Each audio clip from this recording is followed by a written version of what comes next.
After 12 days of nail-biting action, the ECS is run and won. Hudinga, the first ever ECN trophy. Now it's time for the internationals to start. The Swedish national team are here in Stockholm, joined by the Estonians and the Germans. Should be a big weekend of cricket. I'm Mr. Maximo. This is the FanCode ECI Sweden, and it starts right now.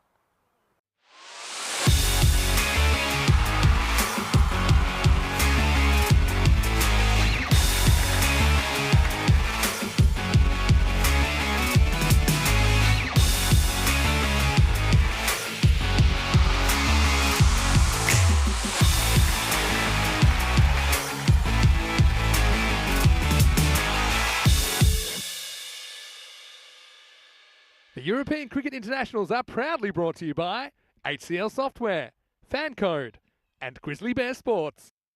Morning to you wherever you're watching from around the world. Welcome to a huge day in European cricket. The weekend has rolled around and it's time for some T10 international action. It's been a great addition to the calendar this year, the fact that we're getting international cricket outside of an ECC in the T10 format. So the Swedish national team, they've been joined by Estonia. Later on we'll see the German team as well. Each team plays 6 matches and that works out to 9 matches total this weekend. And well, the top of the table team, they get to take home the fantastic ECI trophy thanks to our partners at Loca Lifestyle. Obviously a chance for these teams to test out some combinations ahead of the ECC, which is only 100 days away. It's the Euros of cricket. 31 nations will be competing this year. So we are starting the day with match number 1. It is the hosts in action straight away. Sweden are taking on Estonia, and a big moment for Estonian cricket as well because this is their first ever T10 international. Tyrone Peters is at the other end. He's got the 2 captains. Let's see who wins the coin toss. Estonia's going to call. Tails? Tails is the call. It's a hit. Ball first. So the news from the toss is that Sweden have won the toss and elected to bowl. Maybe a bit surprising because we saw most teams here over the last couple of weeks wanting to bat first and get a score on the board. But I think sometimes in the first match of the tournament, we see teams kind of wanting to share the load a bit, get everyone out there, get everyone in the action as soon as possible. So Sweden, of course, a bit of a mixture of players we did see in the ECS and some players from other clubs. Shazad Chowdhury, their captain, he's a very good player to watch. I'll never forget him hitting the last ball of the night up into the Khartoum commentary box in a very memorable ECC match last year. Sher Ali, well, he scored the fastest ever T10 100 during the week. He scored 100 off just 25 balls. He's likely to open the batting. But curious to see who they partner with, and they've got a few options. They've got Emil Zuvak, for example. He's likely to be behind the stumps as well, although I know he's got a slight hand injury. So let's see how Sweden come out. And I'll be curious to see as well how some of the players that haven't been playing a lot of cricket, how they adapt and how quickly they get into the swing of things. Estonia, though, really looking forward to seeing them for the first time. We were in Estonia with an ECS. It was about almost 3 years ago now. So they've got a great program up there. Looking forward to seeing their captain Adnan Gondal. Probably likely to open with Ali Masood. Probably see Saif Ur-Rahman out there as well. Now Saif, he led the Talon Stallions in the recent ECL, the Champions League of European Cricket. Although they didn't quite get the results they wanted, he looks like a very destructive player. Let's talk about the conditions today, and I can tell you lots of sunshine, more of what we've had all the way through this fantastic 2-week adventure. Currently it's about 21 degrees. It'll be about 26 or 27 today, so beautiful conditions. It does get pretty hot out here. The other thing is this pitch. Now I know some of the guys will be used to this, but there's a bit of variable bounce in it. We saw it all the way through, didn't we? That some balls are keeping low, and you've got to be careful if you're going to hit across the line because there's balls that will surprise you. Probably more keep low than high, but still a few will take off. All right, well, I'm getting ready for the first match, and so is this guy. He's in the commentary box right now. It's his first taste of ECI cricket as well. Andrew Ryan will take you to the first ball with the news from the toss that in the Sweden versus Estonia first match of the weekend, it is Sweden. They've won the toss. They've sent in the Estonians. Let's see how they handle the heat. Thank you very much, Mr. Maximo. Vinny Sandhu there with an extensive preview of this game between Sweden and Estonia. It is Andrew Ryan here for the European Cricket Network. Very pleased to be with you to bring you some action here from Stockholm in Sweden, and fantastic to have international cricket back on the European Cricket Network here. We're here all weekend. Bunch of games taking place, which will also involve Germany as well, one of the real stars of European international cricket. And I think it's fantastic that we've got the Estonians out here as well. Certainly one of the developing nations. They had some good players involved, some very good players involved, in fact, in what we've seen in ECS cricket before, and I'm sure they'll be an interesting proposition from this Swedish side. I suspect the Swedes will be heavily helped by the fact that probably around half of this team was on show during the recently completed ECS Sweden event, which of course concluded yesterday afternoon with the final between Huddinge and Albi Zelmi, which was comfortably won by Huddinge in the end, and they are well represented in this game as well. Those big hitters in the middle order, Samuel Romani and Saeed Ahmed, and of course Imal Zuvak, who would normally have the gloves for this Swedish outfit, but due to an injury sustained during ECS Sweden, he's handed them over to Sher Ali, who we also saw not only in action, but obliterating the record for the fastest T10 century in European cricket history during one of the games earlier this week, taking the Gina CC Stockholm team all over the park with some brutal hitting. Absolutely fantastic stuff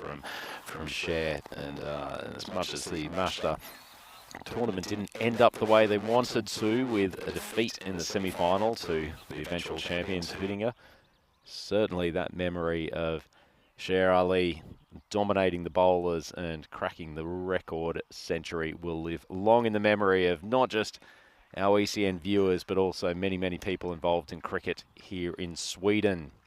Speaking of the Swedes, they're now out on the field, so we should be starting play very, very shortly. Looking resplendent in their blue and yellow tops. Very proud moment for these players, getting to represent their country. Many of them with some pretty significant international experience already. And they'll go into this game as favourites. Certainly more international experience than Estonia, and big playing base here in Sweden to choose from as well. So they've got plenty of weapons at their disposal. You look at some of the players who aren't in this team as well. Some of the absolute guns that we saw across the, particularly number of players in the semi-finals and finals yesterday, and plenty across the rest of the tournament, to just see how much depth there is in this part of the world. Some good additions to them as well. Some players I'm sure we'll get to know much better over the course of the next couple of days.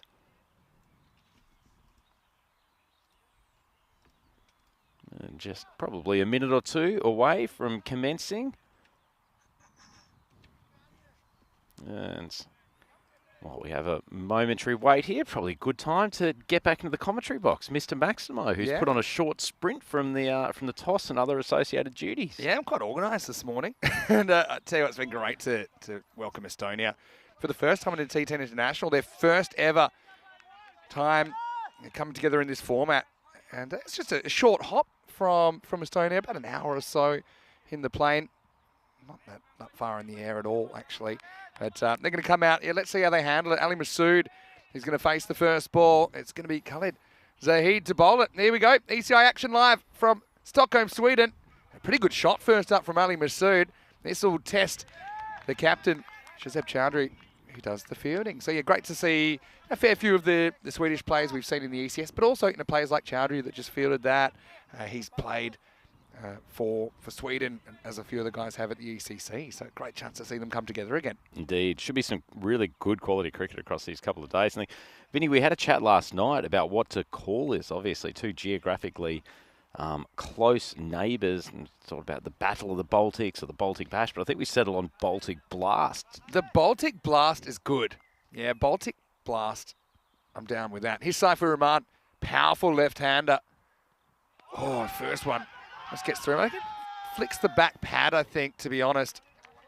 But Saif, he was captaining the Talon Stallions. Let's have a look at this one. I think this beats the inside edge for me. He might have actually just hit his back pad with his bat and I think created a little noise. Yeah, I suspect big gap between ball and bat on that occasion. Corker of a ball from Zahid, though. That one swung late. Didn't it? And you got Sher Ali behind the stump, so I'll come to that in a second. But I mentioned they didn't pick a kind of out-and-out wicket-keeper in their squad, Sweden. This one beats him for a bit of bounce. So Yeah, they haven't picked an out-and-out wicket-keeper. They had Emil Zuvak planning to keep, but because he suffered a bit of a hand injury at the end of the ECS, they've gone for Sher Ali behind the stumps. So I suppose that's the limitations of not picking an out-and-out gloveman. Sher Ali, he has done it in the past, but he'll be challenged there, I'm sure. Anyway, Saif, third time lucky for him as he opens up and he just works it away behind point. The first boundary of this European Cricket International Series. Well, good to see him open the shoulders a touch. He was slightly flummoxed by those in-swingers from Zahid on his first couple of balls, maybe just taking a couple of deliveries to get his eye in. Obviously, a bit of travel for the Estonians coming in fresh to this tournament, but that was a nice shot. That's the thing. I mean, they would have played some cricket in Estonia, probably around about a month and a bit, but certainly not the intensity of competition they've probably had here in Sweden over the last couple of weeks. This is a nice shot, though, and you can see Saif is a class act, isn't he? We saw him in the ECL for the Stallions. He was one player that really stood up, and he just caresses that ball. He's found his feet pretty quickly. Absolutely, Vinny. Just on the replay, you see the way that he's manipulated his wrist to guide that through the gap around cover. That's a superb stroke. Thing is, it's still difficult to face up Khalid Zahid bowling what he's bowling, but at least now Saif has seen it, and he's kind of playing for it a bit. He's expecting that ball to bend back in towards him and straighten down the line. Interesting action, Khalid, isn't he? There's no real jump to his action. It's almost like a shuffle in, but he generates some pace. Hustles through the crease. Last ball of the over. Shorter and banged. Good shot. Uraman hits his straps. End of the first over in Estonia. Off to the races. Maximo 15 without loss. Tell you what, does he not remind you a touch of the universe boss, Chris Gale? Big left-hander, and the way he just dismissively swatted that ball over long on. That's a comparison that I'm sure Saif will very much enjoy. Hey, guess what, Rhino? The countdown is on. Today is 100 days until the ECC. It's the Euros of cricket. And yeah, no, Estonia will be there for the first time. Sweden, of course, they have participated in the first two editions, but expanding to 31 countries. 100 days to go. 100's nothing. So yeah, I'm really looking forward to that. And Ryan, I know you're planning to be there for some of it as well. Yeah, absolutely. And I suspect our friends at the local empanada shop in Malaga will probably already be getting their orders in for some extra produce around that event. Yeah, for those of you investing in the empanada futures, buy the dip. Because when we get there, it's going to be... That dip that tends to happen between March and September. Anyway, I want to say good morning to everyone on the live chat as well. ECN European Cricket Network. Great to have your company as we wait for the second over. Nazar Mohammed is going to bowl it. And yeah, left-hand, right-hand combination. It's going to be Masood facing up. Oh, shot goes over. Point, and that's six by a long way. Maximo! And what a start for the Estonians. Stunning start. That was a nice piece of batting. Gave himself a little bit of room outside leg stump, almost too much, because Mohammed pushed it way across the off stump. A clean strike for Masood. They're showing that they're not going to be intimidated at all, the Estonians. Yeah, really come out swinging, haven't they? And they do play a bit of T10 cricket in Estonia, probably not as much as we've had in some other countries. But yeah, pause for thought at the moment. Very, very good start this. 21 off 7 balls. I suppose the thing with the Estonian side, the question will be, do they have the depth to go with Sweden? I think they're probably going to rely a bit more on the top order. Just I think with 70 or so clubs worth of players to choose from in Sweden versus, I'd have to check with Terry O'Connor, who's here from Cricket Estonia, but it's around about the 10 mark. I think, give or take, in Estonia. Yeah, come back from the bowler, but guess what? Doesn't matter as Masood works this one behind point for 4, and the carnage continues early on in the power play. Gee, I'd be furious with that shot if I was Mohammed. That was nicely bowled on a good length and swung back into him, but Masood's just punched through the line. Found the gap once again on the offside. Lovely stroke. Sweden winning the toss, electing to bowl. If you asked the Estonian skipper, Hanan Gondal, he said, yeah, I'm fine with that. We wanted to bat anyway, obviously backing their ability to handle what the Swedes are throwing at them. So far, so good. Oh, this is going to be big trouble. And it's going to be 5 wides. Again, it's also very full, wasn't it? And yeah, just kind of lost the handle. Yeah. Sher Ali, that was a tough one for him. Just checking the height of this. Yeah. Probably just dropping at the... Maybe. But, I mean, regardless, it's 5 runs. Won't be a free hit because it wasn't called a no ball for waist high or above. But Sher Ali. They could have done with the first slip that they had in the last over there, Vinny, to assist. Well, I wouldn't have wanted to be at first slip to that one, if I'm completely honest. Now gets this one across. And so, yeah. Brave bowling from Muhammad after he just speared the wide, well wide of off stump to once again go in that same direction, and particularly given that Masood has slapped in twice in the cover direction this over. Nazar Muhammad. He is a player we've seen previously for Evergreen, and I do have a bit of a scoop on him. Would you like this? First, let's see what he can do to Masood. Back to away, this one will be cut off in circle. It's just a single. Nazar Muhammad, it's his birthday today. So, happy birthday, Nazar. So far, probably hasn't had too much fun this over, but yeah, he turns 28 today, so happy birthday. What a way to celebrate, representing your country in an international in Stockholm, in the capital of this country. Just fantastic stuff. Gotta say, I'm liking the Swedish yellow shirt design as well. First time we've seen that. Kind of the alternative strip. Looking very bright. It's very Swedish, isn't it? It's a bit of the bananas in pyjamas look, if I'm honest, from Sweden, but I'm liking it. Right now, I don't think Nazar's enjoying this over 16 off 4 balls. Now, let's see what he can do to left-handed Saifur Rahman. He just pushes, and I think Saif will feel pretty settled by the fact that he's gotten off to such a good start, so he can afford to be a bit selective and kind of play on instinct. He would love the universe boss Chris Gale comparison, but yeah, he's such a physically imposing figure, isn't he? I think he's got that size, he's got the shots. It's hard to, I suppose, he can deal with bounce better than most because of that stature that he has at the crease. Yeah, his swing plane is almost Gale-esque as well. Yeah. Curious to see him throughout this tournament. Could be some fun. In the air, and it goes into the gap in the infield. It's cleaned up out there by Zaketakawi. Looking forward to seeing him perhaps getting a bowl a little bit later in this innings. Right now, Estonia, very good first 2 overs. They're 33 without loss. So, Vinny, you know Estonian cricket probably better than most. I would say in the world, yeah. Yeah. Okay, if you've got the viewers, and obviously first game, so the standings table's not particularly interesting at the moment. If there's one player that you think might be a bit of a breakout star from this 2-day tournament, who do you think it will be? It's a really good question. As far as international goes, I'd say probably Saif. You know, I think that he's a guy that is itching for some opportunities at the international level in European cricket and to show what he can do. You know, I think that he's a guy that I think can win you matches, especially in this form of the game, where if one of your openers fires and goes big, then you can kind of bat around him to an extent. But we're going to get some stories. I mean, I remember, for example, the last ECI that I did was in Milan. And Ali Hussein for Romania. It was his first time playing for Romania, just qualified, and he had a very good series. He was the breakout star. So I'm sure we'll unearth a few this weekend. Remember that these games are played using the ICC eligibility criteria. So you either have to be a citizen of the country or you have to fulfill the residency, the 3-year residency requirements to represent your nation.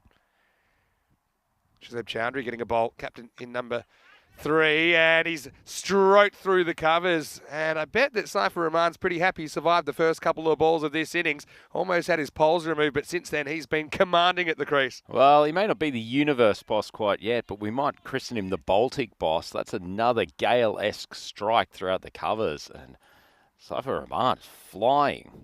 And now he's going to go over the top and he's going to get 6. Maximal! Straight through the line, and Sweden searching for answers in this power play. Saifur's uncovered beast mode for Estonia. Yeah, that was a pretty good strike. I think Chaudhry saw that he was giving himself a little bit of room, tried to spear it into the pads, but economy of movement and staying well balanced in his stroke. Rahman looks fantastic at the moment, and Estonia, this is a dream start for them. Really is. Hey, I want to say hello to all of our viewers in Estonia as well that might be tuning in. I've got a lot of friends over there.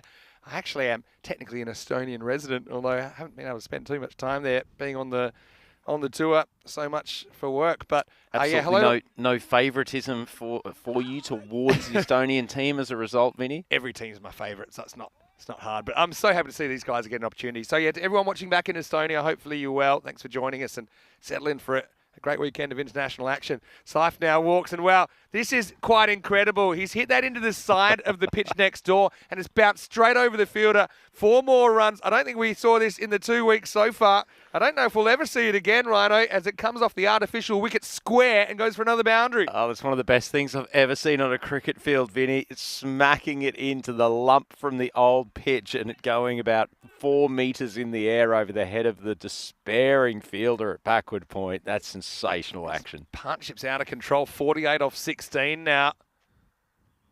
Oh, he almost goes, though. They're going to take on the run. They're going to have to hustle. They're going to get there. It's good running, I suppose. It's good running because they didn't get run out. Sherali not handling it cleanly, but almost creating an opportunity. Pretty horrendous swing across the line from Uravan. Not the greatest shot he's played in the innings, but good work from Masood being alert to scramble through for the one. Just lost his form there, didn't he? Change of angle working. Masood back deep in the crease. Good slow ball. Sherali can't deal with it as it pretty much rolls to him. Going for the helmet back, which I think might make sense because we've seen some balls kicking up from that area just in front of the keeper. As we get to the end of the over, the 50 partnership up, and what a start. I don't think anyone was expecting anything this rapid from the Estonians on T10 International debut. They're shaking things up 50 without loss after 3. No, it certainly are, Vinny, and to be honest, it's also been a very solid 50-run partnership as well. This hasn't been from outside edges or wild slogs. They've just been playing very good cricket shots, both of them clearly competent top-order batsmen, and they've been rapid in the first 3 overs, consistent across all 3 as well. Be interesting to see what the Swedish skipper does now. Looks like just going to have a little bit of a change of pace with Shukla coming on to bowl. I don't think that's a bad move, actually, particularly against Uraman, who looks like he wants to absorb the pace and use it to his advantage. Just going through the chat and saying hello. I know that there's a few discussion points in there. Shukla almost sneaks this onto the stumps, but Masood gets a bit of bat on it. In fact, he gets more bat than I thought. In fact, he's going to get 4. Yep, unlucky. Nice bowl from Shukla. Landed the leg spinner perfectly. First ball almost shot through. And I tell you, this is a tough task for Sher Ali, isn't it? Keeping to a proper leg spinner when you're not a full-time gloveman. Big man, he's under a bit of pressure. Especially with Suvak not coming up. He probably had minutes of preparation rather than days or weeks as well. Thrown into the roll. Turns into a full toss this time. Kind of in the gap, but not really timed. So it'll just get 1. Hey, I want to say hello to Rob Thompson watching from New Zealand, saying welcome to our new international commentator with 3 rhino emojis. Yeah, congratulations, Rhino. You're an international cricket commentator now. It's a magnificent moment in my commentary career. Thank you very much for that. Rob, very much appreciate and appreciate everyone who's been on the chat for the last couple of weeks. Obviously, it's great to be into the international weekend now, but thank you all for joining us, and I hope you'll enjoy this exhibition of international cricket over the next couple of days. Well, that's not the greatest exhibition of international cricket. He's almost lucky he didn't cop one in a fairly sensitive area. It's a good exhibition of how to field lying down. If you do fall over, you still have to improvise, and that was actually pretty well done in the Anats Abuzar down there. Yeah, so Rob's watching from New Zealand. Says it's pretty cold. Pretty nice, though, in Europe at the moment. Gondal takes it on, but just gets 1 here. Change of pace. We were saying earlier, Vinny, it's probably actually the nicest day we've had for a couple. It's been quite dry, quite hot. Not oppressive, but certainly warm enough to be uncomfortable at times. Whereas actually there's a nice light breeze coming across the ground. Perfect start for cricket. Saif gets another ball, kind of drops into the zone. He loves balls that bounce just before where he's standing, so he can drive up and out. These balls just dropping into the block hole. For Saif, who's happy. Just take one, showing he's not going to throw this away. Showing some restraint against the leg spinner, aren't they? This one's slightly ill-directed. Comes off the pad, I think. He's handled down there, fielding. Well, take on a 2, and it shouldn't be a 2, but the throw comes to nobody in particular. It's still almost a run out. Crazy stuff. Yeah, Masood, I think probably overestimating the pace of his fellow opener, Rahman. Masood is super quick between the wickets. Look at how fast he gets back for the second. Yeah, here. he is, but I don't think this is a 2. I think a better throw to the keeper, and he's gone by a lot. Look, it gets airmailed over the keeper. If that's anywhere near Sherali, I think there's a chance to run him out at the keeper's end. And I think that's the end he was trying to go. 60 without loss after 4, just 10 off that over. Shukla slowing things down and a pretty good effort. Yeah, certainly. It looks like they're going to continue with the spin attack, and I don't think that's a bad idea. Certainly the Estonian batters looked slightly more reticent to go after the leg spinner, maybe just trying to capitalise on that good start. The openers don't want to give their wicket away. Still plenty of balls to go in this innings.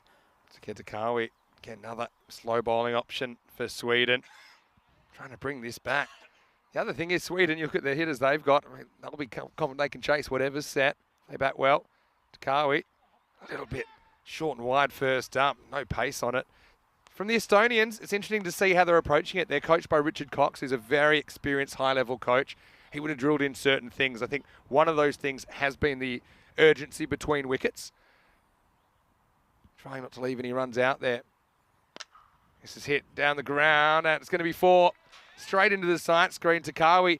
Again, a little bit of length to work with. And this opening partnership continues to flourish. Yeah, full credit to Masood for this shot, actually. Really slow ball. Saw the batsman advancing, but Masood just held his shot back for a touch, didn't overcommit, waited for the ball to come to him, and then almost biffed it straight down the ground. Really good piece of T10 batting. Change of angle. They've got the Southern Cross style field with a very straight long on. You've got a kind of regulation long off and a deep mid wicket. So trying to plug those gaps down the ground. So he goes square up. Sliding stop from Emil Zuvak. He would be the regular keeper, we think, for the Swedish side, but because of his issues with his hand, you can even see that he kind of favours it there. Tries to stop it with the body and does. Lefty on strike. And this one should be gone. It's Takawi. He's going to have to do it himself, and he takes the catch. So Cypher's going to have to go. Got a ball that he would have fancied to muscle out of the ground, but finally Sweden have something to cheer about. The opening partnership broken. It's 66 for 1. Yeah, I guess taking the pace off the ball has hindered his run scoring somewhat. There was actually a fairly ordinary delivery set up to be smashed. Maybe just got a bit of extra bounce outside off stump and caused Rahman to lose control, but that's a disappointing end to what was otherwise a very good innings for him. He'll be kicking himself there, Syfe, because after such a good start, that's the kind of ball that really should have disappeared. I think in the end he probably tries to drag it leg side and he didn't have to. Probably could have tried to hit the sight screen there and just played the percentages a little bit more. But spin to win, and spin has had a big impact on the run rate. But still, 32 or 14, very good start for Estonia as the captain. Arslan Gondal comes out at number 3. Just quickly, I want to say hello to Kroom as well. Good morning to you. Hello to Nad K. It's nice to have you back with us. To Dave Bod. And make sure you keep the discussion going. We love that we can talk to you live. And Nad K reminding everyone, the Ashes started yesterday. Yeah, got a few highlights. Interesting declaration. Anyway, back to the present. Gondal. It's a decent delivery from Takawi first up. He's happy just to take the 1. He's got nice control, Takawi, doesn't he? And mixes up his line, his length, his speed. Pretty much prototype T10 left arm orthodox bowling. Yeah, he's got a nice kind of shape and loop to his bowling. We've seen him playing for the Malmö club before. Nice shot, but he's gone all around this. And so Masood's going to get 4. It's one of these ones, it's Nazar Mohammed out there. He didn't really account for the ball spinning back, and it probably spun a bit back more than he thought, but it was hit so hard he didn't have time to adjust. And yeah, just have a look where Takawi bowls that from. I think he bowls from front foot, pretty much in line with the stump. So he's varying the length of the pitch. But Estonia have been rollicking through this first half. It's 71 for 1. I want to welcome all of you into the box. Vinny Sander here, Mr. Maximo. Andrew Ryan joining me for your last day in Sweden. I'll miss you when you're not here tomorrow, but I know you've got some important work to do as well. I want to welcome all of our viewers to this T10 International Cricket broadcast. Estonia on debut. They're lighting it up at the moment. Absolutely fantastic. Certainly not overawed in any way, shape or form. In fact, they've looked like the team that's been the aggressor out there today, and the Swedes are possibly even a little bit shell-shocked as to what's happened to them in these opening stages. Yeah, the thing is, these ECIs, they do throw up some surprises. It's pretty well bowled. Good control by Shukla. He seems to be able to kind of drop it into the block hole pretty well so far. But Masood's still there. He's been joined by his captain, Gondal. Yeah, so any questions? You got any questions or comments? Let us know. Simon's in there as well. Good morning, Simon, watching from Germany. Of course, we'll see the Germans as the third side. Oh, he's knocked him over. And Gondal plays all around this. It's another ball that kind of dips into the block hole. And Shukla hits the target at 73 for 2. Yeah, nice piece of bowling from Shukla. And hasn't this spin attack worked? Takawi and Shukla coming in. This is the third consecutive over of spin that they've had. I wouldn't say they've completely put the brakes on, but it's been a nice little period of play from Sweden. And we know there's probably a bit less depth in this Estonian batting order than with the other two teams out here today, so they're going to be more challenged when they get to the later overs. But that's a big wicket for them. Gondal back in the hatch. Really nice bit of drift as well. You can see when you bowl the leg spinner and the ball is kind of rotating to the left, then you often see the ball curving in slightly, and that, I think, is what did Gondal in the end. Here is a bit of a cult hero. It's David Robson, and he's a former Australian, and he has the nickname. You can probably guess his nickname. Robbo. It is Robbo, and I didn't plant that on, right? So we got Robbo. A nationally mandated nickname if your surname is Robson, Robinson, Roberts, or any of those He's going to face types. Shukla first up. And, oh no, it's going to be a run out here, and it's just a little bit of a poor decision, probably more than a little bit from Masood, who went on the hit. Robson doesn't do much wrong there, hits it straight back to the bowler, but Masood takes off, doesn't realise that the bowler can get around, and that is a big bonus for the Swedes at 73 for 3. Yeah, we've seen a few little bits of risky running from Masood already, but this was just crazy suicidal stuff, taking 5 or 6 steps down the pitch. Never a single there. I mean, I'm trying to see what Robbo does here. Maybe he does take a couple of steps as if it is going down the ground, but I suppose the non-striker there, you don't have to rush because you're not in danger. If it gets past everyone, you can walk to the keeper's end. And, yeah, a bit of a disaster, to be honest. Robbo looking a bit hairier than last time I saw him, actually. There's a pretty decent-looking beard under there. Masood is going to replace his brother as Robson hits this to the fielder, but it's fumbled. They'll get through for a single. Yeah, so you've got quite an interesting situation with Ali Masood and Bilal Masood. They are brothers, but their surnames are spelt differently, and we think that's because when they were born in Pakistan, it was just written down differently. So they're their legal names, but they are brothers. That is one of the best bits of international cricket trivia I've ever heard. Well, got to thank Terry O'Connor, the Estonian manager, for that nugget of information. But still, it's a wicket they couldn't really afford to lose. Sweden working their way back into the contest. Good spell from Shukla, 1 for 12, and after 6 at 75 for 3. Looks like they're continuing with this all-spin attack too. Vinny Takawi's coming on for his second over. Notice that we haven't seen at the bowling crease any of the players so far that were involved in ECS Sweden the last couple of weeks. Saeed Ahmed was very, very good for the ball for Hudinga, and also Romani bowled a lot of important overs for them in the later stages of innings, so we may still see him appear Good to close out observation. this 10. Sticking with spin, makes sense, working at the moment. A little bit short, cracked very hard, finds the fielder, good stop. And got to one bounce and screamed down to deep square leg. I want to say hello to Ivan as well. And you saw on the batting card there, Stuart Hook, who will be keeping for Estonia today, and listed at 7. Bit of trivia, he has the highest ECS batting average of the thousands. It's about 7,000 players we've seen now play on ECN. But yeah, 224. Robson goes for it, but it's skied. Takawi's going to have to go after himself again, and he'll catch it again. So spin really putting the brakes on, and Estonia in the throes of a bit of a collapse here. It's 76 for 4. Yeah, that's the second time an Estonian left-hander has perished trying to pull hard the left arm orthodox from outside off stump. This was once again not a particularly good ball from Takawi, but he's built up pressure in other ways.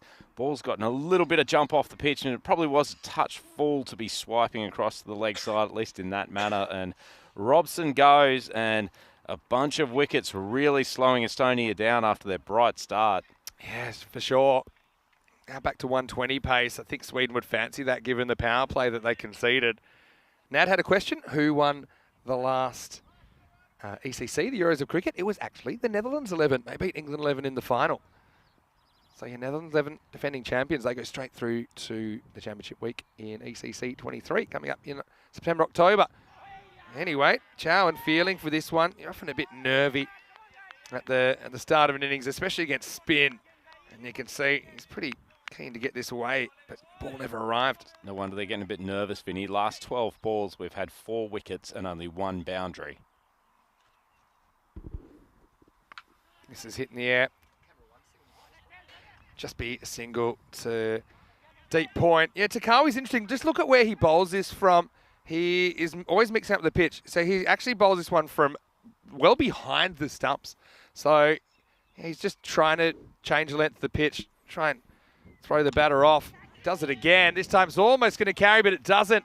I don't mind that from Chowdhury. Tries to turn it into a catch. He thinks that 5 down Estonia will be crippled, but he can't quite get there, and it gets past him for 4. Yeah, actually made decent ground. It looks like the ball just, if anything, swung away from him to the left-hand side at the last moment. But as you say, you have to attack in the field in these T10 games. Better to have an extra wicket of a top-order batsman as that one just spins past him. He's actually generated a fair bit of sideways movement to go. A good pair of overs from him, and that is the end of the over in Estonia, 81 for 4. Yeah, 7 overs down. I'll say a quick hello to Andy House as well, asking, will Rhino be at the ECC? We hope so. We hope that maybe you might be able to make it for the first week. Oh, you're quite busy ruling the world. But is Andy House going to be at the ECC? That's the biggest question. I should hope so. Man, very influential within the surrounds of Spanish cricket. Speaking of the ECC, we'll have Group 8. We think we might get you on board for that, assuming Corey hasn't been sacked as Spanish coach yet, and we're always kind of waiting for that phone call to come in. But yeah, Spain, Isle of Man, France, Czech Republic and Greece. Interestingly, these two teams, Sweden and Estonia, both drawn in the same group, Group C, at the start of week 2. Oh, he's bowled him, and it's immediate success for the Lion man, Zabi Zahid, as he slips the Yorker in. Bang on target, and Estonia fall further into the well. It's 81 for 5. Yeah, nice piece of bowling right in the block hole. First ball, and the wicket's flowing freely now. It's a bit of an odd bowling action. Interesting one for the batter to come and face without having seen him before, but absolutely goes through him. And on back to the crease, back to the pavilion after a short stay. Estonia, 81 for 5. This is some real problems for them now after such a good start. So we saw it coming, but we knew it was going to be hard when they lost those wickets for new batters to come out and be able to do the same thing straight away. Stuart Hook comes to the crease at 7 as listed. He was the leading player in the 2020 ECS, 224 runs at that average, and his nickname is Mr. Muscles. Here we go. Gets one first up down the ground. Slightly disappointed it's not Hooky. Just to match up with Robbo. That's true. Hey, Marco Vike is watching. Very, very accomplished former Estonian national player. Born and bred Estonian as well. Hello, Marco. How are you? Good keeper as well, Marco Vike. Maybe you can critique Stu's keeping in this game in the second half. Slow ball. Sherali with the helmet on. I think you can see why, because that one really bit up at him on the second bounce. So can you explain Zahid with his nickname, the Lion Man? Okay, yes, I will. So when he was playing previously for Naka, and he always had this problem of his brother either stealing his number or stealing his shirt. I think it was number 10. Wearing 00 in this one. This one is pace on. Might be trouble. Fielder comes in, spills it. That wasn't a bad effort. Turned it into a catch, didn't he? That's Saeed Ahmed out there, I think. That couldn't quite hold on. Everyone looks different in the Sweden shirt. I mean, there's Saeed out there. So in the end, he made a shirt that instead of a number had a picture of a lion on it. And it was not the team wasn't called the Lions or anything like that. So yeah, he had a huge, they had like a light blue strip. There's a huge yellow lion's head that took up the whole back of his shirt. So literally on our, on our systems and everything, when you have shirt numbers, we just have to write lion. So literally no number assigned. No number, a Amazing. picture of a lion. So if we could have made a lion emoji in the system, we probably would have. But he's a great character. He's a very good cricketer as well. As you can see, he's got a good change of pace. That's why they're bowling him late in the piece. Not a bad looking drive this time. Sets a bit of a task for the fielder. But that's great work by Chowdhury. Taking on a 2. Clean take might have been interesting. Good running, good cricket all round, really. You can see things up a notch at the international level, Rhino, but a good effort from Zahid. Estonia, 85 for 5 after 8. Yeah, he moves well in the field, doesn't he, Chowdhury? We saw that catch get away from him earlier in the innings, but it wasn't from a lack of speed to get to the ball. As you say, clean take here. I think it would have been a run out. Unfortunately for the Lion man, the ball just pops off the surface. And have a look at that run rate chart. The worm is slowly digging its way into the ground. Just a massive wickets lost in the last few overs. And Estonia, they've got 2 overs left, 12 balls to try to get this target up to a more defendable position and particularly reach 3 figures. 9th over starts with a 6. Good shot. Maximo! And was that taken or not? We know that catching off the field hasn't been great. I don't see a ball in those hands. That's Shub. He's back. He was on an intensive fielding course in the centre of Stockholm yesterday. That didn't pay off because I think this one goes straight through him. I'll tell you what has paid off. I think. Oh, no, he just got him right in the boot. Masood got a ball in the absolute slot, that last ball. You couldn't ask for a better ball if you're trying to swing it to mid-wicket. Chowdhury coming back for the 9th. Yeah, have a look at Shub. Look at where it hits him here. Straight through the hands. Bang. That's got to hurt. Get the magic spray.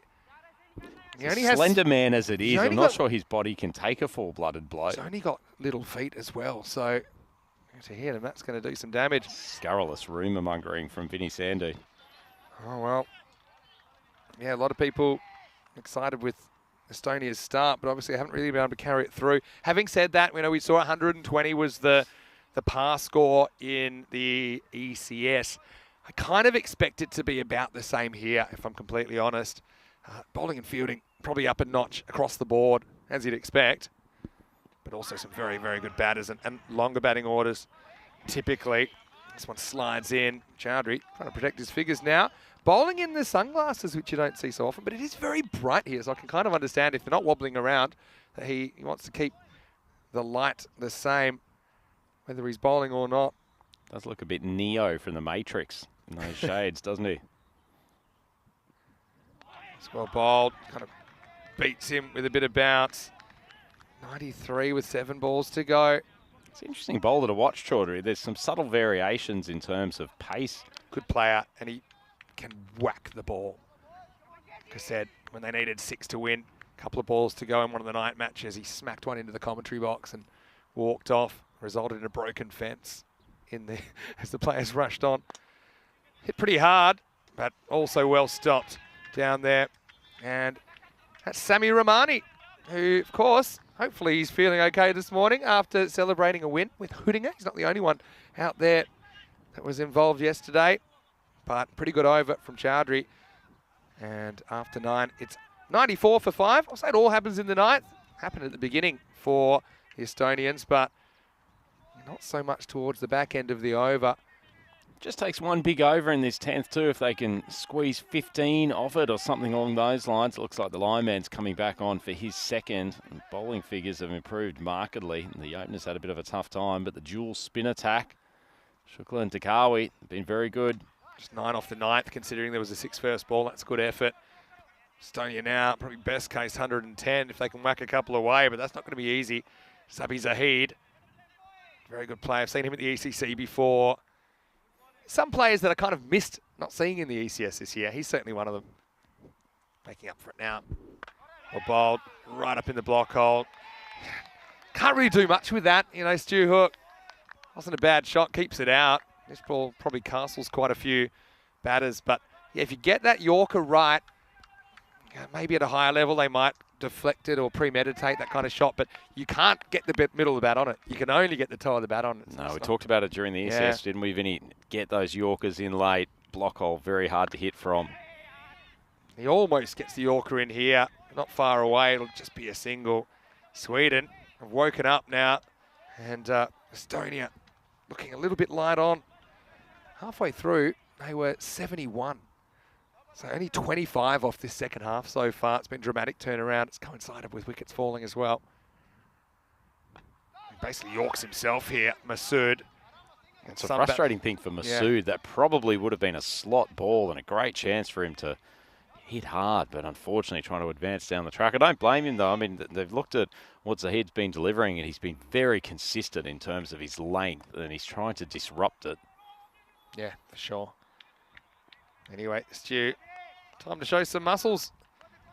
Could be the last ball he faces. If he doesn't face the last one, 2 to come. He's beaten outside the off stump. Out of interest, I mean, is he that buff, or is this like an ironic nickname? Because he doesn't seem to be a huge physical presence. He hits the ball a long way. Now, we've got to realise some of these guys, obviously, it's a bit of a step up from the club scene, probably for all of them. But he was gifted by his Talon Hippos teammate a bat, which had engraved on the bat Mr. Muscles. And like I said, he's Nice got a batting retrieve, average of 224. He's protecting at the moment. He's up to 229. And make that 230. Don't know if they'll try for the 2 or not. Pretty smart to protect the average. Stu just walks off nonchalantly. You don't want to halve an average of 230, That's do one you? time that I'm in favour of it. But Estonia, they kind of hit the skids after a rollicking start that brought 71 in the first half. They only get 27 in the second. 98 the final total. 99 for Sweden to open their account. But still, Estonians, they came out of the box and they were swinging it early. Saifu Rahman, Estonia's answer to the universe boss. He had a couple of dicey moments very early, but along with his opening partner, Ali Masood, it got them off to a great start. 50 off the power play.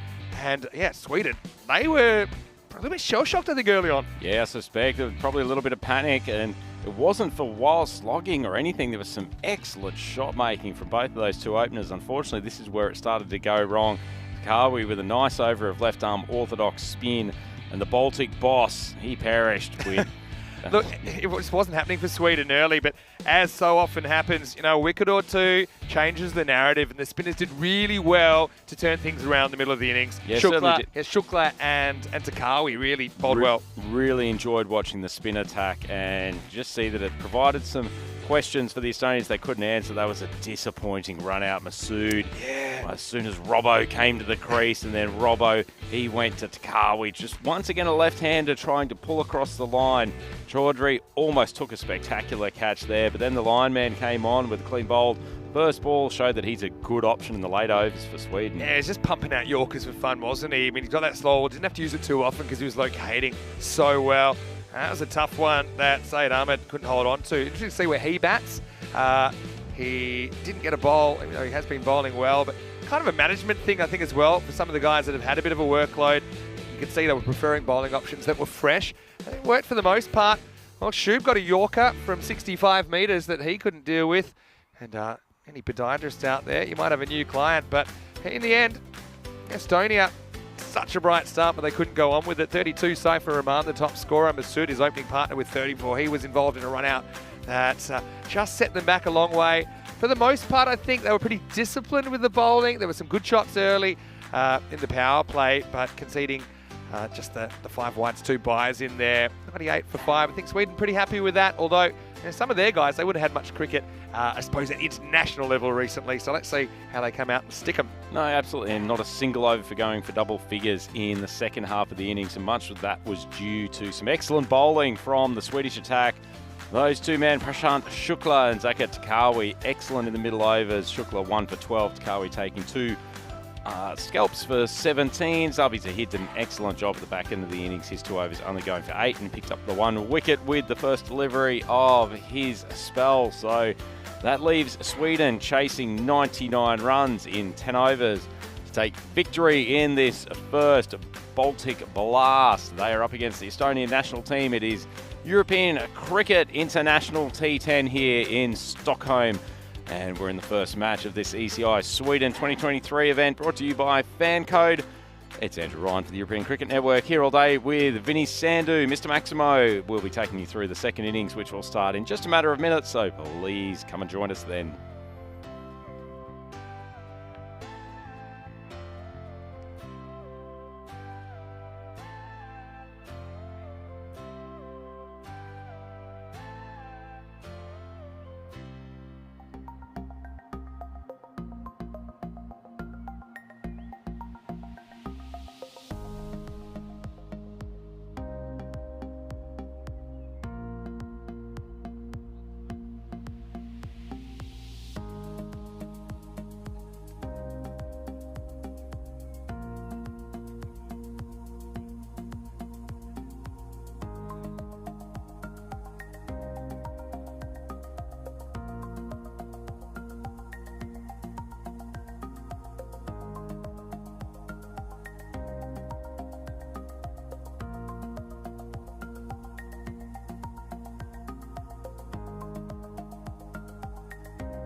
The European Cricket Internationals are proudly brought to you by HCL Software, FanCode, and Grizzly Bear Sports. Welcome back, European cricket aficionados. Thank you for joining us here on the European Cricket Network. It's Andrew Ryan here with Vinny, Mr. Maximo Sandu, to take you through the second innings of the first game here at the ECI Sweden 2023 event. It is the International T10 series featuring Estonia, Sweden and Germany, who will see make their debut here at the Master Cricket Club in the next game. But there is still plenty to go here in the Estonia versus Sweden contest. Estonia batted first in this game and started off very, very brightly. The opening partnership between Ali Masood and Saif-ur-Rahman was an extraordinarily good one. They ended up losing that first wicket at 66 for 1. And unfortunately, after that point, they lost some momentum in the batting department and ended up only making a total of 98 for 5. Bit of a disappointing outcome from them, considering what they'd done early in the piece. But it was also some very good bowling from the Swedish middle overs bowlers, in particular the two leg spinners. Zaka Takawi, he was very, very good with his left arm orthodox, and Prasant Shukla bowling right arm leg spin. They really tied down the Estonian batters and also picked up a couple of wickets along the way, which did not help. But Estonia will feel like they've at least got a total on the board, and if they can bowl and field well, they can put some pressure on this big hitting Swedish lineup. And two men at the crease who we know very, very well from the ECS Sweden event over the last couple of weeks. Imal Zuvak, Sher Ali opening up. Short ball, Zuvak cuts, and he cuts hard. Glorious shot. Opens his account with a boundary, and that of Sweden's. 1 or 2 steps down the wicket. And Ram Krishan, who's bowling the opening over for Estonia. He gets cracked for 4 on the first ball. A little bit of a warm-up ball from Krishan, short of a length, outside off stump. Zuvak's very good square of the wicket, loves to pull and cut. Does so very powerfully, very organised at the crease, well-balanced batter. It's a better ball, forces him to hit straight down the ground. Unfortunately for Estonia, it's timed very well, and that will be the second boundary in succession. Lovely shot from Zuvak, flowing drive. Very good play to watch. Some very good technical elements. You see the way the back lift is exceptionally well controlled. Full face of the bat coming straight down the ground. His partner Sher Ali, those of you who were joining us for the ECS over the last couple of weeks would know very, very well. Opened the batting for Master Cricket Club. Ended up breaking the European cricket record for fastest T10 century. Krishnan, short ball, it's gone up high. Unfortunately for Estonia, just drops in front of the fielder coming in from mid-wicket. He was a little bit slow to react. Decent piece of bowling from Krishnan. Short ball that just got up. Zuvak trying to pull him from outside off stump. And unfortunately, what was probably a reasonable chance, fielder there just didn't move with enough speed. May have thought the ball was travelling a lot quicker, but in any event, it brings Sher Ali onto strike, and he is a boundary hitter up with the best of them. Krishnan full ball, struck well by Ali, but looks like big Saif-ur-Rahman not getting down quite as easily as he should have. Nicely struck shot, but bowler was entitled to have that cleanly fielded. And poor Krishnan, he's gone for his third boundary. May have felt that he should have had a wicket and a dot on the last 2 balls. Digs that ball in short.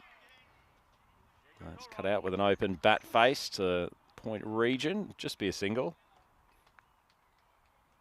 See Krishnan running in and really trying to hit the pitch hard. That ball just ended up in a slightly spongier part of the surface and held up. Ali dealt with it well.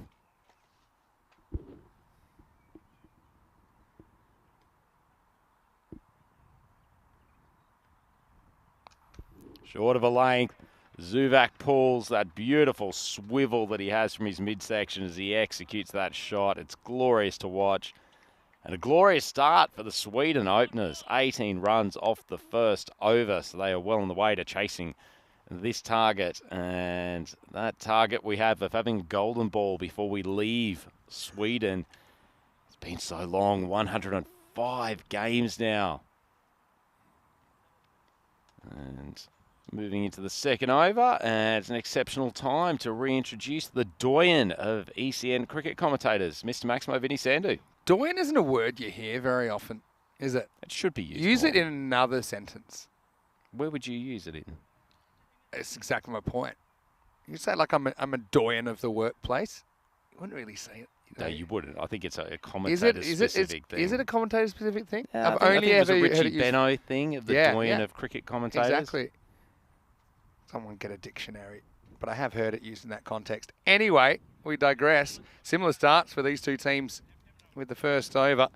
But here the question is, can Sweden sustain a good start?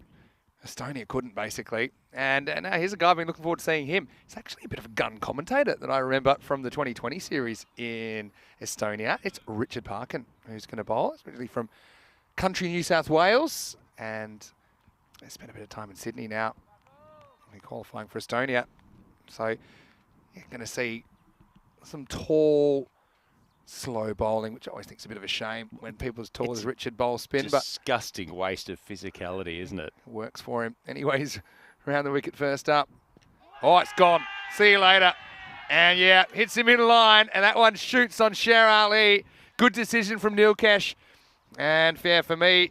That was crashing into the stumps as Estonia get their first wicket in T10 international cricket. It's 18 for 1. Well, Parkin, the Suleiman Ben of Estonian cricket. Big, high left arm coming around the wicket. Fortunately, Ali's played back. That one's really shot through. Yeah. He was furious about his dismissal yesterday when he thought one kept a little bit low. I'm not sure how he'd be feeling about that one. I suppose, yeah, he gets into trouble by playing back to it. If he plays forward to that, even if he misses it and hits him in the pad, it hits him outside the line. Yep. But because it hits him so far back, it hits him in line, going onto the stumps. Yeah, it was good night, Charlene. And can we return to our doyen discussion? Yeah, so a couple please. So for those of you who By aren't familiar popular with the word, demand. the official Oxford language definition Thank is you. the most respected or prominent person in a particular field. So I've referred to you as the doyen of ECN commentators. You know, maybe Corey Rutgers will have something to debate about if that. you're talking most respected, if it's me versus Corey, I think that's a battle I'll win fairly easily. We'll put that out to the poll. I'm sure Rutgers will make his case. I suppose prominent makes sense because I seem to do more games than anyone else. But one of the other interesting things is there is actually a term doyen to use in the female form. E-double-N-E? Yep. Yeah, down the leg side. New batter out there is Abu Zar. And this might have been off the pad. Yeah, leg bite first up. Yeah, I want to say just a quick hello to everyone, of course, that might be watching us for the first time. Maybe watching from Estonia. I think I saw Lynn Hook in there. Hello, Lynn. Hopefully you're well. And yeah, drop us a message. ECN European Cricket Network on YouTube. You can chat live with us. It's one of the unique and special things about the European Cricket Network cricket. Doesn't really spin it, does he? He's angling it in, Richard, but it's an effective strategy. We've seen it working pretty well. But again, the variable bounce in the pitch, he gets it first up. Bowling it tight, bowling at the stumps. Good to see. Yeah. We'll return to the chat in a moment. A bit of an interesting presence in there, Vinny, which you might be curious about. In for a little bit. It's good So, over, isn't it? the eagle eyes of Dave B, who's popped up for one of the first times this week, has noticed that that Lynn Hook has said, Lynn. "Go Estonia." You familiar with Lynn, and is she related? Is she Mother Muscles? I would believe so, but Lynn can confirm it right now. First bad ball from Parkin gets put away by Abu Zar, who's off the mark with 4. Yeah, lovely shot, well timed. Not a great ball. It's probably the first time that Parkin's actually lost his line. That one drifted onto leg stump, swung away, and not much protection over that side of the field, especially deep on the boundary. So, Lynn, hopefully, if you are Mama Muscles, that you enjoyed Mr. Muscles' contribution this morning. Great to have you with Still us. collecting the red inkers, isn't he? What did he finish with in the first innings? Oh, that's a nice shot. Again, it's a loose delivery from Parkin. This time he goes all the way. Maximo hands the second over, finishes with a bang. Good start, but quite the opposite at the finish as he gives a left-hander a gift on the leg stump. And it's 30 for 1 after 2. So Estonia and Sweden obviously playing here. Germany, the third side, and you're looking forward to seeing them. They're taking on the hosts as well, Sweden, in game 2. So 5 matches today, 4 matches tomorrow. Top of the table wins the series. Simple as that. Speaking of top of the table, great to see Estonia sitting at the top of the standings at the moment on our ECI Sweden graphic. We'll see how that sits at the end of this 2-day event, but also, Vinny, we're really looking forward to seeing the Germans in that next game. They are one of the developing powerhouses of European continental cricket, and they have a pretty fair lineup ready to unleash. Bit like Sweden, they've got lots of clubs to choose from. They've got a big talent pool there. Estonia's punching above their weight so far. If you look at the T20 national rankings, there's probably about 30 spots between Sweden and Estonia, although this T10 format is a big evener, isn't it? But yeah, the Germans are coming. They'll be here. Start of a new over. Zuvak's had about enough of it already. Bilal Masood comes on and disappears. Maximo! 6 runs, angles in to the big right-handed opener. See how he opens up that front leg and opens up that area of the field. Strikes it sweetly. Yeah, Zuvak couldn't have had much better preparation for this contest, could he? Consistent runner bats at the top of the order for Hudinger over the last week and a half. Obviously, they were victorious yesterday in the ECS Sweden final. Oh, no. Oh, no. I wasn't saying I know at that, but I'm saying I know at this now, as Zuvak has lifted another one out of the ground. Maximo, 6 runs. The reason I said I know is Shub, who dropped the catch and it bashed into his foot, has just come over and shown a very heavily bandaged set of toes. Shub, are you all right? Wasn't a resounding yes. Speaking of a man who needs his mama at the moment, given a horrendous toe injury, we've had it confirmed that Lynn Hook is the mama. She is Mama Muscles, which is great. So Bilal Masood continuing, gone for 12 off his first 2 balls. Not the most auspicious start. Nice short ball, bit of a change up, well taken behind the stumps. Yeah, great keeping from Stuart Hook. Well, here's Shub, who isn't mic'd up, but he's a handsome fellow. But I don't think he's walking so well. He's had to take his shoe off because does your foot still fit inside your shoe? What happened? Like I thought, like I'm gonna take this catch, but Well, it's down leg side, pulled wide. Slower ball from Masood. I didn't take it, and somehow like the ball straight hit on my toenail. Trust us, we saw. Anyway, Shub, I'll let you get back to your job. He's got to go back to the area. But anyway, do you think you'll be okay? Can you continue? Yes, I can continue because we're stronger together.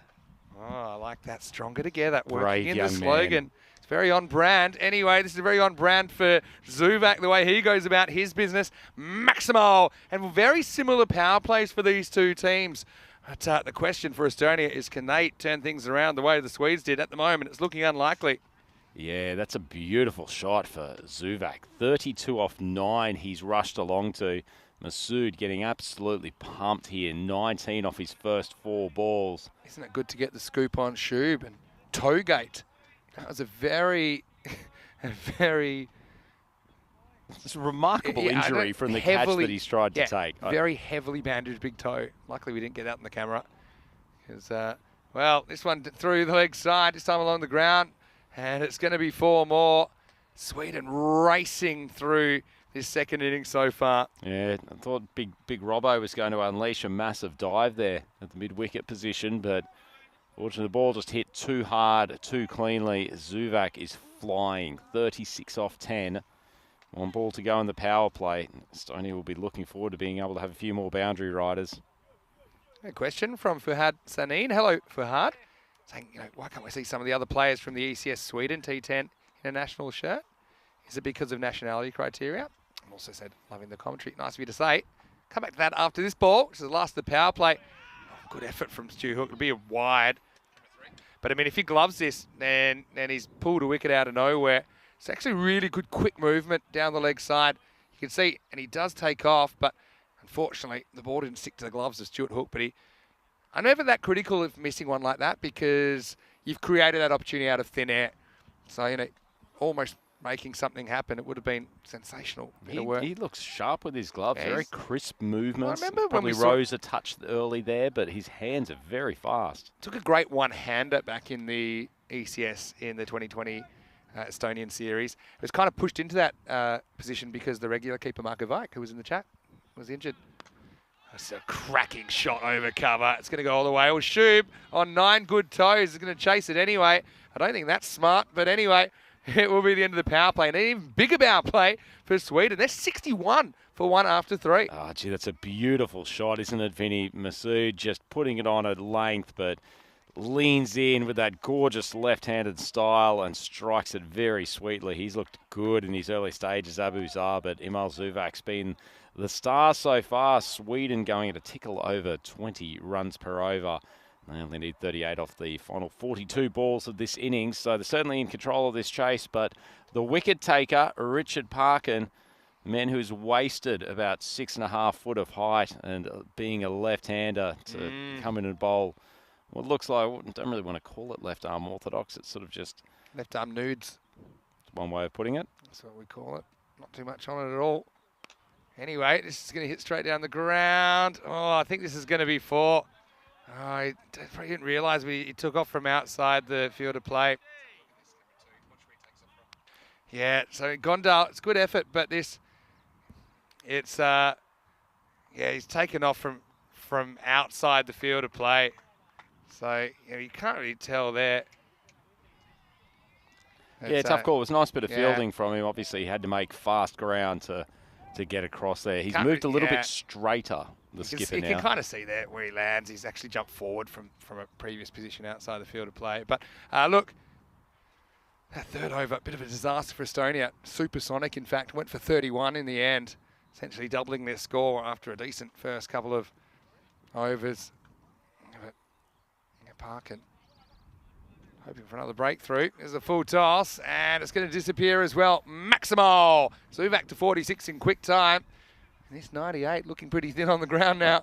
It's looking a bit thin. Tell you what, Zuvak's on course for a rapid half century as well, isn't he, Vinny? 46 off 12, so it's only going to take one more boundary and Don't come half century. That's rapid rate. come much quicker. Said Ahmed, actually, he's hitting a teammate. Scored one in 11 balls during the ECS, and that was just one more than the all-time quickest 50, which was 10 balls in Barcelona in 2020. What about ECIs? Do we have the record for half century? Well, he's brought up the half century with a stunning shot backward of square. Beautifully timed. It's gone a long way. And Zuvak, 52 off 13. We haven't seen much quicker. And so he's going at 4 a ball at the moment. That was a bad ball, really, from Park. And you see he's got shots, particularly through that leg side. He's been very strong, but also shown he can hit the ball offside when required. And right now, this has slipped away pretty quickly, hasn't it? Well, after the bright start, wicket first ball, Parkin, he's been hit in this second over. Coming back to Fahad's question about the team selection for Sweden, I suppose, they are doing a mixture of things, I suppose. They also want to have a look at a few players that maybe haven't had so much T10 experience at the international level for the ECC. Obviously, you've got players from all clubs available, not just the ECS clubs. As this one is in the air and it's blasted out of here. It's pure Zuvak, isn't it? We've seen him do it in a Swedish shirt before. Might be a different colour, but still the same result. 6 runs, and that was massive. Yep, beautiful shot. Just you could see halfway down the track he was ready to launch that over long off. Beautifully struck shot. In fact, there's virtually nothing that hasn't come off the middle of his bat in this innings, and this is a tremendous exhibition of hitting, and Sweden absolutely are racing to this target now. The thing about this game is it can turn around so quickly, and Parkin had a dream start, had a wicket with his first ball in T10 international cricket. But now he's staring at figures of 1 for 33 off 10 balls, and he's bowling to a guy that's going absolutely insane out there. Well, you said bananas in pajamas earlier in the day. He's going bananas with the bat. Yes. Coming down the stairs, and they're doing it in pairs, as this one is a little edge. He's still going to get 4. So even when Parkin has a moral victory, he still pays the price on the scoreboard. Yep, unfortunate stuff. It wasn't a bad ball from Parkin. He's persisting with this around the wicket line, which he seems to be very comfortable with. Just hasn't been able to drop it on the right length. It's either been too short or too full. Zubak lucky on that occasion. Only 12 required now, though. It's been 5 boundaries in the 5 balls this over. It was a sign it's not going too well for you. And, well, you better make that 6 because it's another supersonic over. It's gone miles. It's ridiculous hitting, really. Maximo end of the 4, and they're almost there. It's 93 for 1. Oh, Parkin's been driven. He's been swung over the leg side. He's just been heaved to all parts of the field in that over, and unfortunately it's completely and utterly destroyed his figures, and it's probably taken Sweden on the verge of a fairly simple first-up win. They'll have a tougher task in this second game, though, Vinny. And should be a good the one. absolute gun Rohit Singh from that German side. Looking forward to seeing him play. Always love watching Rohit. He'll be leading the side. Such a man. He's very tidy gloveman behind the stumps. Azmat Ali and Abdul Shakur listed to open. Look, Aridharan Vasikaran, a player that's hit 6 sixes in an over before. So plenty to watch out for. Sweden look like they're going to open their account with a win here. It's a very poetic name. Aridharan Vasikaran. Yeah, Vasikaran. He's a player for the Bayer Erdingen side there near Dusseldorf. Anyway, he's positively serene now as Kalle Vislapu comes in. And yeah, it was great to see a native European talent as well. And Vislapu, you can see he gets that in a good area first up. Only thing I worry about him is the rate things are going. His spell might be a brief one. Let's see if he can keep this game alive. Nice first ball, though. Do you know much about Vislapu's story of how he became connected with cricket? Yeah, I don't know too much of the backstory, but we'll have to ask Terry perhaps. This one just sneaks down the leg side. You know, there are some very good Estonian born and bred players as well. Marko Vik's one we mentioned. He's put a lot into the game and he's retired from international cricket now. But yeah, and I'm looking forward to seeing how he's used in this series. We can't go much worse than the last over, which went 4-6, 6, 6, 4, 6. Paul Parker went for 32 after the one before that went for 31. It's well bowled, but it's going to disappear for 6. In fact, game, set, match. The 100 comes up as well for good measure. As Zubak smashes 74 off 17. And yeah, do not adjust your sets. This innings is over before you can blink twice. The final score, Sweden 101 off 4.2. Estonia 98. And Estonia, after winning the power play at the start of the day, after that it was all Sweden. Comprehensive stuff. Rhino, sit back, relax, and watch this. If you're a fan of big hits and attacking batting, Zubak's put on a real show for Sweden. Yeah, we might have to rechristen him Zoo Whack after that innings. Felt like everything that came off his bat went for 4 or for 6. It was some stunning striking and played shots all around the ground. This was a big wicket for them. Sher Ali's been so destructive in the ECS Sweden event, but Parkin got him first ball with a nice piece of bowling. Fortunately, just lost his length, the left-hander, and from that point on, just felt like he struggled to get back into a groove, but this was just wonderful batting from the Swedes, and it felt like halfway through the innings, Zubak just took over and torched the Estonian bowlers. Yeah, really, it was an exhibition. Don't really know what to say, but you know, Estonia need to kind of, I suppose, put that to one side. We saw it happening over the last 2 weeks. There were times that bowlers couldn't really do too much. If they got it slightly wrong, they were going to disappear, and that's kind of how it worked out. The 4 overs went for 18, 12, 31 and 32 before we got fractionally into the 5th over. Zubak with 74 of those runs off just 17. And because I'm in a good mood, I'm going to look up the strike rate of that. It was 435, so he's basically going it over for a ball. A decent clip by anyone's measure. And should see if they keep him at the top or whether they move him. I think against Germany, you've got to still stick with what you think's your best batting order, because you're trying to set a precedent, aren't you? Looking at the bowling figures, Richard Parkin did get the wicket first ball that he bowled. Sher Ali trapped in front to a ball that kept low, but and he went the journey, unfortunately. So did Bilal Masood, supersonic stuff. And Vislapu didn't mind what he offered. We didn't get to see too much of him as we get to the end of the first match. And it is Sweden, comfortable victors, bringing up the win with 34 balls to spare. So we've got a bit of an extended layoff, but we'll be back in about 45 minutes. It's Germany that have won the toss in their first appearance in match 2. They're taking on the host Sweden. We'll see how that goes And I just got a feeling we might see Nasser Buluc as well, who wasn't in the 11 for Sweden, the hat-trick taker from the ECL. Maybe we'll see some good battles early. I'm sure we will. So take a break, then join us back here at the Master Cricket Ground. Vinny Sandu here, Mr. Maximo, with Andrew Ryan. We'll see you after this break. More FanCode, ECI Sweden.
The European Cricket Internationals are proudly brought to you by HCL Software, FanCode, and Grizzly Bear Sports.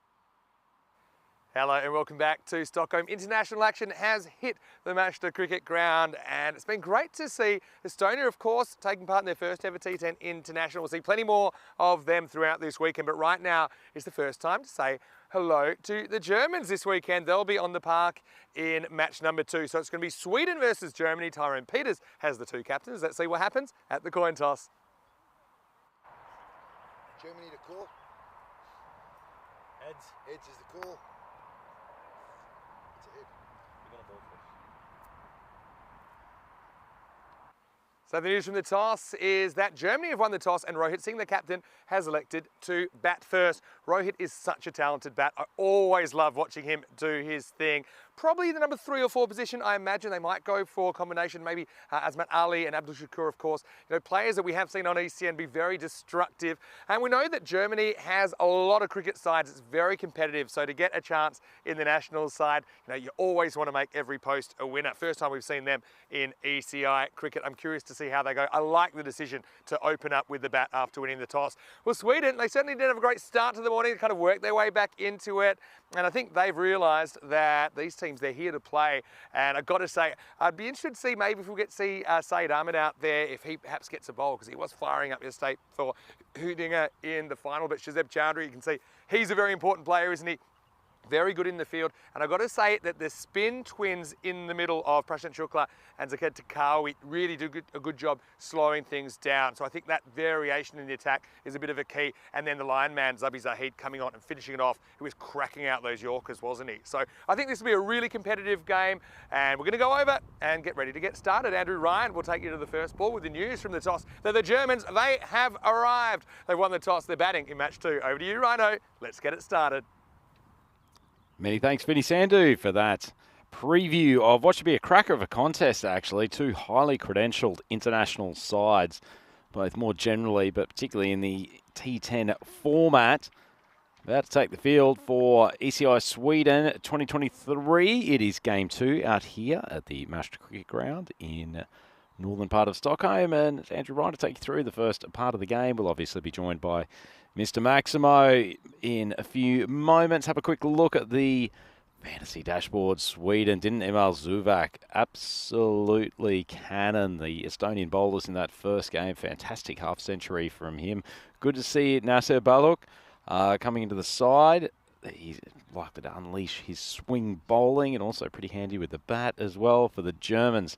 Really, really strong side. Rohit Singh, looking forward to seeing him do his work today. Sasha Mandi, very highly regarded wicket keeper as well.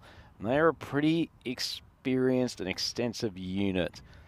They've had some decent experience over the last couple of years playing this T10 format. Bat versus ball wall. Supercomputer hasn't been on the mark when it's come to T10 contests during the ECS, but let's see how it goes with the international formats. Expected score, Sweden, just a short victory, at least in the supercomputers world. I would think that Swedes might go into this as small favourites just because of the fact that their players have been involved in at least one game this morning, and obviously a lot of these guys from Sweden playing in the ECS over the last couple of weeks. But there are very many guns within this German squad that are looking to not only put in a good performance today, but also set themselves up for selection for the ECC tournament later this year and some of the other internationals that Germany has coming up in the next 6 to 12 months. So always important during these international contests to put your best foot forward. And it looks like a Shazad is going to be trusted with the new ball, the left armour. Emil Zuvak and Sher Ali. Same opening combination as the first game. Going to take up the attack for the Swedes.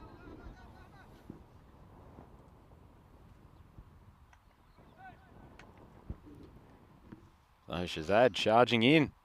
Ready for game 2. Full ball. Nicely driven. Comes across that fast outfield. It's actually well played in the end. And scoots through for a boundary. Zuvak doesn't look like he's having any issues from game to game. Lovely shot. Wasn't a bad ball from Shazad. Pitched it up, trying to use the swing early on. Didn't tail back that much. We saw a little bit of swing from the opening bowlers from Sweden in that previous game. Looks like Shazad trying to tail that back in to Zuvak. Not a bad ball again, just a touch over pitched, a little bit of width, and he is a one-man locomotive at the batting crease at the moment. Gorgeous shot. Just gets the weight moving forward, opens up the arms and strikes it over cover. Absolutely delicious stuff.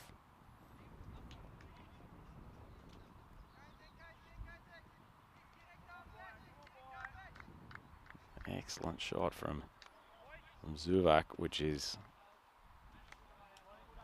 gotten Sweden off to another fast start. So that full ball just tightened Zuvak up a little bit.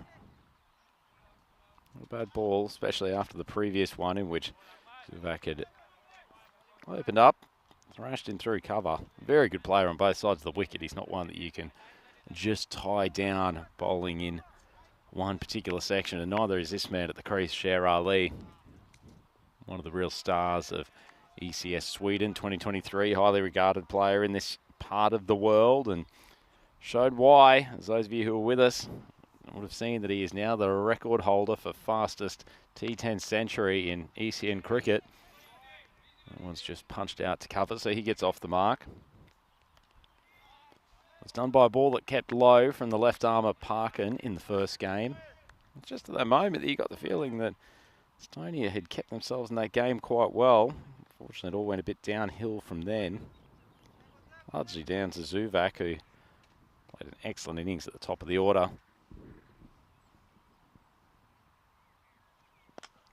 Full ball, driven handsomely, and that's the second time that Sahir Nakash has had some work to do out on that long off boundary and hasn't been able to collect the ball cleanly. Nice shot from Zuvak, a little bit on the up, but managed to keep the bat face from lifting. Drives handsomely, nice shot, and he's off to another flyer, 15 off 4. And Shazad doesn't look like he's troubled these Swedish openers too much.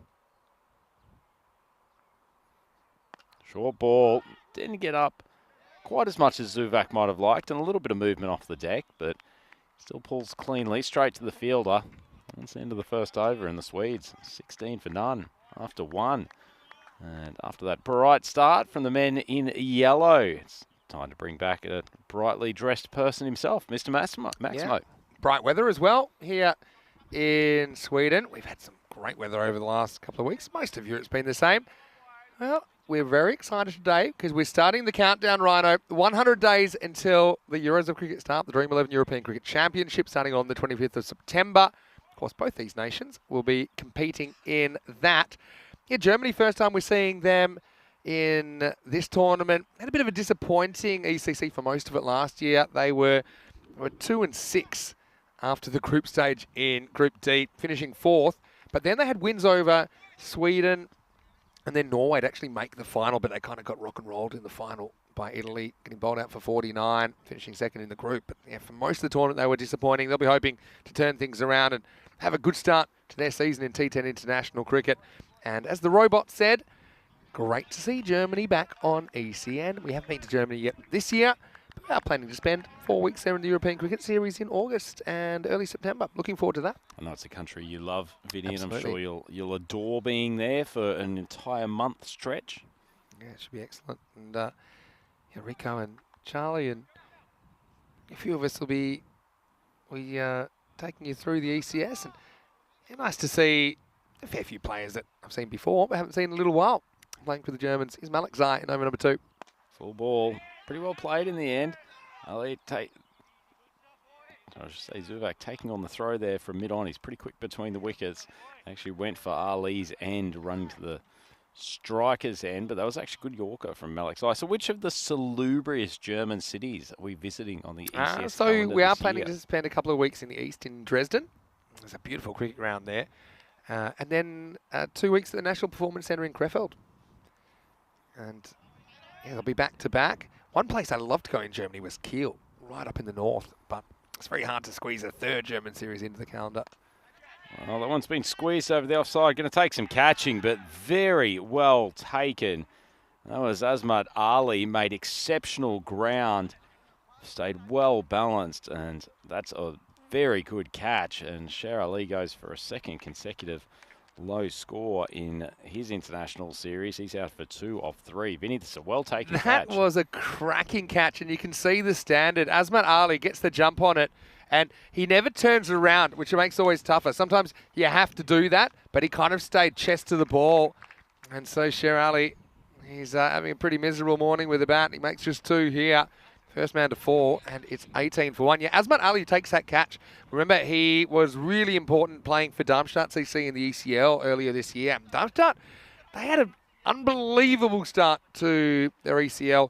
They took Hornchurch out. I think it was the very first game of the tournament. We saw England versus Germany essentially represented, and Darmstadt CC belted a big score. Azmat Ali had a very good series there, including a top score of 59 not out against the Talon Stallions. Interestingly, Germany and Estonia were drawn in the same group, that ECL, and they're drawn against each other here in the ECI this weekend. European cricket creating connections across multiple events. And speaking of connections, these two, Zuvak and Zar, batted pretty well in the first game and poured plenty of runs against the Estonian bowling attack. Might have a slightly more difficult case here. The other thing I was going to say is Azmat Ali, his fielding was incredible at the ECL, and makes no mistake that time. That was a difficult catch. Alex Ide, good ball, right on the button, and just pushed away, shot at the stumps. Good backing up. Just on that catch, Vinny, the speed at which he read where the ball's drop zone was going to be was crucial, wasn't it? Just got the jump on it and put himself in a pretty comfortable position to take the catch. It's always easy if you can catch the ball in line with your eyes. You know, if you're trying to take it to your side, it's very easy to make a misjudgment. That's what he did very well. He kind of caught it right in the middle of his body. Yeah, made it look easy-ish. Really did. It certainly wasn't easy at all. So 2 balls to go from Alex Ide. He's cleaned up Zuvak. He's done what not too many could do successfully in the ECS. Good length bowling, just hitting the top of off stump. Talked a lot about it during the ECS. It's probably the place to bowl on this pitch at the Master Cricket Ground. Lovely ball, and Zuvak swings hard across the line. Clean bowled for 16, and Sweden 19 for 2. Yeah, big moment in the game, isn't it, Zuvak? He's been on fire this morning, but they'll need someone else to pick up the pace now. Yeah, certainly will. Wouldn't say it's an ugly heave. He's hit the ball so well across both the ECS event and that first game this morning, but probably a little bit of extra pace from Malik Zai. He's been pretty impressive in this over, not moving the ball appreciably, but it's just hit a good length. Hasn't dropped anything short that's allowed, particularly Zuvak, to cut or pull him with ease. Yeah. And a good opportunity here for us to see the player of the tournament from ECS Sweden, Saeed Ahmed, the left-hander from Huddinge, coming to the crease. Yeah, for sure. And a lot of people saying they couldn't wait to see Saeed Ahmed in a Swedish shirt to see if he can continue that kind of form. I bet he's got a few nerves, but Malakzai is flying through this first over. He's got 2 for 3. And Saeed Ahmed, a winner yesterday with Huddinge, but today's the new challenge. Certainly is. Let me look at this field, Vinny. For Ahmed, they've got a field almost moving out to just forward of square on the boundary. Another one here at long off. Malakzai. Full ball outside off stump. Ahmed, a little bit of a heave across the line.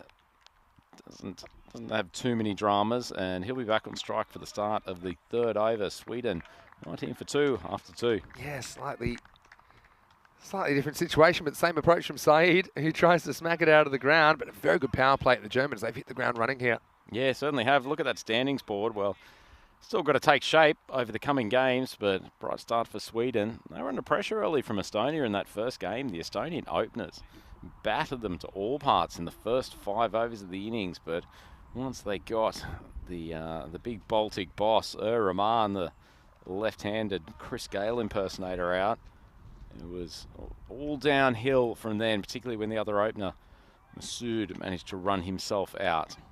Yeah, that was a big moment in the game, wasn't it? These two, don't believe they've met in T10 international cricket, despite the fact that they've both been at both of the European Cricket Championship so far. As we're going to go to Russell Amadi. Starts with a hanging full toss and almost brings a wicket. Well, I'm not sure how badly as Ahmed mistimed that. We'll see it on the replay. Wouldn't be surprised if this ends up with a no ball call. No, tight. Yeah, because it's a spinner. Might get the benefit of the doubt. Probably Yeah. about half a step outside of his crease as Yeah, well. true. Don't think it's quite a no ball, but remember in ECN cricket, if it's waist high or over, and they're pretty liberal with the application of that rule because they're considered unfair deliveries, but I think they get that one right. Another fairly tall spinner or slow bowler in operation here. We saw Parkin for Estonia in the first game with his left arm around the wicket approach. Rasul Amadi, he's got a tall boy, pretty long arms. Marty, first time we've actually seen him on ECN, so yeah, looking forward to what he's bringing to the table. Drifted down the leg side. Certainly not setting the table with something easy for the wicketkeeper to take, although the wicketkeeper didn't move particularly well here, did he, Vinny? I'm blaming the bowler 100% for that one on 99. And yeah, okay, yeah. As a keeper, you'd hope you'd be able to maybe get a block on that, but it's a long way down the leg side and you lose the ball in the batter. That's just a poor delivery from Amadi. We'll be hoping to turn this around. Vinny Sandhu never defensive for wicket keepers whatsoever. Azar tries to loft that down the ground. Bat turns in his hands as he strikes it, and it will just be a single. So after a bright start, Sweden being reeled back in here in the second and third overs. It's been a good one from Amadi so far, aside from that ball that he's pushed down the leg side.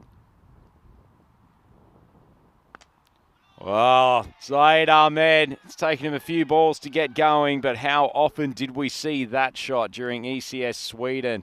Just one stride down the track and the big left-hander belts it over long on. That was smashed, wasn't it? And the past becomes the present with Saeed Ahmed lifting that one up with ease. And I called him a triple threat because with the bat, with the ball in the field, he's very, very dangerous. He's a multi-dimensional player. Question is, can he do it at the international level? Yes, at the moment, all signs say yes. Yeah, Amadi, well, over's gone from a pretty decent one to one that's now up to 13, although difficult job for the off-spinner to bowl in the power play. Nice ball, just drops it on a slightly shorter length. Unfortunately, it's escaped the clutches of the wicket-keeper, Mandy, and it's flown away for 4 byes. Yeah, Mandy, he's a good keeper, but he's just misjudged the line of this, maybe playing for some turn that's not there. You got to try and move quicker. You see, he just never covered the line of the ball. He expected it was going to hit a stump, so maybe the batter. It's a big assumption to make with a bowler as tall as Ahmadi, who's bowling with a fair bit of overspin. Forget all those distractions. And oh, swung again. Gorgeous shot from Ahmed. It's like he's just gone to the driving range on a Saturday morning and smoking a few early 3-wood straight down the range. Lovely shot. It was pure, wasn't it? They get to the end of the power play and they're hitting the end of it with momentum, 43 for 2 after 3. So I'll be fair, I'll be objective. Mandy should have definitely stopped the second one. First one, I think the bowler's fault, but the second one I'm putting on his shoulders. He's a fun player to watch though, Sachin Mandy. I'm looking forward to seeing him this weekend. We have seen him previously on the European Cricket Network. Actually, last time I saw him was up in Kiel. I was just talking about that part of the country where he was playing for the MTV Stallions. I do believe he's moved on since then, but still, Sachin, hope he has a good series. Stallions, it's such an underrated team name, isn't Great. it? Obviously the Talon Stallions, the MTV Stallions. Great, MTV Stallions, great yellow, bright uniforms with the black, like horse's head, Godfather style. Hello to all the guys if they're watching. I'm sure we've got a lot of viewers from Germany. Good morning to you. Good to Morgan. I love the way you've just gone into a bright, breezy hello after talking about the head in the bed from the Godfather, horse head in the bed from the Godfather. I mean, if you want to take my commentary as a threat, take it the way you like. Anyway, here's Abdul Shakur, who's going to bowl over number 4.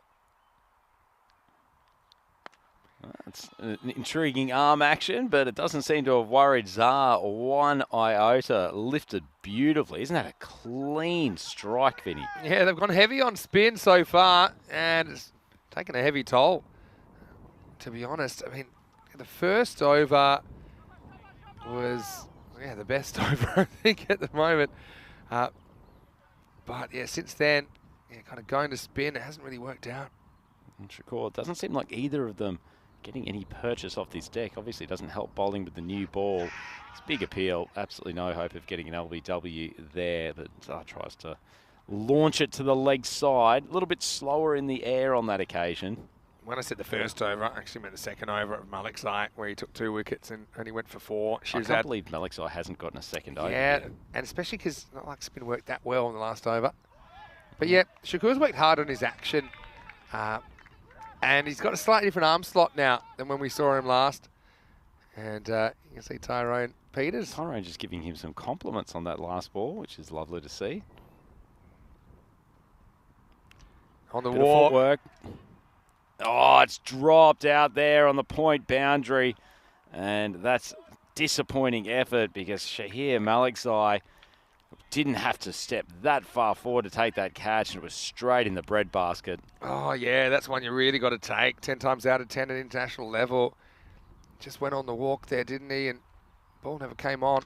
Well, there's another one in the air, but it's going to carry the boundary by probably a good 10 metres. And Saeed Ahmed, as he has done so often in ECS Sweden, takes 1 or 2 balls to get going, but then it is just a barrage of Maximos. Yeah, so it's important that Saeed has a good start because he just wants to play the same way as when he's playing for his club. And I think he's got those first couple away and now looking fairly unstoppable at the moment. Shakur gives him another one to hit, and this is a monster. Absolutely smashed over the long on boundary, and Sweden race along to 62 for 2 after 4 overs. Well, that was absolutely crunched, wasn't it? That was so big. And yeah, Saeed Ahmed, we did see included in some T20 internationals earlier in the season.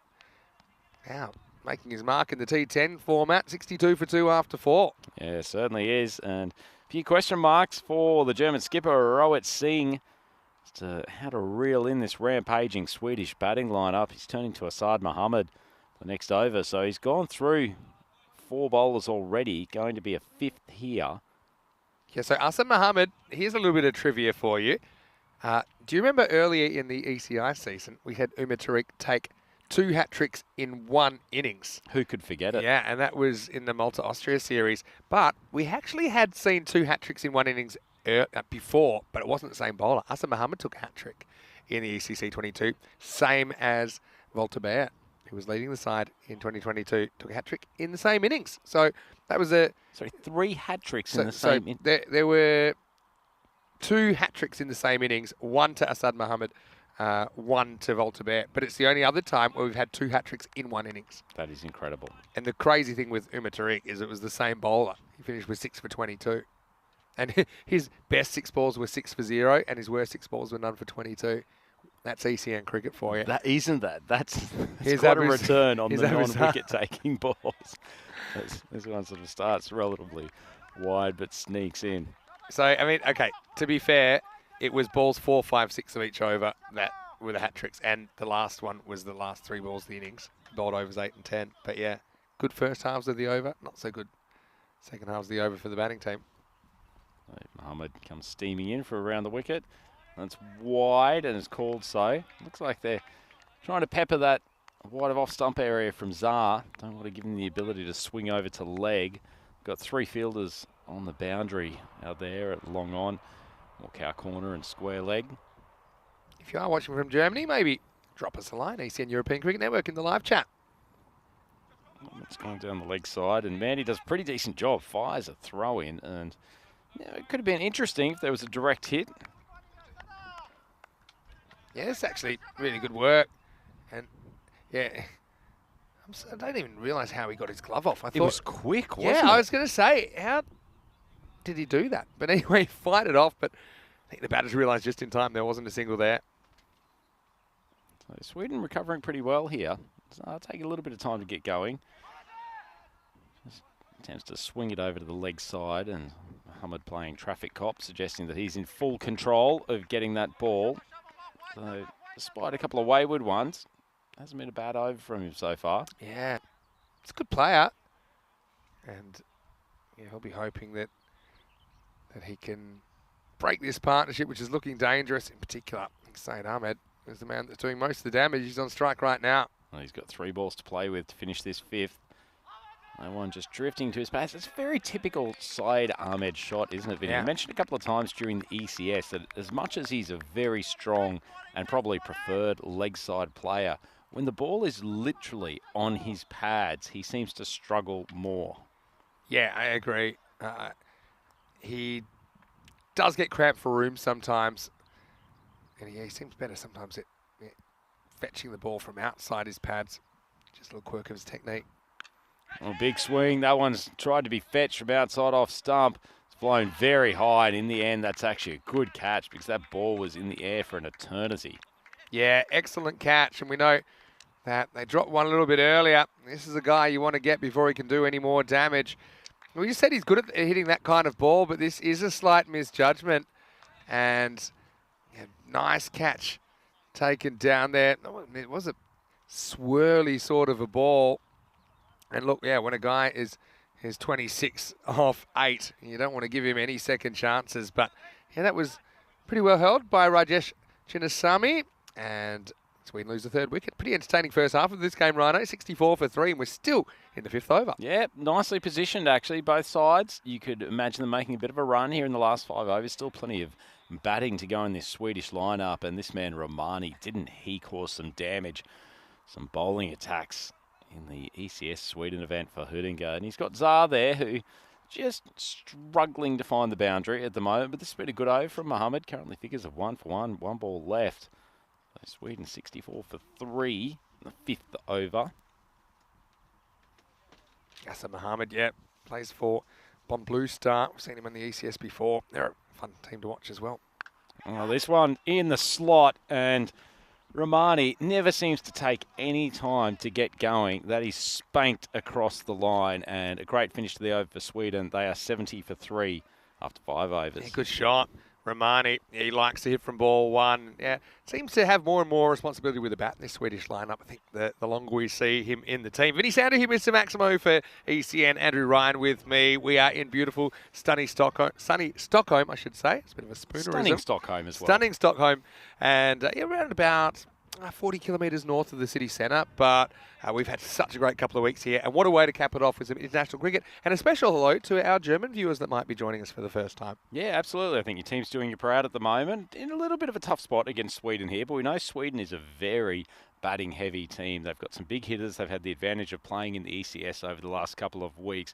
German bowlers just need to pick up some variations and just get their line back together. It's a nice little start to the over on this occasion from Shazad, who's coming back for his 2nd. Shazad bowled the first, did go for 16, copped a little bit, but yeah, he's got all the mechanics, doesn't he? And he's a wiry left armer that will hurl it through, and he's a guy we've seen a fair bit of on the network as well. I was just thinking that myself, Vinny. Actually, there's a lot to like about his action, and it feels like he gets into a position where he should be able to bring the ball back into the right-handed batters. He really uses his wrist well.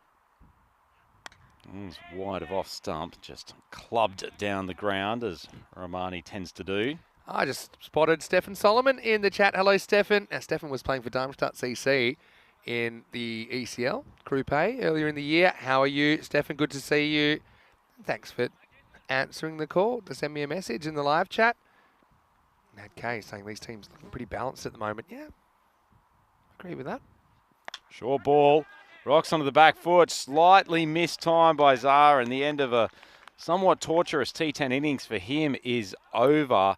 Just finds the fielder out there on deep mid wicket. That's Asad Mohammed, who bowled the previous over. So this is a nice little fight back for the Germans. Yeah, and you see, really snaps this wrist down. If you speak to really fast bowlers, they'll say that's an extra kind of joint that you can get some additional pace out of.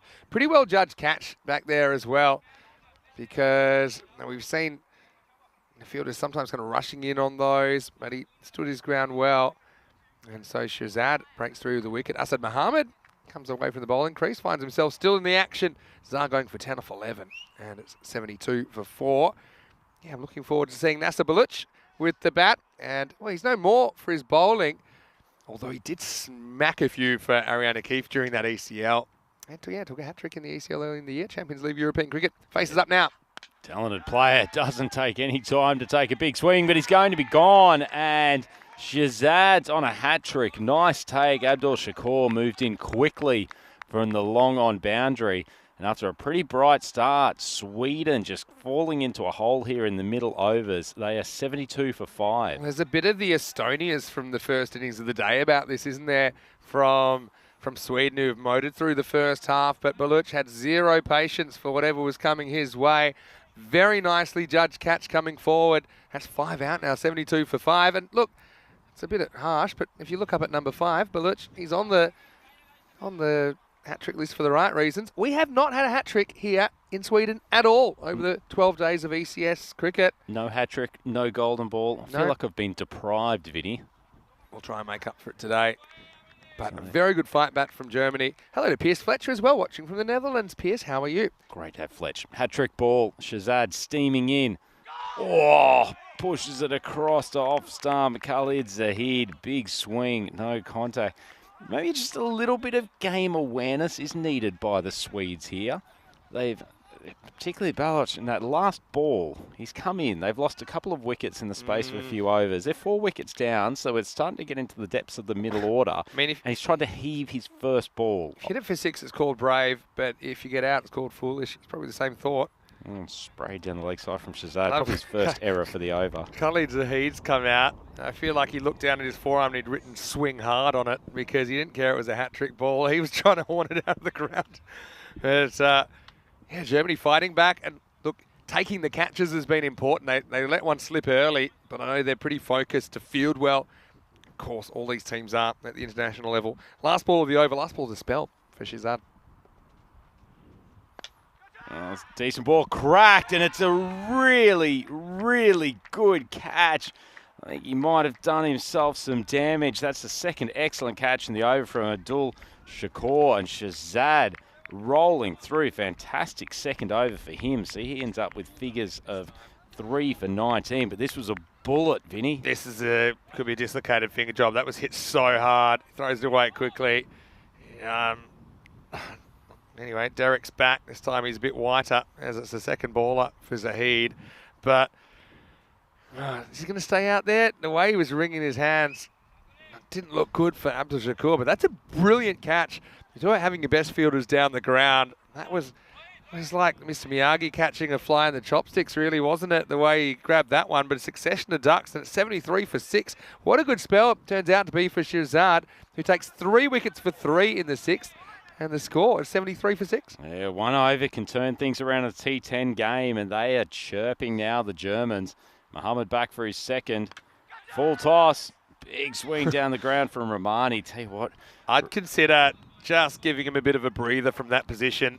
I think gutsy move to stay down there long on after having his fingers cracking. You can see he's still in a little bit of discomfort. Yeah, I'm glad it's not so serious he has to leave the field, because certainly when it came in. What can happen sometimes is when they're coming so fast, if you haven't judged it correctly, you can flick the end of your fingers on the way in and still go into your hands, but it can damage that top knuckle, and it can cause, my fingers are a good example, they call it a mallet, where that top knuckle isn't straight anymore. And not sure we need to see that in a Comcam. It's pretty uncomfortable looking knuckle on the sand of your hand.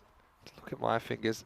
Just you could probably look at a packet of twisties. It's about the same thing. Well, anyway, full toss, swung across the leg side. Well, it's actually dropped out there. It wasn't a particularly difficult catch from Shazad, but suspect this will be close to a no ball. Yeah, they're looking at. I feel this has to be too high. Yeah, that'll be called. That's a fast ball that's hitting him in the waist.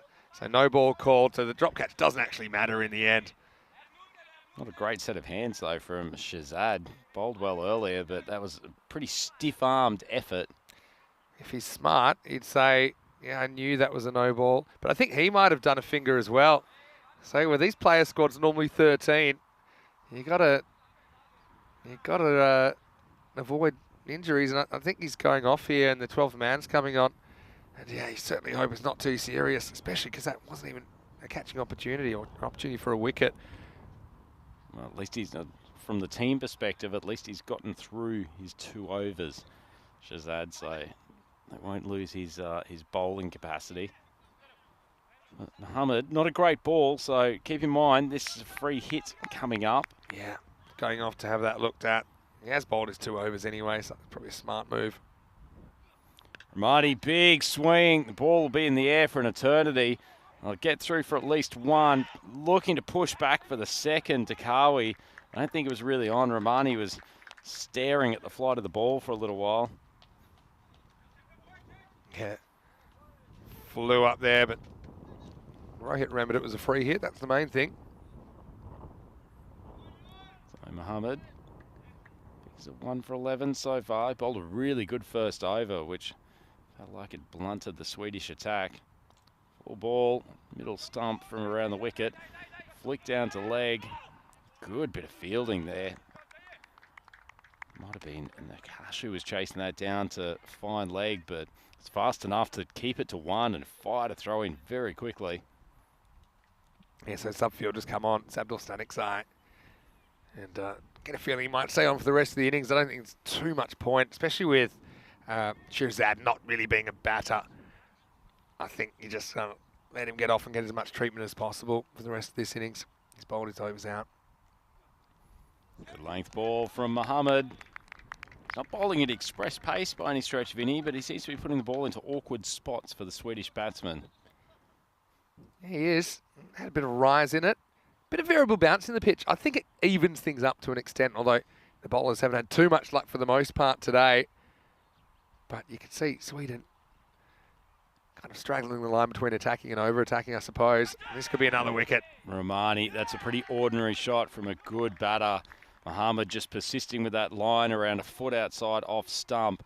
And he's tried to heave it over the leg side. Bat playing completely out of whack with the ball. Pretty simple catch, and that is another wicket down for the Swedish. And all of a sudden, after a very good start, they're 78 for 7. Still 3 overs and 1 ball to go. Yeah, it's been a bit of a disaster, hasn't it, through these last few overs. As we see a very good batter to come out at 9, though, Shazeb Chowdhury, I mean, the captain coming out. I suppose you got to forget about those 7 wickets, because I do feel you still want to push up to that kind of 110, 120. You got to attack to get there, and Chowdhury's no number 9, to be honest. He's a guy that could quite easily be batting in the top 6. Pushes it out to cover, and it will just be a single to finish off the over. So Sweden, 79 for 7, 18 balls to go. 7 overs in. Hassan Mohammed. Oh, where is it? Maybe we're Oh, there off was that count. no ball. I think that is over. And, Just the umpires getting a communication from off the field, so we'll have a check.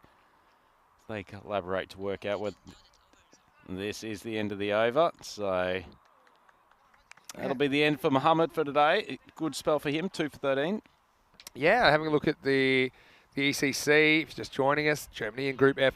Group F super interesting because I don't think there's any weak teams in Group F because even Norway real contenders. Luxembourg probably the most improved team last year. They were no easy beats. You've got Portugal who've done some good things in T10 cricket. They beat Spain last year. You've got Germany, underperformed I think for the group stage last year, but then came slightly good on finals day. And of course Scotland 11. They made the championship week last year. So all you German viewers, make sure you're tuning in by the 12th of October for that 3-day Group F and then potentially the championship week. Of course, you can join us from September 25, the start of the tournament. Chinnasamy in for his first over. Left arm around the wicket. Nicely pitched and probably one of the first balls we've seen with significant turn today. Actually put some revs on it. It's a bit of a radical thought to actually try and side spin the ball, but if you can do it, especially away from the right-hander, it's going to be a good tactic. And pushed across a touch more. Chaudhary can only get the top edge, but remarkably it's going to fall in between 3 players. We've been out. Shy at the stumps, but Oh no, this is going to be a run out. If there's no keeper though. And he's still out. Oh, that's an absolute, I can't say the word on TV, but it's an absolute schmozzle really. I mean, the first thing that happens here, it goes up in the air, but Mandy, the keeper, doesn't track it because he doesn't see where it's gone. And he would have caught it ordinarily.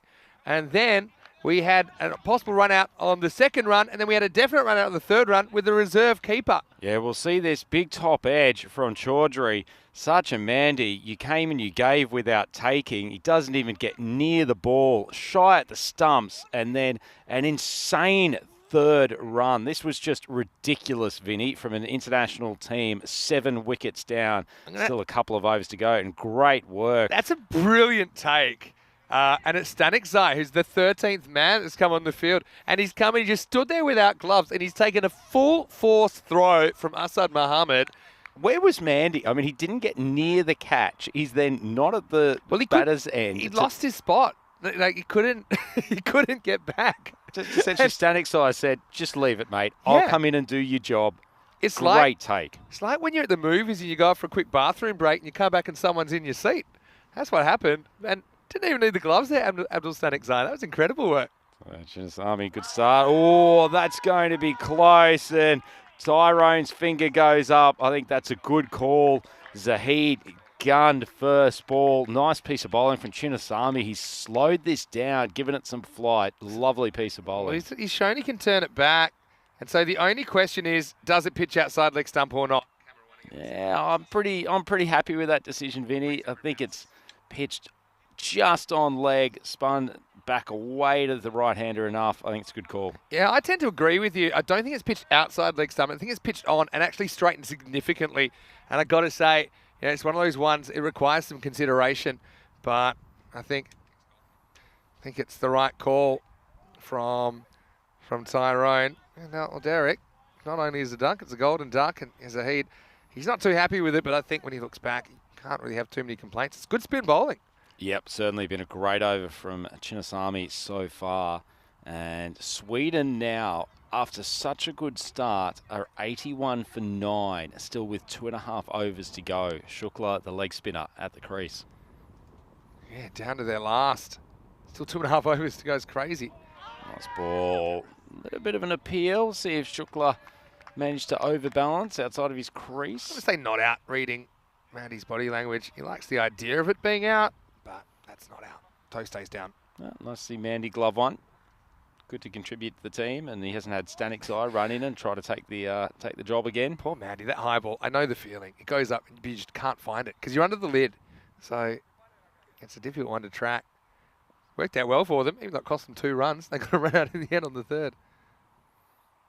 Shukla rocks onto the back foot. Nice shot from a number 11. He'll roll through for a single. I guess this is the thing with international cricket, isn't it, Vinny? A lot of these guys who are batting in the lower order would be top order players for their club sides, so they're certainly not inexperienced with the bat by any stretch. Yeah, that's exactly right. Expect more depth in the batting all the way down. Last ball of the 8th, potentially last ball of the innings. Short ball, and Chaudhry just nibbles it down behind point, and they'll take the single. So Sweden 83 for 9, still 2 overs to go. All right, question without notice, Rhino. You're 9 down, there's 12 balls to go. Do you play conservative, maybe settle for a run of ball, take your 95, or do you gamble for more, but knowing that if you get out, it's curtains for the innings? Yeah, to be honest, 83 is not enough, is it, Vinny? I would probably set myself a target of maybe 100, 105 here, at least try to get to 3 figures.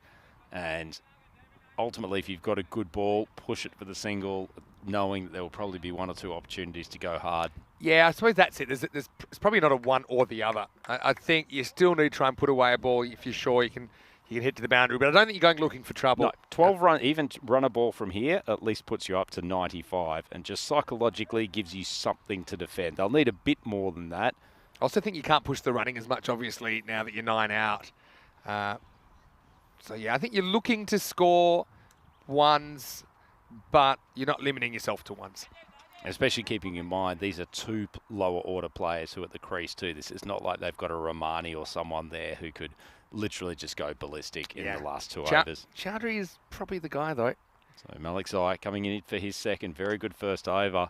That's always a helpful ball to be looking for. A full toss from the quick. We'll have a quick look. This didn't feel like a no ball in the first instance, but it'll be good to see it from side on. The other thing with Chaudhry, he's got a bit of a choice to make about whether he trusts his number 11. At the moment he is. Yeah, that's fine. It's just thigh height. But yeah, no, whether he sits there and just tries to hit boundaries, but then, of course, if you get out, it's all over. Malik's eye jammed, but nicely played from Shukla. Creates a single, doesn't put the bat down, but it's gone for an overthrow, so they'll at least get through for a second. It wasn't the greatest piece of running. Yeah, I mean, gets the number 11 back on strike, but you can see they've got a definite tactic, Sweden, of taking every run possible. He would have been home, but yeah. These international teams, they'll back their backup fielders to make those stops, and they will whistle the ball in. It's a definite difference we've seen already.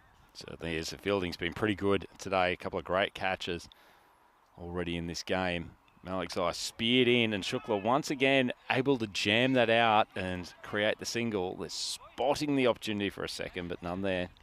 So Prashant Shukla, who you saw bowling spin earlier, good player, plays his cricket for the Djurgården club, and they are one of 4 clubs to be in the frame for ECL qualification, along with Jönköping from the Swedish Cup T10, but then also Huddinge and LB Zami, who qualified from the ECS yesterday.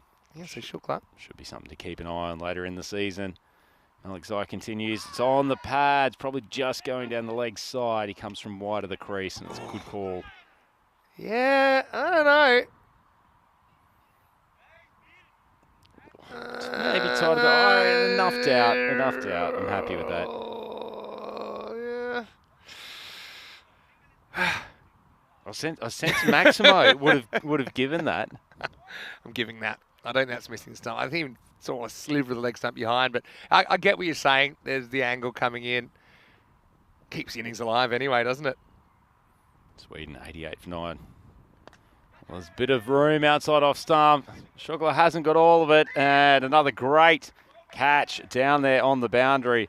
Shakur, well, the number 11 went for the hero shot, and he's only ended up sending it down to the throat of probably the best German fielder, who's done a great job down there at long on. Just keeps his toe probably about 4 inches inside the field, and that's the end to a pretty good fight back from the Germans. It was a really good catch from Shakur, that last one, because you don't have the kind of peripheral vision of the rope when you've just got the painted line. So he just seemed to have a good sense of where he was and how far he could go back and how far he couldn't go back.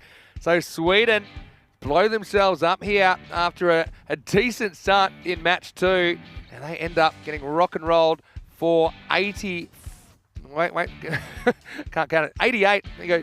So you got a pair of snowmen, but it was a different story early, wasn't it? In fact, they get 70 off the first half. They only get 18 off the second half, and they end up leaving 7 balls on the table. What a dramatic turnaround during the first half of this innings. And this is ECN cricket for you, Rhino. Things can change in an instant. I've got to say the fielding for the most part was really good as well from Team Germany. Yeah, exceptional start. They took almost all of their catches.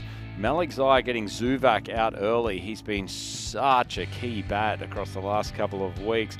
But then it brought Saeed Ahmed to the crease, and he managed to land a series of blows. That was one of the few fielding errors. But while Ahmed was at the crease, Sweden were flying, and they were actually 64 for 2 at one stage, still with a ball to go in the 5th. And it felt like once Ahmed went, it just went downhill. A bunch of catches getting taken on the boundary. And the German fielders were fantastic, especially that man Shakur down at long on. Yeah, they lose their last 7 wickets for just 16 runs. And you know, it was pretty dramatic stuff, to be honest. It's that kind of live by the sword, die by the sword kind of approach. I suppose, you know, we're looking at the outcomes, but they might have just crossed the line from aggressive to foolish. And this kind of summed it up for me.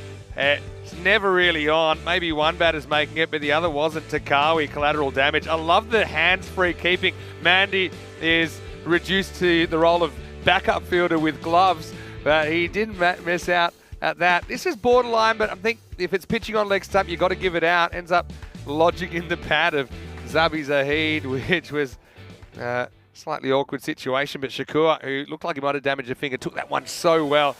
And in the end, 88 all out. They don't even hit a boundary in the second innings either.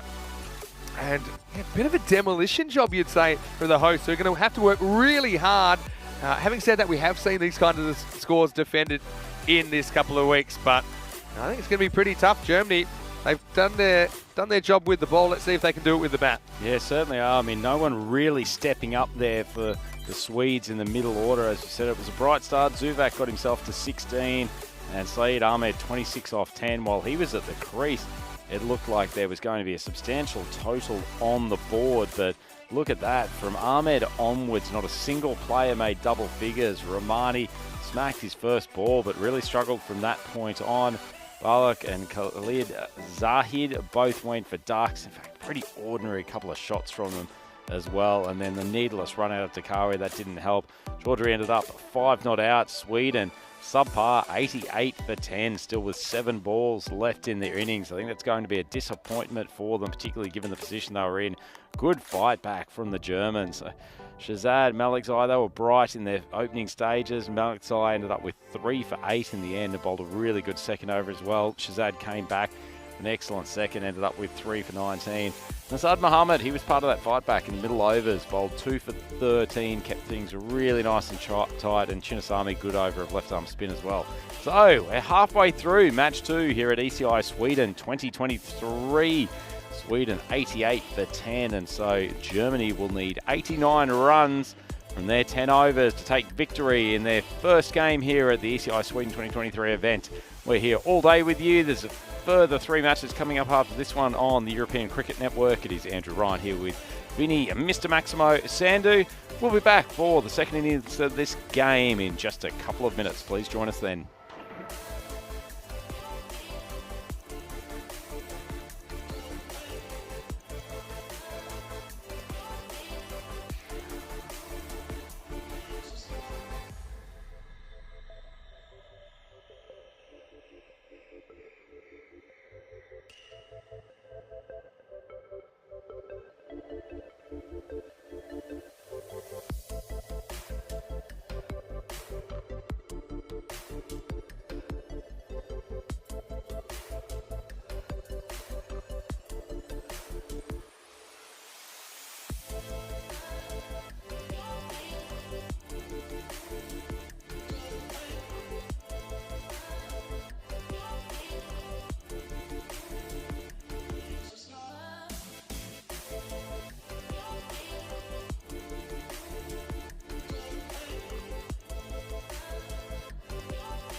The European Cricket Internationals are proudly brought to you by HCL Software, FanCode, and Grizzly Bear Sports. Hello and welcome back to this European Cricket International between Sweden and Germany, live from the Manchester Cricket Ground. Vinny Sander here, Mr. Maximo for ECN on a very sunny Saturday. With me in the commentary box is Andrew Ryan. And well, Rhino, it was a bit of a tale of two halves in that first innings, wasn't it? Sweden, they looked confident through the first part of their innings and on track for a big score. They were 70 after 5 overs, but then they fell away to be bowled out in under 9 overs for 88. It all went wrong. Now they're a long way behind in this game. 89 the target for Germany in their first appearance in the series. Yeah, it's a sort of collapse we've come to almost expect at times in ECS events with the local club sides where there's just a little bit less depth. But unfortunately for Sweden, that middle order has just collapsed. And a lot of big heaves, a lot of outfielders found. But anyway, they've now got to take the bowling cap. Baluch up for his first ball. Good bowler, as we've just seen there. He's got a beautiful left-hand action, but seeing the downside of having a, how do we say, a temporary keeper in place in the form of Sher Ali with Zuvak injured. Yeah, saying that, it may have just flicked the pad on the way through. Definitely kept down, so it wasn't an easy one. And yeah, bit of a disastrous start. Germany get 4. Just waiting to see what the call was. I missed the signal, but certainly wasn't hit.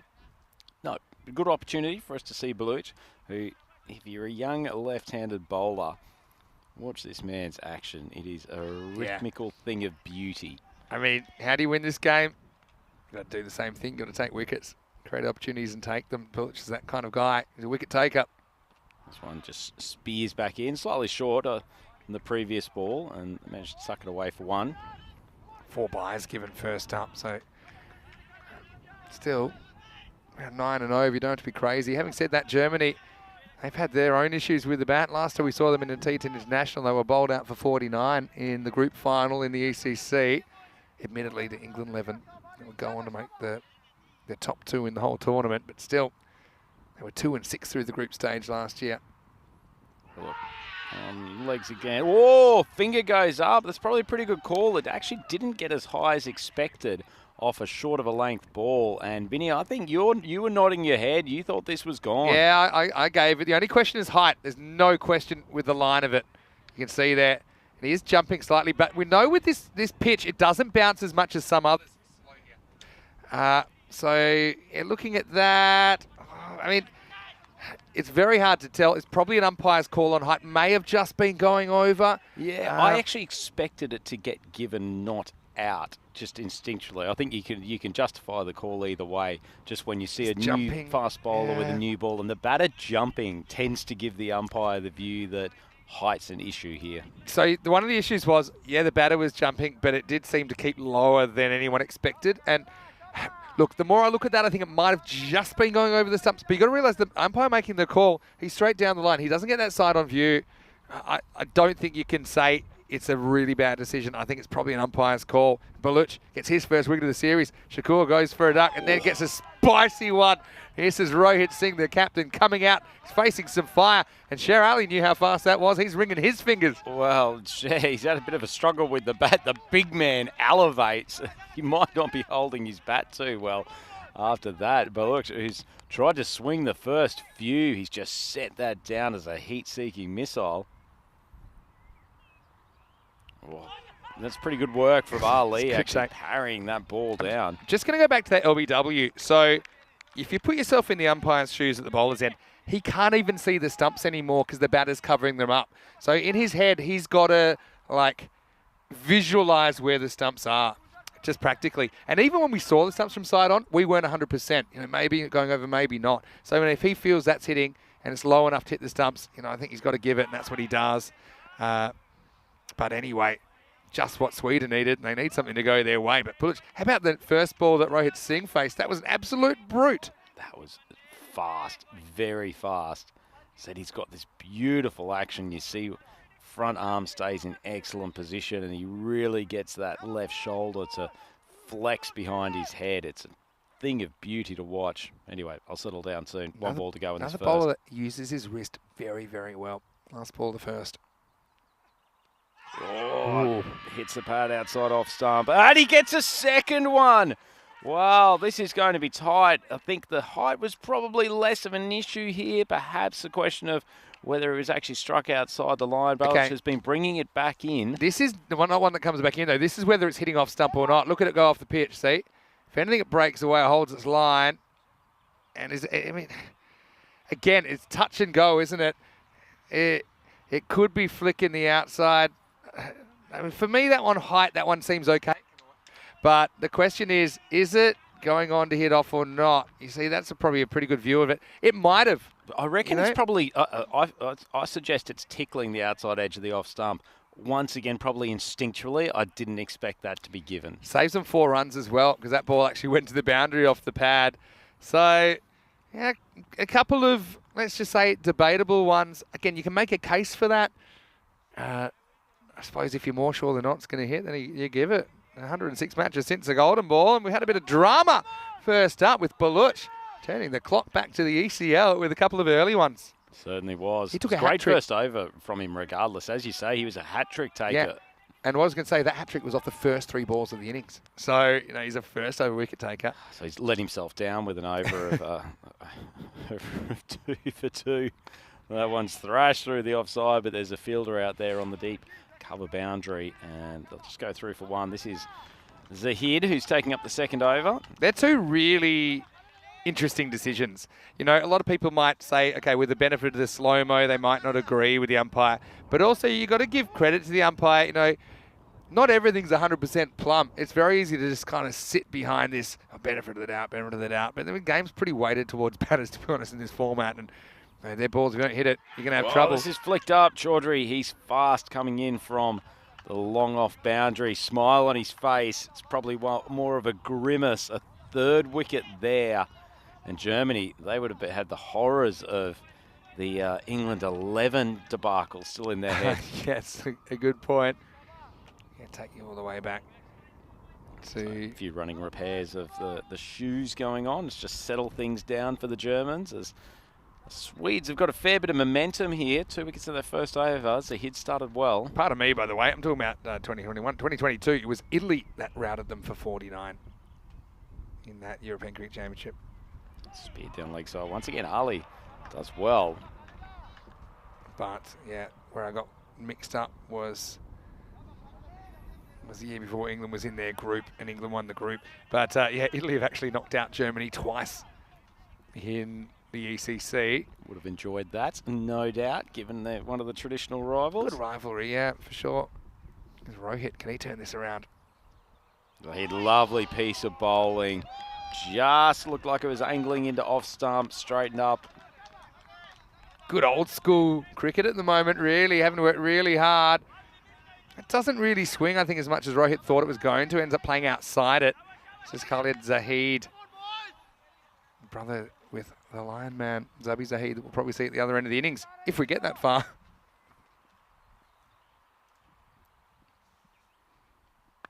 Good ball, right on the button.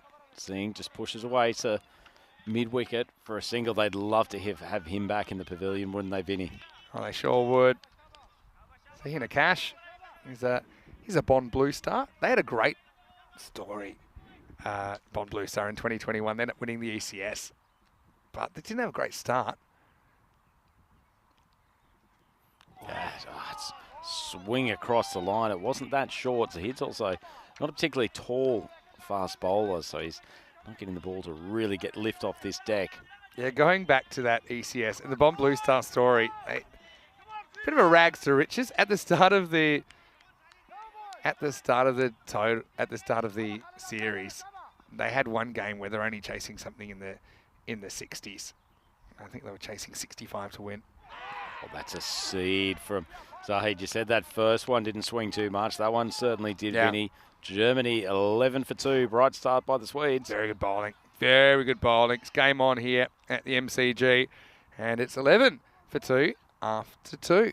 Yeah, so in that game, it was actually against Clone CC that I remember their coach.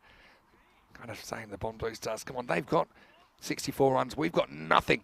That was one of my favourite lines. In the end, they made 54. But in the end of the whole tournament, they ended up out on top and winning the trophy. And Cash was a key player in that. As it is, it's one of these things, withstand the early storm. And I think, as long as the pace is working, you stay with it, even though it was the spinners that turned things around at the moment. So it'll be interesting to see if they go back to Khalid Zahid. I think they will.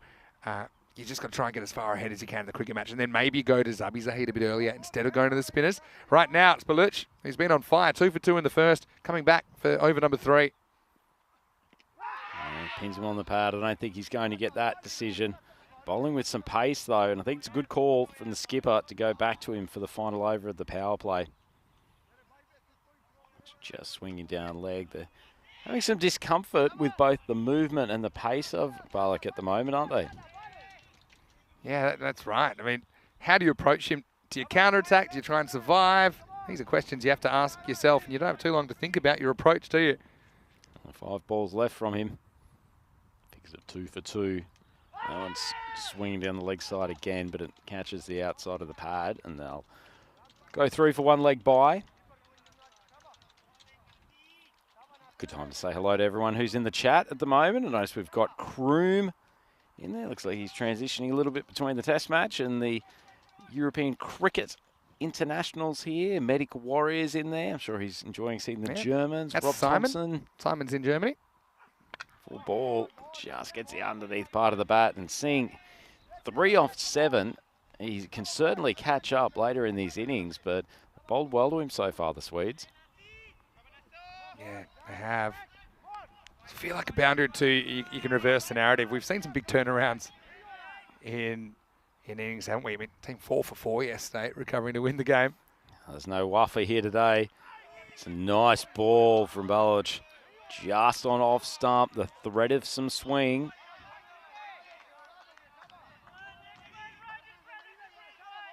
Yeah, that's a nice bit of bowling. Yeah, what's your approach then, Rhino? Put yourself in the batter's shoes. Nakash, you're 1 off 5. You got Baluch steaming at you. There's 2 balls to go. Are you playing him out, or you're still looking to attack? I'm not sure a big heave over the mid-wicket is called for now. You've already chewed up some balls in this over. See him out, try to get a few off the last few balls. Ali does very well again. There's a few that he's been peppered with down the leg side in the last couple of overs, and the big man's gotten down well. But yeah, I think the way Baloch is bowling, you say that actually let's just get through the final stage of this over, and there's easier fish to fry later on. It's a good result. Get out of the way, off the pad. These two combining for 4 off 13. In the eye of the storm right now. Last chance saloon for Baloch. Oh, speared in. Actually not badly played in the end from Singh, although it was mistimed. And that's the end of the over. Fantastic power play for the Swedes. Germany 16 for 2 after 3. So it's a very light on power play, but it was a dramatic first innings as well, wasn't it? The dramas continued into the second. They're really dealing, and I think they are going to go back to Khalid Zahid. I agree with this. You got to stick with the guys that are on top. You don't want to have one over where you change things, trying to hold Khalid back for later, and then there's a magical over or something like that. You got to continue with this feel as long as you can. The question for me is, what do you go to next? Do you go to your spinners that you probably plan to go to? Probably they'll be planning to bowl spin in the 4th, even potentially. But I think with the pace on top, you stick with that. Oh, it should give them some confidence. The two spinners, Takawi and Shukla, did such a good job in reeling Estonia back in that first game. So it's great to have them still in the kit bag as Zahid comes in for his second. Struck in front. That's an easy decision. And the finger goes up in that glorious slow motion that Tyrone Peters has patented over the years. Excellent bit of bowling from Khalid. Struck straight in front, and Rawat Singh on his way back for 4 off 9. Well, we can end the debate pretty quickly about this LBW, because this one does bend down the line, pitching middle, hitting in line, hitting middle, and the decision to bring back Khalid Zahid brings immediate dividends. Germany having to fight hard for their runs, and poor Rohit, he had to cop a bit while he was out there, goes for 4. and it's 16 for 3. Yeah, I'm not sure whether it was a dedicated plan or not, but it feels like they were trying to get the ball in the block hole as much as possible to row it. It feels like he's faced almost a succession of Yorkers, and it's kept him tied down, hasn't allowed him to free his arms, and ultimately has led to his wicket. And I think if you get it full, you give the ball the best chance to swing and deceive the batter in the air, and that's kind of what led to that dismissal. Well, this will be interesting. Haritharan Vasikaran comes out, made a name for himself by hitting 6 sixes in and over in the ECS in 2021. Right now, he's got Khalid Zahid steaming at him. Oh, this one's gone high. Catching opportunity. Will it carry the boundary? Only just. Oh, so close. I think that was Syed Ahmed out there on the mid-wicket boundary. And boy, oh boy, Vinny, another wicket there. It could have been curtains for Germany. Firstly, what a shot. I mean, it's pretty much the same ball that just pinned the captain LBW. And he gets just enough. Good effort from the fielder, but he couldn't matrix it back into the field. And short of length, cannons off the bat into his patch. Yeah, Ali comes up with the indoor cricket back flick. I love this cricket. I mean, the thing that you've come in and everyone would love to do it. Everyone's probably played a longer form game where you're coming out and, you know, it's early in the game. There's been a bunch of wickets, but you're thinking just about preserving your wicket. But really what you'd love to do is just swing the bat and see what happens. That's Vasikaran's approach. Not facing now, though. Oh, that's a good cricket shot. Probably didn't get the greatest of timing on it, and actually it's been kept in. That's a wonderful bit of work down there from Abu Zar. Excellent fielding. Looked like a certain 4 off the bat. Yeah, not too many have been chased down on this field. And look at the way he does very well. Knows he can't hold on to it because he's falling across the line, but he bats it back expertly. Never looks elegant, one of those moves in slow motion, does it? But great bit of fielding. There's a bit of the worm about that stop, actually, from Abu Zar. So true. But anyway, Zahid searching for a second wicket. Oh, good piece of bowling. Extracts the outside edge. It just happens to have flown backward of point for a boundary, but actually really nice ball from Zahid. Yeah, that's just unlucky. And for Germany, they'll be hoping that's kind of the universe turning things around for them. Remember, we'll have to see 2 new bowlers. I don't know who they'll be, but we'll have to see 2 new bowlers in the next 2 overs after this ball. And Germany are just hoping there's a bit of normal service resuming. They're actually not too far behind the required run rate. Khalid, well, that one didn't swing and it smashed across the line. And Nakash finally gets moving and gets his strike rate past 100. Sam Stiggers-Williams with a sharp bit of fielding out there under the tent. And Germany 35 for 5, 4 overs gone. Yeah, I mean, counter-attack came, didn't it? Zahid started with a huge wicket, but he does go for a couple of boundaries. And they're spot on that red line, which is essentially it's the golden ball line. But with 7 wickets in hand, I should say, Germany still fancy themselves to do this. And they are going to go to spin. So, yeah, I'm probably with the pace disappearing a couple of times, I don't mind this. Also, Vasikaran, he's an out-and-out hitter. And there's no way around that. So I think maybe you could get him to over-attack Shukla. But this will be interesting as we head into over number 5. Certainly will be. Bowled very well in the first game, Shukla, but it's almost a bit of a make-or-break moment for this game. Remember, Germany, because of their bowling effort, they're actually still on target, 54 off 36. That one's speared in. Shukla comes from a very wide angle from a leg spinner, doesn't he, Vinny? Yeah, he does. You know, one thing I like about Shukla, he just tends to drop it in to the block hole, and it drops in. So you think it's a full toss, and you kind of eyes light up, and then it's just on you. You're having to jam down last minute, a bit like this. It's another one that it's almost block hole bowling that gives it a reasonable bit of flight. So a little bit for a man who represented the Perth Scorchers this season in your hometown, Peter Hatzoglu. Oh, yeah. A little bit of quick leg spinning, almost more looking to drift it into the pads, not so much worrying about side spin. I was going to say, yeah, it's actually a really good comparison, Peter Hatzoglu, who I think is eligible to represent a European country. Right? Which one? I couldn't guess. Yeah, exactly.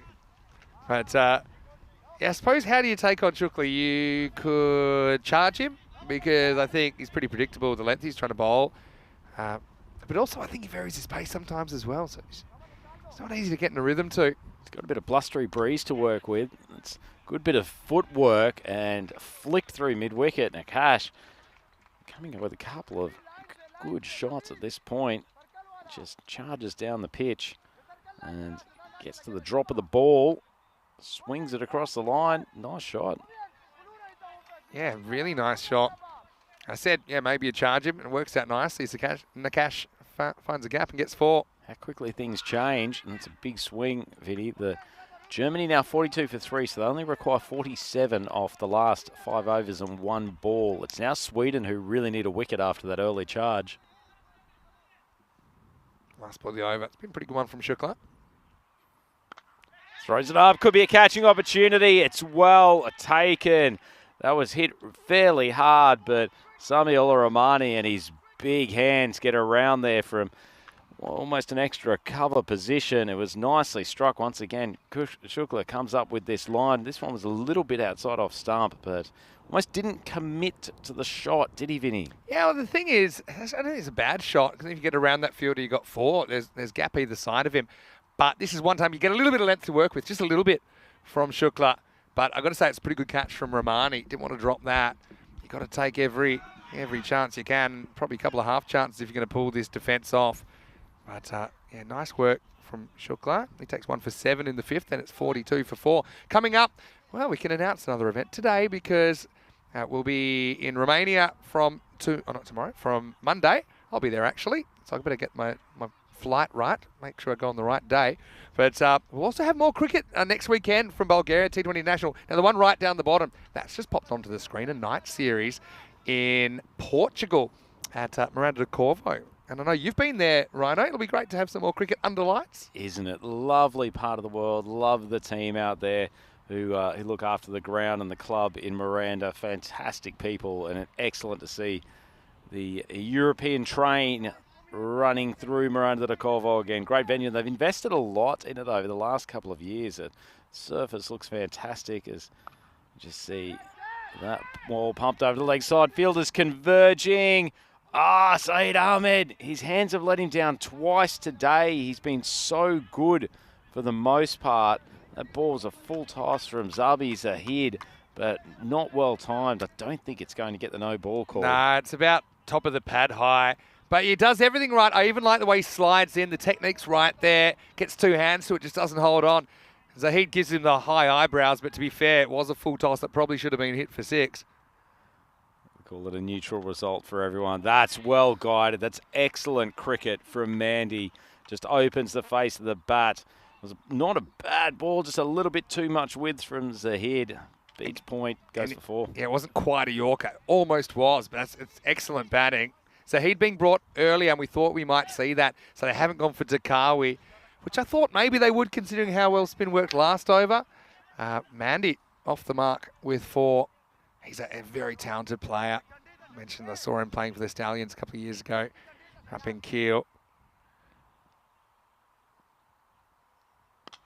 Zahid, that's his length. He gets it in the block hole consistently. That's why he's bowling in the second half of the innings, but ball escapes through his hand. Completely needless fist bump from the batter. But anyway, seems to be a bit of a trend we're seeing the last couple of weeks, Vinny. Player-to-player interaction during games. I'm a fist bumper. Are you? Yeah.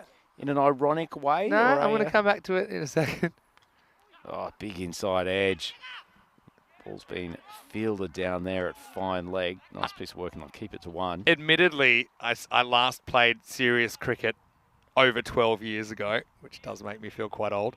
But I remember at the time there was a bit of a backlash against glove punching, especially batters that would glove punch each other after edging one through the slips before. But one thing that glove punching, you can take it or leave it. One thing surprised me when I got to Europe, actually. I'll tell you in a minute. Oh, nice ball. That one was in the block hole. So it's bat tapping.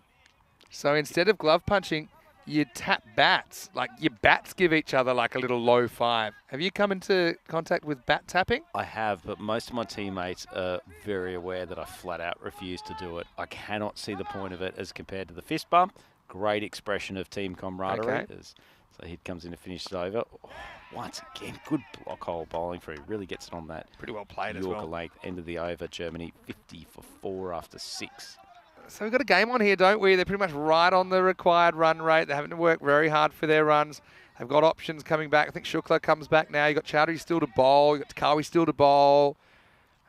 It's nicely Fighting, set up yeah. for a good last 4 overs. But before we get to that stunning conclusion of this game, have you transitioned into being a bat tapper? I will receive one. I won't refuse one, but it's not something I think of. I always think about bat-on-bat damage So you're a as taker, well. essentially. I haven't, to be honest, haven't played too much. But when some guy tried to do it to me, I was caught unaware. I think that was when I was playing a cricket on ice. I was a bit worried the bat tap might shatter the bat on that occasion. It was about -8 So it was degrees. essentially a non-consensual bat tap. Yeah. Anyway, Shukla we comes in for digress. his There's second a over. great game on here. Here's over number 7. Conversation could have gone to some interesting parts. That one's thrashed out to point. The throw misses the keeper by about 1 metre. Yeah, can you throw a wide? Sher Ali, I mean, he's Is big chaos. man, he's a big athlete, but I'm not sure he's going to elevate to essentially almost an alley-oop in basketball required from him there. He's giving you a decent target. I just think you got to be a bit more accurate at this level. Going for pace over accuracy here. Big over from Shukla. Germany's run rate, it's ballooned up a little bit, 9.65. I'd love to have a Maximo at some point, as Chaudhry actually does pretty well. That ball was scooting off the turf. Yeah, excellent fielding. This by no means is this the worst outfield we've seen, but it is tricky. I often say international cricket, I feel the field should be harder to field on, a bit like golf, because it's really going to be a test for your skills. This should be 6, or is it? No, he's picked out the fielder and he's gone. So Vasikaran just drags this one. It was short enough to hit. It was probably a rare bad ball from Shukla, but Abuzar's in the way, and Germany hit another snag. It's 53 for 5. Yeah, not a great ball at all from Shukla. Probably the first time he's dropped short on the leg stump, and somehow Vasikaran has managed to find the only man in that part of the ground. Hit it not straight to him. Nice little catch, moving around to his right-hand side, but that's a handy breakthrough for the Swedes. Germany now 5 wickets down, 53 on the board. This is a great game, isn't it? One thing we haven't had this year, to my knowledge, in my best of my recollection, we haven't had an ECI golden ball. Even though we had a bunch of golden balls. In Malta, we had 5, actually. I think we've had 10 or 11 this year. But, yeah, we have not had an ECI golden ball. As in ever.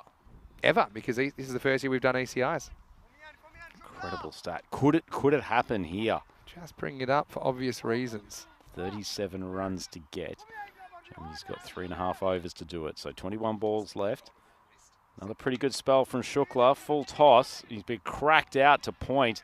Much needed boundary from Mohammed, who was also a bit of a catalyst for their comeback with the ball. Being called on to do it with the bat. Yeah, it's a good shot. Germany just trying to absorb this pressure. Like I said, they started needing 8.9 and over. It's crept up a little bit, but nothing that you'd call out of control. Sad Mohammed bowled well. Shukla, 2 balls to go in his spell. He's got figures of 2 for 14 at the moment. I'd love him to extract another wicket before he finishes up. Speared into the pads, missing leg stump by a fairly long way. Scoot through for the 1 leg by. Yeah, just slides in. It's never really turning back. It's a fairly easy decision for the umpire this time. Yeah, these are golden balls this year. And you see, all ECSs, 1 ECL, Hornchurch versus Beverin. And best thing about that, even split this year. 5 to the bat, 5 to the ball. Shukla, final ball, short. Oof. Comes down the track, cracks it. Did he get a finger on that? I think he actually deflected it and took some of the pace off, because yeah, ouch. Despite NASA not being that far away from it down at long on, I think if he hadn't have touched it, it might have made the boundary. But anyway, precariously poised contest here, Vinny Sandhu. Germany 59 for 5, 3 overs to go, so they still need 31 runs. Coming up next, we have the first meeting between Germany and Estonia in this series, and of course, all T10 international cricket, because Estonia playing their first day in the format. So that is coming up in around about 35 minutes. News from the toss. Germany winning the toss and bowling. So Estonia will get the chance to bat. I think they probably would have chosen to do that, but they're going to have to handle the heat. The Germany side were on fire in the field, particularly towards the end of the innings. Saifa Rahman and Ali Masood, though, started the day very well. Estonia then kind of went off the rails in match 1 against Sweden. Yeah, these guys at an international level, they hit the ball so hard, don't they? Especially when you're in the bowling position you follow through, you're probably looking at kind of 15 yards from the bat. And it's just instinctive the way he threw the finger up there. But yeah, could have a few finger injuries this weekend, the way things are going. Chowdhury comes on to bowl the 8th. Decent length ball. Speaking of hard hitting, that one is just slapped. And Samuel Rahman gets in a little bit of an awkward front-on spot to field it, doesn't he? Yeah, I mean, I actually don't mind that approach. He's trying to smother it. But what he doesn't deal with is there's a slight sideways hop last bounce. So it comes off the kind of edge of his body. So yeah, I don't mind that technique in theory. But yeah, it's just the last bounce gave him no chance to react. So Mandy, 14 off 8. He's striking the ball nicely. Oh, he's striking it even better. Launches a Maximo and 10 runs off this first over. Nice grab out there from one of the crowd here at the Mashta Cricket Ground. That's taken that. Some of the Mashta crew. It went straight over Jyoti. Jyoti's here. And he's probably saying, I should have bought his keeping gear, I think. Actually, he's dropped it, Vinny. Oh, did he drop Shelled it? Well, then, let's not say that it was Wakasada then. Might have to teach him our fingers up fielding technique because he's gotten into an awkward position there with the fingers down. But we'll have a few words during the break. Wakasada might be offering his services to open the batting. For sure. Mandy's been so important here. The question was always, can Sweden sustain the intensity that their opening bowlers gave them? And the answer is kinda. And now it does seem like Germany have all the momentum, 20 off 16 balls. Also, the 5 wickets not as important anymore. Nice little in-swinger, but Mandy flicks it for a single. Good batting. He's timing the ball nicely, isn't he? Yeah, he really is. He's been at home out there. I told you, he's a player I enjoyed watching a couple of years ago. And nice to see him getting a bit of an extended run with the national side. I feel like Germany's just got themselves back on top now. 19 off 15. It's a good block hole ball from Chowdhury. It's incredible how quickly these T10 contests, they contemplate the second. Probably not the greatest idea, but how quickly these T10 contests can turn, don't they, Vinny? Oh, just yeah. the 10 runs off the first 2 balls, just one fielding error from Romani at the start of the over, and all of a sudden what might have been difficult for Germany turns into not far off a run a ball. So it's all about staying alive now, trying to prevent those boundaries. You can handle ones. You don't want any more than that if you're Sweden at the moment. 2 to come in Chowdhury's over. Drifts on the leg stump, heaved away. Not a little bit of an awkward piece of fielding, but they won't be able to take a second. So Chowdhury's recovered pretty well the last couple of balls. Just thinking about who they might bowl here as well. Because, okay, you got 2 overs to go. I think for sure they want Zahid to have one. So they'll probably go Zahid 9th and Chowdhury 10th. Chowdhury in the block hole, dragged across to mid-wicket. It's just going to be the single, and it's the end of the over, and Germany end up 73 for 5 after 8. I think you're right with that. I think you need the big block hole over next. See if you can keep it to maybe 4 or 5, and then leave some pressure to work with a higher total in the 10th. Then it still surprises me that we haven't seen Takawi bowl. You know, but maybe they think he's a bit of a risk. But I mean, sometimes spin bowlers, they're not trusted at the end. I don't necessarily think. I don't think that would not go into the Maximo captaincy book, would it? You'd always trust a good left-arm orthodox spinner. Yeah, I just think if they're effective in the middle, why not at the end? You know, but they might get whacked for 6. Well, it's like, soaking the punishment. Yeah, exactly. Hassan Khalil was bowling some 10th overs earlier in the tournament. But I think, for me, he bowls a heat in the 9th. Keeps your options open because you can always go back to Chowdhury in the 10th as well. Anyway, 16 off 12. Biggest over of the game coming up.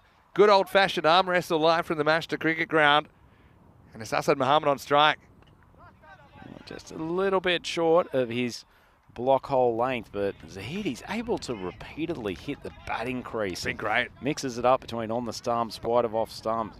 Very handy bowler to have at this stage. Oh, well, in the ECC as well. He's one guy that I really think does a good job.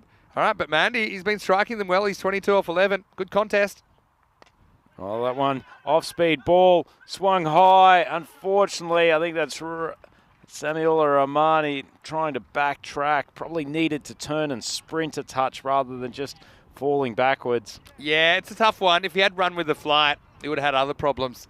You know, it would have been a difficult catch to take. He might have knocked it across for 6, for all we know. Pretty unlucky. Good bit of bowling from Good Zahid. bowling. If you're bowling Yeah. block hole and then your slower ball just pops a foot shorter, you can see why he's extracted the false shot. Back in the block hole. That's where he loves to live. I'm loving this from the line, man. Oh, you hate to highlight it. Yeah, but Romani, that one that kind of slipped off his thigh and went for 4. You'd love those 3 runs back, wouldn't you? Because it should have just been 1. Got to take it to the last and stay alive now. There's a bit of the night game we were just talking about. The Chowdhury finished it off by hitting one to the commentary box in the ECC. Just the roles reversed this time. So they've got to be tight. Sweden, Chaudhry's got a big job to get around to that, and that 6 from Mandy, that might have taken Germany to the point of victory here. Nicely timed shot, full toss from Zahid. I guess that's a tough thing when you're continually trying to hit that block hole. It doesn't take much to overpitch. Yeah, such a small margin for error. Good shot though.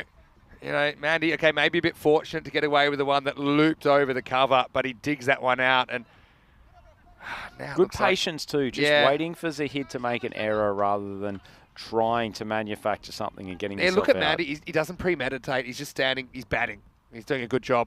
5 to win. Once again, another little bit short of a length. Well bowled from Zahid. Draws the false shot, but drops in front of the fielder out there at long on. And good over from Germany. They've put themselves within 4 runs of the target. Yeah, still a ball to go.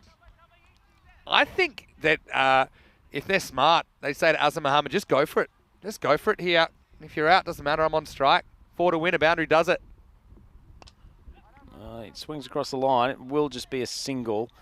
Brings Muhammad back on strike, Yeah. which I guess is not a bad result from Sweden, but they've only got 3 runs to play with. I guess question here, I would bring the left arm orthodox on and say try to rip a couple of hard spun balls past his off stump. Yeah, and interestingly, they're going for an option we haven't seen so far. It looks like it's going to be Sami Romani that's going to bowl the last over. So they had options. Yeah, all right. Let's see how it goes. What's your way to win here? You got to try and save this single. You got to think about what Hassan Muhammad's thinking. He's probably thinking, I just need 1 to get to the other end. So I probably would like to see it a bit tighter in the infield. Especially this first ball or Yeah. first 2 balls if they could keep Muhammad on strike. Keep him on strike for a couple. Get him nervous. 3 to win. Last over. Oh, Romani manages to beat his leg stump, and Sher Ali comes up with another good save and Sher Ali. almost gets the back flick. Oh, like a reserve goalkeeper in a penalty shootout. Sher Ali dives low and to his left and keeps it in front of him. We won't get Maximo to analyse the keeping technique. I'm not sure he was brilliantly balanced, but Keeping challenge successful. Dot ball to start. another one. The in-swinger. He's just bringing it in from outside off stump, Ramadi. I mean, I agree with Asad Muhammad taking the single last ball last over, but it hasn't worked out too well because I think when you get so close to the target, you take every run possible.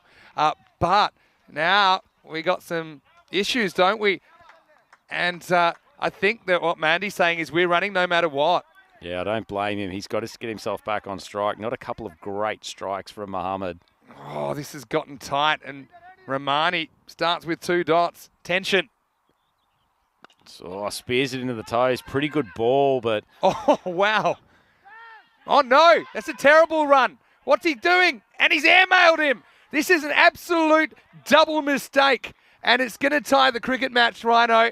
I don't know why Mandy's trying to get away to the non-strikers end, because this should have been run out. Instead, it's 88 all. wouldn't that have been a terrible result to not have Mandy on strike and also have a new batter at the crease? So Romani's gone for the back flick. Almost would have had him, I think. Then just an ordinary throw coming in. No one was more surprised than Asad Muhammad that Mandy was serious. But now they need 3 dots to force a golden ball, Sweden. Any score wins it for Germany. Muhammad, sensible play, just drops it down backward of point and completes a win for Germany. They defeat Sweden by 5 wickets, but tell you what, Vinny, even in that last over, a question of what might have been for the Nordic boys. Oh, well, let me get out the sketchbook and work out where it went wrong.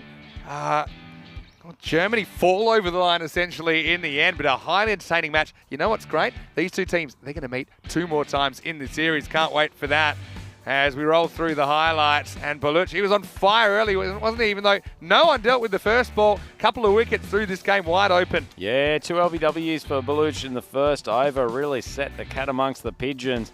Germany was struggling, and he was bowling with fire and pace and swing, and it was a great thing to watch. And Germany 7 for 2 after the first over, and then it became 16 for 3 once Singh was gone. Once again, gunned LBW, easy call from there. Khalid with a delightful ball.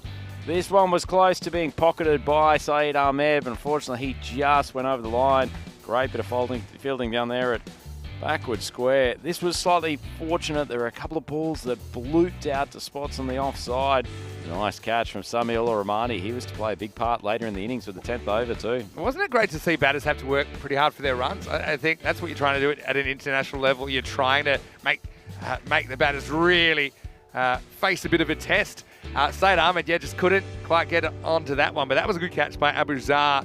Credit to Germany as well. I don't think they panicked. I think they just kind of waited for the game to turn. Wakas Haider into the action, and yeah, you're right, he does shell that one. But then this was a big moment in the game, wasn't it? Just got over Rahmani. That was after the misfield as well. Then a low full toss dug out, but then the pressure was on, wasn't it? It was dot. And this one, I think Mandy should have taken responsibility, just stuck with the one, but 2 wrongs make a right, essentially. He might have lost his bat along the way as well, but Azad Mohammed then turns into the role of hero as he does break the tie and hits the winning run. Having a look at the scorecard, Mandy 33 off 15 and Asad Mohammed 11 not out, get them across the line. Nakash before that 18 off 13, but yeah, top 3 were really tested with some fiery stuff early. Yes, certainly were. Nasser Baluch, he bowled an excellent opening couple of overs, and in particular that first one sent one through past Singh's ears that was absolutely rocketing. Great stuff from the left armour. Yeah. And we've got another big game coming up, Germany versus Estonia. Just quickly though, I want to talk you through the bowling figures there. Baluch with 2 for 4 was outstanding early, wasn't he? 2 for 15. Shukla bowled well again. The other wicket to Khalid Zahid, and Rahmani almost pulled off the miracle at the end.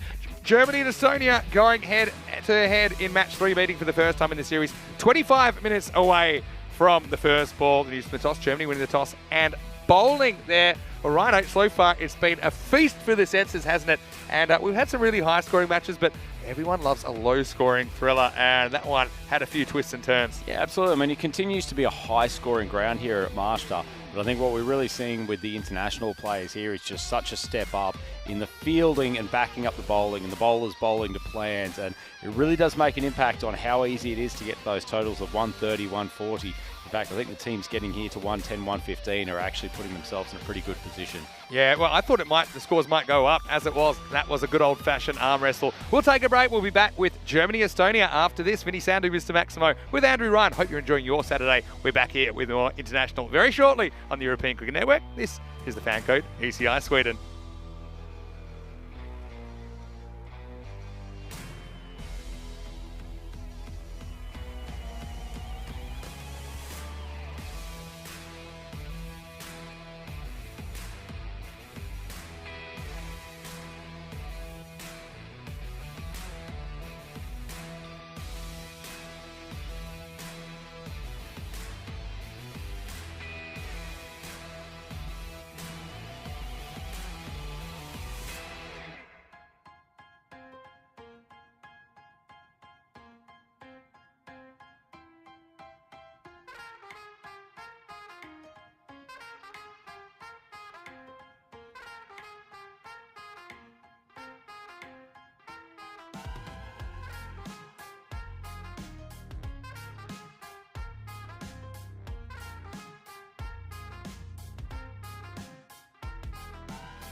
The European Cricket Internationals are proudly brought to you by HCL Software, FanCode, and Grizzly Bear Sports.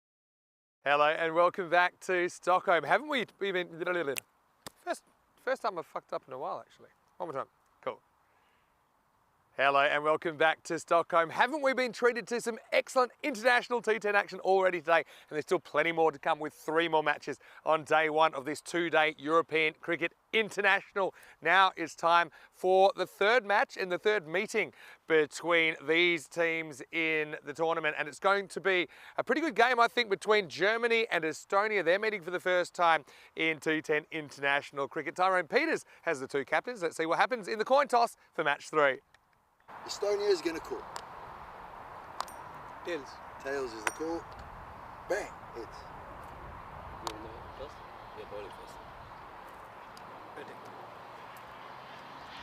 So Germany win the toss and bowl, and certainly had interesting bowling innings in the last game against Sweden. They had some struggles early, but really did a number on the Swedes as the Swedes lost their 7 wickets for just 16 runs. Their last 7 wickets for just 16 runs to bundle them out for 88. A lot of it was due with the catching. I think that their catching was excellent. They were quite good with their field management, backing each other up. They were attacking. They had a real energy about them. So Estonia had a slightly different experience, although they had a good start to their morning with a very good power play that was worth 50, but then they had their own issues with collapsing and not being able to make it to the 100. So I think it should be an interesting matchup. Andrew Ryan will take you further as we get ready for the start of match 3. Germany against Estonia, the Germans winning the toss and bowling. Rhino, it's over to you. Mr. Maximo, Vinny Sandu there with the toss and the preview for this third game here today on the first day of our ECI Sweden 2023 event. We're coming off the back of a fantastic ECS Sweden event, the ECS being the club games, while we're here for internationals all weekend. This international series involving 2 teams we're about to see, Germany and Estonia, while the host Sweden have been in action in the first 2 games today. Sweden ended up with 1 win and 1 loss from the first 2 contests. They played Estonia in the first game and had a victory, and a tight loss against Germany in that last game. Just have a quick look. The true teams, Germany, Abdul Stanigzai at the top there. He was looking really sharp with the bowl in the game against Sweden, and such a Mandy key player with them with the bat, despite being the wicket keeper, drove them home with an excellent innings. While for the Estonians, they lost their first up game, but those 2 openers, Saif Rahman, the Chris Gale impersonator, who we're now referring to as the Baltic boss, he looked very good at the top of the order, and Ali Masood, his batting partner as well. They probably needed a bit more from Gondal, the skipper there, coming in at number 3. But still, Estonia will fancy themselves a good chance of putting a decent target on the board, and they will try to keep Germany tied down a little bit more successfully than they did against the Swedes in the first game today. So as I said, resuming with this same opening partnership of Masood and Rahman. Could have the right and left combination out there. Germans were exceptional in the field in that game against Sweden. In fact, it probably was the deciding factor. The Swedes put down a couple of catches. A couple went down from Saeed Ahmed during the course of the first part of today. He's normally a very safe fielder. So unexpected on his front.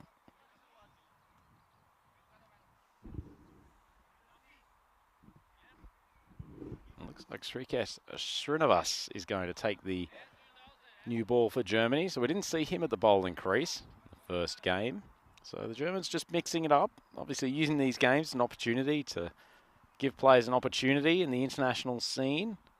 Srinivas, one of those that they're keen to get a look at the bowling crease.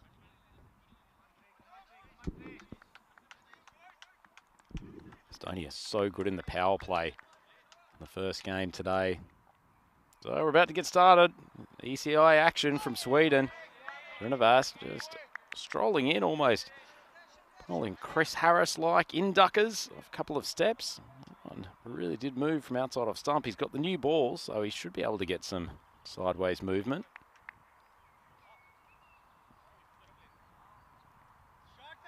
Just manoeuvring the field. So he's actually taking fine leg around a third man, which given he's bowled that first delivery with a fair waft of in-swing. Slightly surprising. He doesn't have a little bit of extra protection there. He has got a man behind square though. And he's taken Masood out. A second ball. Terrible start for the Estonians. Masood, who batted so well in that first game. No one's come back appreciably. It's like a little mix of, it's almost a little bit of an off-spinner there, but either way, he tried to cut it. Hit the top of his middle stump, and he is going back to the pavilion in Estonia, none for 1. Really bad start for them, and they rely so much on that opening pair. Rahman watching for the other end as his batting partner goes down. Just have a look at the replay. Nice ball, just coming back in, cramping Masood for room. Really deviated sharply. Great piece of bowling.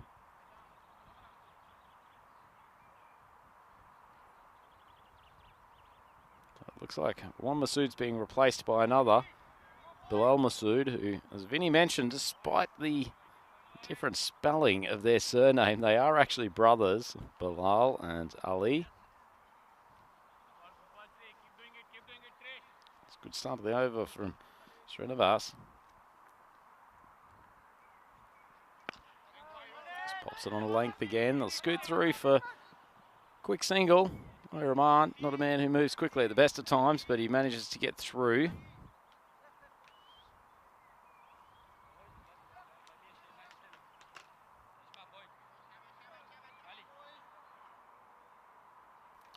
And brings the big man Rahman onto strike for the first time in this game. World cricket fans will notice his resemblance to big Chris Gale. Very much reflective of the way he plays too. Stand and deliver creature at the batting crease. And he has stroked that ball beautifully. Maximo's under it. He's almost taken a spectacular grab. May look like a circus clown out there in his combination of orange and purple trousers. Comes up with the attempted catch. I'm sure Shub would have enjoyed seeing him put that catch down. Srinivas just drops short and Baltic Boss just plays it out to point, no single. Lovely strike, his first ball. Clearly not particularly perturbed by his opener partner being sent back to the sheds, as this one's just drifted onto his legs, nibbles away behind square. He'll take a single, and that ends intriguing first over from Srinivas. Pretty successful one in terms of sending one of the two openers back.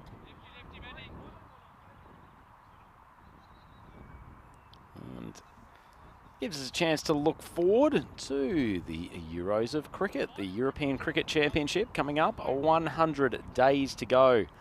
Taking place between 25th of September to the 20th of October out in the glorious surrounds of Cartamar Oval in the Andalucía region of Spain, not too far from Malaga. And in exactly a century of days until we're out there. Should be a phenomenal event. Some great teams taking place in Group A too. Fiery clash between the Spanish and the Isle of Man, who had a very famous international largely because of the Isle of Man struggles with the bat going back a little while ago, so they'll resume hostilities, but there's plenty of hostilities out in the field here in Marstad in northern Stockholm. It's on the big shoulders of Rahman to take Estonia up to a defendable total. Rasul Ahmadi coming with his off spinners, so they're quite happy to give him the spin or the slow bowling attack, and he's quite happy to smack Rasul to the cover boundary. Lovely shot, just waited for the ball to come into his arc, and he's such a powerful striker that once the ball makes contact with his bat, the fielding team's just about taken out of the equation. He might be a bit less inclined to give this one some air. Drifts onto his legs. Doesn't look like Rahman's quite as comfortable when the ball's angled into his body. Might see Ahmadi try to drift one onto his pads and if he can get the leading edge as Rahman tries to turn it. Good start for him though, 12 off 6. This will only be the second ball that Masood's faced. As he replaced his brother at the crease.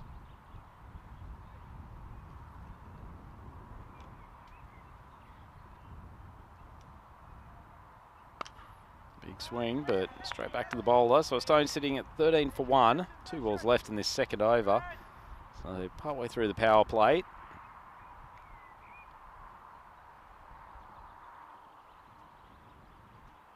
Short ball, Masood walking down the track. Just punches it out to mid-wicket for an easy single. So Estonia not racing along in boundaries. They've recovered from the early loss of Masood though. So Baltic Boss faces up for the last ball of the second over. Short ball, and he just angles it behind square. They'll have a shy at the bowler's end. He's not exactly rushing between the wickets at the moment, Rahman. Sure, Germany will keep on peppering those stumps. Anyway, it's the end of the over. Estonia, 15 for 1, 2 overs down, and a man who I'm sure will take us through that attempted catch from earlier in the game. Mr. Maximo back in the commentary box. Well, all I can say is this, and I assume now it was on the camera. Didn't get replayed as much as I would have liked. But You know how Rico talked about like a jalebi catch? I should have had some of the jalebi sweets because I think I had the greasy fingers from lunch. And for some reason, I decided to try and launch myself one-handed. But the main thing was I was protecting the people behind me. And that, you know, when you're doing a boundary stop, just trying to keep it in play. That's kind of what I was going for. it's a brave move from young Maximo. I will say they are selling some wicket-keeping gloves down there. Perhaps I need them. Not perhaps. But anyway, Estonia losing an early one. What do you think about Bilal Masood at 3? I think kind of makes sense. He looked fairly comfortable while he was there. So getting him out there early. I like the use of the term Baltic boss as well. I think he's for sure the key to this innings for Estonia. Yeah, he's such a powerful hitter. And he hits hard and with a minimum of effort, Rahman.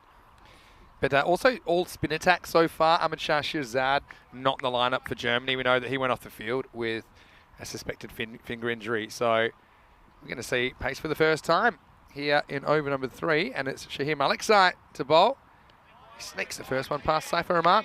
Yeah, not a great ball from Maliksai, but Rahman, he's not a big mover of his feet, is he? Just very economical with that. Gets himself in a position and then there's no back foot movement really across. And that one was fairly wide from Maliksai. Good umpiring though. He's just inside the tram line. He's got to make sure he gets off the pitch as well.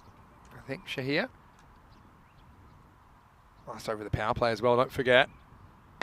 Goes up and over the offside, but he might have found trouble. 2 fielders converge and it's dropped. In fact, it's dropped and it might have gone all the way. Maximo, 6 runs. Saif gets a life and he gets 6. Yeah, they really made a meal of that, the Germs, and it certainly wasn't as tasty as a biryani that we just had for lunch. It was Rowett coming back, and then I think he's just put his teammate off a touch, given that they almost came to collision, but that's a pretty big turnaround. Cavalcade of distractions there with the other fielder, plus he was worried where his feet were. Now we see a back cut, and that'll race away for 4 as well. So Saifur Rahman making hay while the sun's shining as Estonia try to get a competitive score on the board. That was well guided by the lefty. Yeah, nice shot. He has actually used a bit of foot movement there. Foot back and across, gave himself some depth in the crease. Manages to put it through the 2 fielders that are backward of point. Nice shot from the left-hander. It's one of those plays that makes it look so easy, though, when he's up and going. Sticking with around the wicket. It's not a bad angle of approach. Guess the proof is in the pudding. That's the thing about Saif as well. He's not kind of premeditating to blast no matter what. I think he makes reasonably good judgments based on what he sees out of the bowler's hand. And I think over the last couple of weeks, we've seen a lot of batters very quick to make up their mind what they want to do with the ball before they see it. Yes, so, certainly. I guess he's got the confidence that when he does need to go big, that he can reach the boundary with ease, and is happy to take the singles in the meantime. 24 off 11. It's going to get a good rate.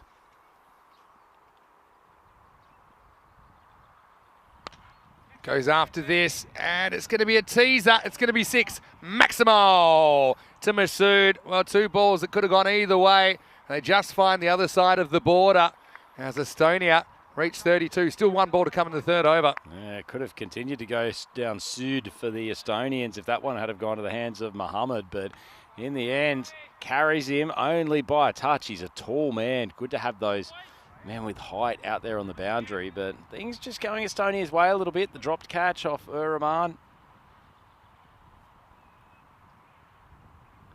Oh, it's got to be out. Yeah, it's full, and he plays all around it. So Masood is technically breaking down. It was full, and it was fairly straight from Maliksai. It's over as expensive, but it bears some fruit in the end. 32 for 2. Yeah, good comeback after he'd just been pinged for a Maximo, and that's a pretty easy decision for the umpire. Good piece of bowling from Stanikzai. I think he eventually gets his pad outside the line, but I think at the moment it strikes it. There's no doubt it's in line with the stumps, and it's always going on to hit. Not too difficult of a decision. In fact, he's already walking before the umpire has his finger up. 32 for 2. Just want to say a quick hello to Rob Lever, who's watching from Romania. Looking forward to meeting Rob. I believe he'll be playing for Transylvania this week. I think they have their first games on Tuesday. And yes, You heard me right. Transylvania Because Cricket we Club. haven't had Transylvania as part of the ECS before, First have we, time. Vinny? We've got, I think, 6 new clubs, or 6 new teams in that Romanian ECS. And Rob's also invited me out on Monday night. So might be a bit short of sleep, Rob, but he said he's looking forward to seeing us. Doesn't know how we do it so seamlessly going from one country to the next. Well, comes with a lot of practice. About 3,500 games now on ECN. All right, there's Saif. He's been joined by Robbo at the other end, Dave Robson. Yeah, looking forward to see what Robbo can do here. Mohammed, he bowled well in the first game. They played against Sweden. Came on at a time in which Swedish bats were still on top. Bowled a couple of tight overs. Different prospect here with Rahman going along very sweetly. Assad is a good player. Mentioned that he took a hat-trick in the ECC last year. So they've gone for 2 overs of spin, 2 overs of pace, as we've got 2 left-handers at the crease. Feels like a very heavy bat that Rahman has, doesn't it, Vinny? It's almost like he's got a railway sleeper, which is just being brought down like a pendulum. He's picking up like a pencil, though. Robbo gets full toss, but he might have found trouble, and he's gone. First ball picks out Rasul Ahmadi. Frustration for Estonia. Robson couldn't help himself, and you can't really blame him. But the full toss brings the wicket, and that's all the threes now, 33 for 3. Yeah, unlucky. It's probably just below a no ball, so he will be walking back to the pavilion, but that's actually a nice piece of fielding from Rasul, made good ground. And I guess at this stage of the game, T10, Robbo, he's got to go after that, so absolutely no qualms about him trying to smash that for 6. Unfortunately, just didn't get it off the right piece of the bat and sent it down for a catch. And he's on his way. Tough start to the tournament for him. Yeah, you got a feel for him there. And earlier on, we saw him make 1 before he skied 1. Yeah, he just kind of plays on instinct. Maybe there's a bit of bad luck about that. There's plenty of ways that finds turf, either around or just in front of the fielder. But this time, had his name on it. It was a good catch coming forward by Ahmadi. Yeah, really good catch. Well-balanced group in the field, aren't they? They're pretty young, pretty athletic, good sets of hands. They seem to read the ball off the bat very well. There's one thing noticeable during the ECS over the last couple of weeks. You had a lot of fielders getting themselves into challenging positions because they just weren't reading the flight of the ball off the bat, whereas these Germans showing you that if you can make ground early, you can really, really cut down the open space in the field. So, see what the next batter can do. See Shanali, who is coming out at number 5. A bit of a promotion for Zishan.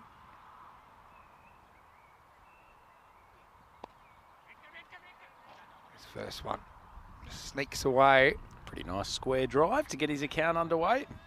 Yeah, didn't get it hit in the 7 batters we saw earlier on. But yeah, that's not give him some confidence that he gets off the mark.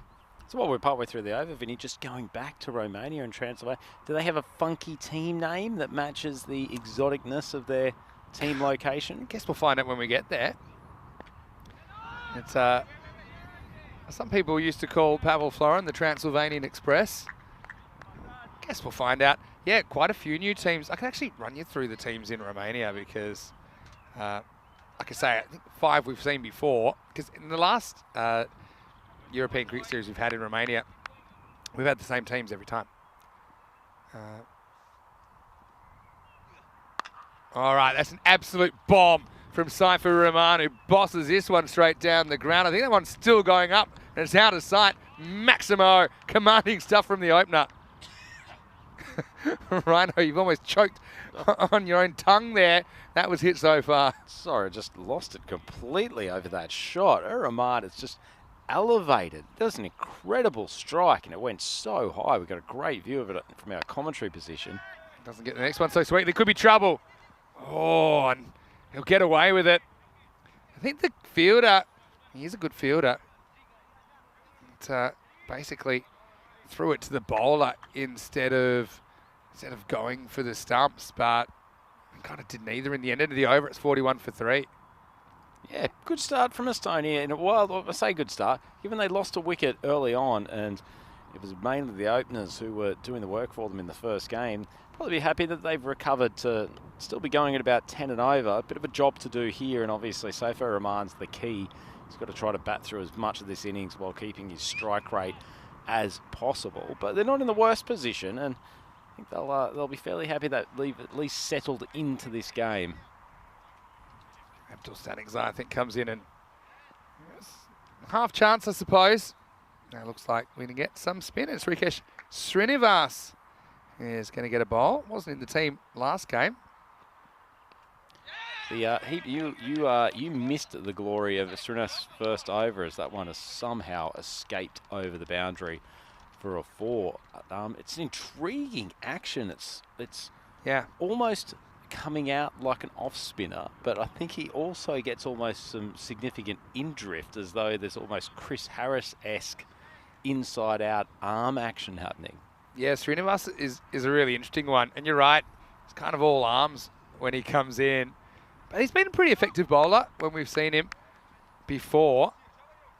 He took 6 wickets in the 2022 ECC. Saw him in 2021 as well. But yeah, for all the kind of freewheeling arm action, it doesn't come out too quick most of the time. So it's tough to judge the pace. Good reason to keep your eye on the ball there, as that throw coming in as hit the batter. Good to see some sportsmanship of the fielder apologising for that, but I always find it strange when you have batters who just lose complete track of where the pill is. Yeah, it's important. And you can get injured that way as well. Anyway, right-hander on strike. Zishan Ali just facing his second ball. Goes for it. He's going to find the long on. That's Abdul Shakur down there. He fielded well earlier, didn't he? Even though he copped one on the fingers, but doesn't look to be in any discomfort. Basically, he's still holding that hand occasionally. It's a long weekend, even though it's only a 2-day weekend. 6 matches for these players. So Rahman back on strike. 3 balls left in Srinivas' second. That's pitched about a metre outside leg stump, so I don't think there'll be too much interest from the umpire. But Srinivas just not giving Rahman too much pace to work with here. I suppose no matter how many Estonia get, the question is, can their bowling be a bit more effective than it was against Sweden? Basically blew them away. I can't read too much into that. Oh, well, I can read something into this. He's so powerful. A little bit short from Srinivas. And the Baltic boss says it's got to go. Gets back in the crease and slams it over the leg side for 6. Yeah, pretty good heave. He got out pulling in the first game. Ball that just sort of jumped on him outside off stump, and he tried to drag it to leg side. Much better shot there. Got himself deep in the crease and really got his weight into good position. 43 off 19. It's a pretty good innings, Vinny. Yeah, it is. Question is, how much help will he get? That one's lost in the long grass. We'll have to try and find that one later. See, now, I don't know. What's Saif thinking? Probably it's going to be tossed up outside off. You won't want to get too straight to him, so you might be thinking straight down the ground or maybe over cover. It is. He says, I'm going to slam it over long on. And that is so far. It's in the long grass on the full. It's 6 on any ground in the world. It's a Maximo, and it's also the end of the 5th. Estonia 59 for 3, and the boss is at his desk, and he's doing his job really well for Estonia. Vinny Sandu, him is to Maximo Andrew Ryan. Estonia first day in T10 cricket, but this guy, he is a beast. He is something else, isn't he? Yeah, he could be the new superstar of ECI cricket. That was an absolute bomb, that strike. It came over our commentary box. You snuck a quick look. I don't think it had landed by the time you got around there. I had to look around the back. Not too many have reached the long grass on the full, because there's probably another 50 metres after the boundary. So I've got that 100 metres plus. That was an absolute bomb from Saifur Rahman. He's a powerful man. And as I said before, it's pretty uncomplicated technique. He's just stand and deliver. But it might be Chris Gale who starts trying to imitate him. Yeah. The way he's going. Saifur Rahman. Great stuff. And this one's been smoked over cover boundary. That's a fantastic shot from Zishan Ali. Really came off the middle of the bat. What a great shot. I mean, he takes a slight step outside leg stump, which is risky, but I love the shape of this shot from Zishan Ali, and he gets plenty of it. That'll be such a confidence booster for him as well, who I suppose isn't under as much pressure to score boundaries, because with Saif on 49 and going so well, you know, you think maybe him getting to the other end is enough, but he gets a decent bonus there with a cracking shot over the offside. Yeah, hasn't that given their run rate a big push? Maximo's off the last 2 balls. He yanks them up to 65 off 3, and they're in danger of putting a pretty decent target on here, Estonia. It's been a good batting performance from them so far, particularly with the loss of the opener second ball. Now gets the ball, it gets away from the keeper, and that's a good result for Estonia as well, I think, because it'll bring Saif Rahman back on strike with 4 left in the over. He's 1 run away from his first international T10 half century. Yeah. Just shows those little moments in a game, doesn't it? Particularly in T10, where you only have a very finite number of resources. The keeper takes that, and it's just 1 extra ball in which Rahman's not on strike. If he comes up here, biffs a Maximo, can just completely change the over. And I think he'll bring up his 50 as long as this doesn't hit the stumps. He does. And now they'll probably get 2 if they're paying attention, unfortunately, for Saif. Then Zishan wasn't watching, but it does bring up his 50 off 21 balls. Fantastic knock from Saifur Rahman. And I think it was so quick that no one realised. But he's hit 5 6s and 3 4s in his innings.